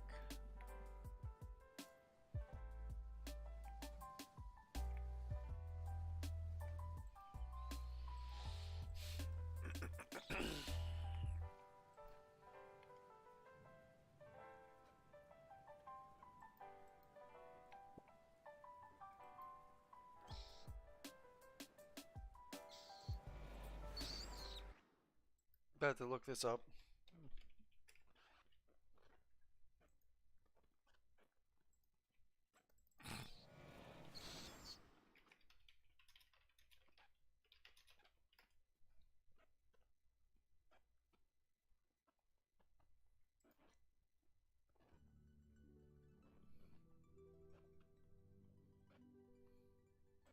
Subscapers and welcome to Haunted Mine Quest Guide. The quest.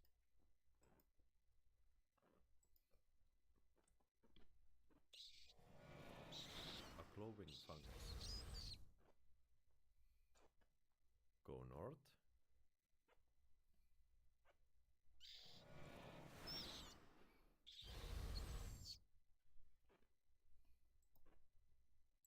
Use the glowing fungus to the minecart.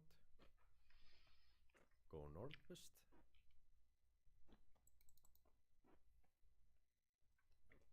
Click on the points settings. This is different for everybody. Copy the picture I have on the screen. You have to pull different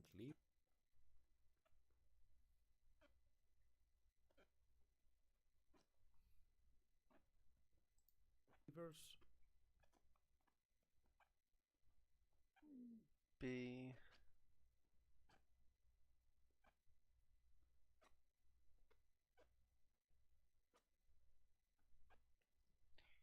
B, D, B, D, J, B, D, J, and no, that's it. B, D, and J. That's all I need to switch. Speed, D, and J.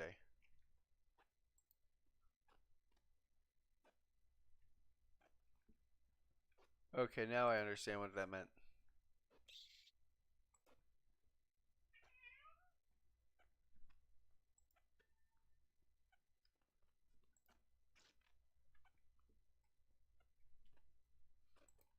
B, D,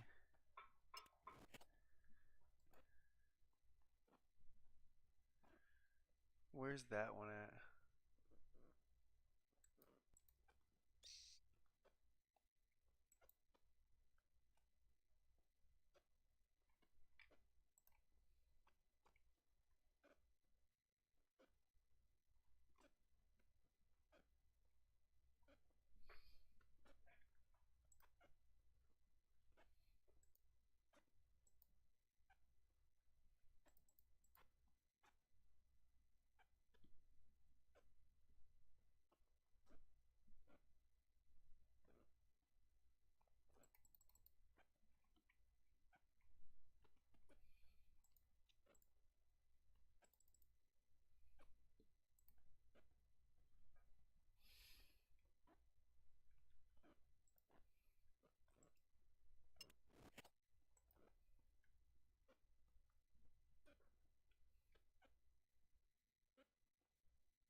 Let's go. Wait, what? It was correct, right?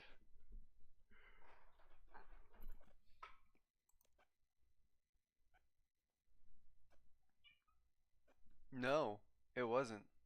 It wasn't correct.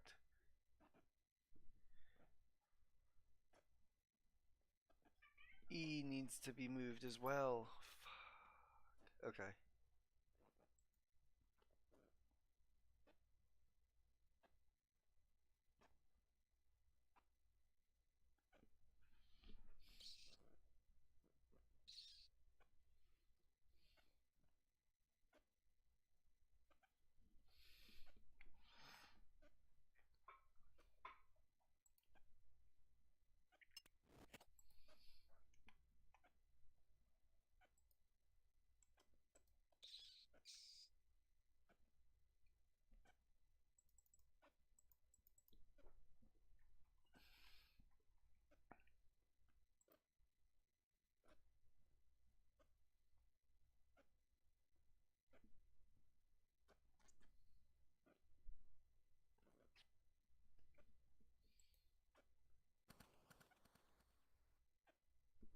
Yeah. Wait, what?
You think we go for 60 rune crafting? Hey, good luck, and then take a break, get the quests. And other skills I usually watch.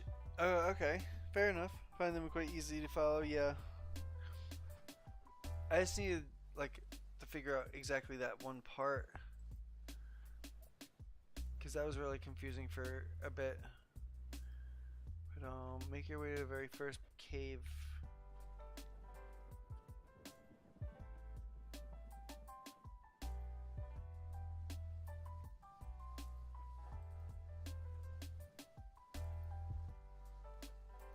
Oh man.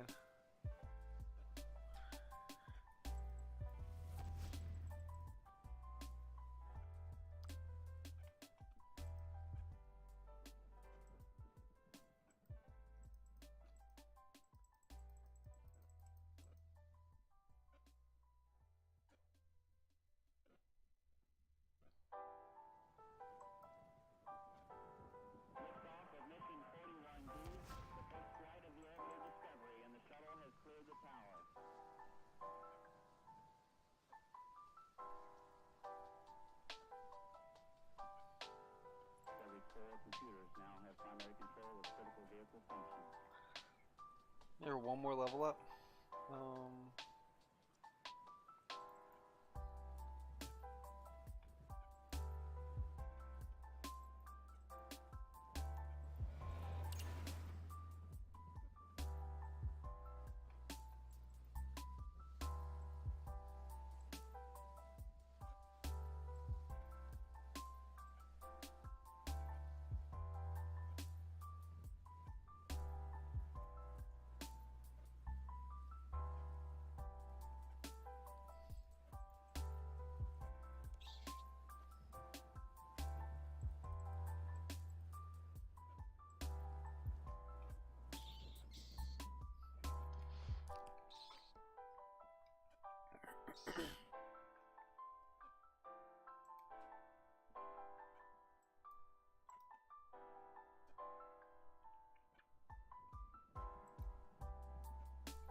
Go northeast by the letters down the door.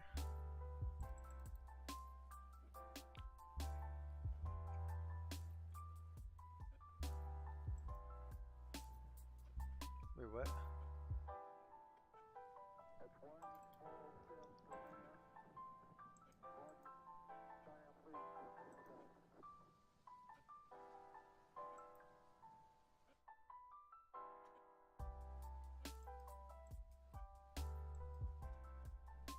Wait, what?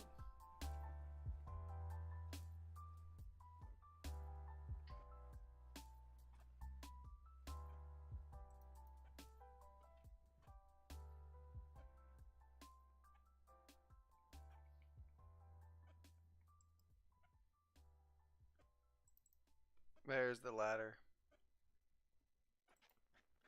Go west and down the ladder.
On the east path when it splits.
west.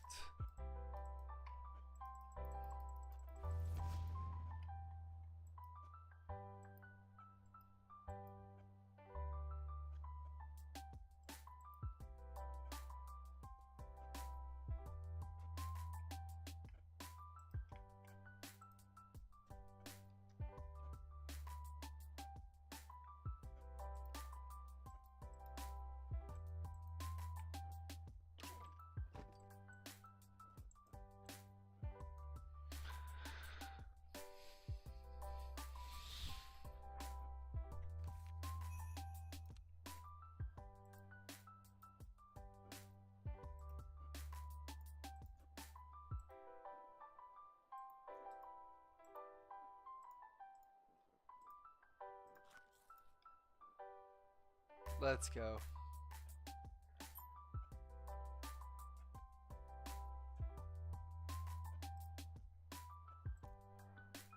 Whew, 48.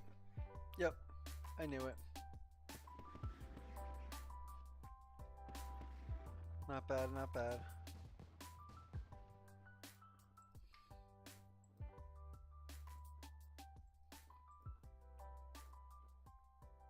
Oh, very long.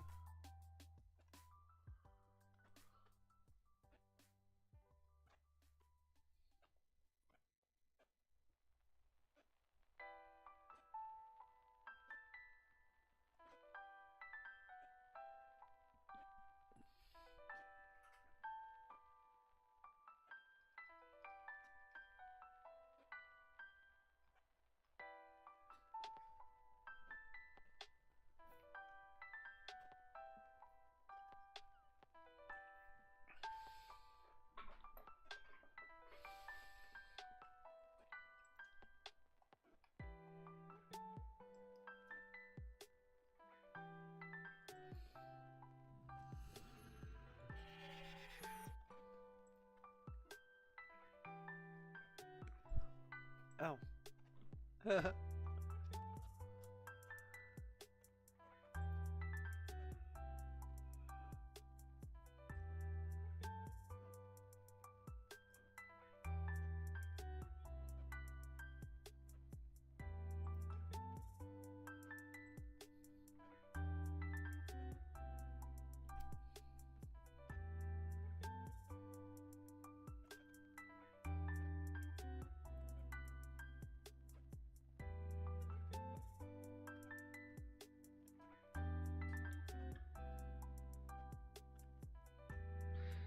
I might take a little bit of a break. Come back at 6 o'clock, which is like an hour and 45 minutes. Thank you guys so much for watching. I'll catch you in a bit. I need to take some time and just chill.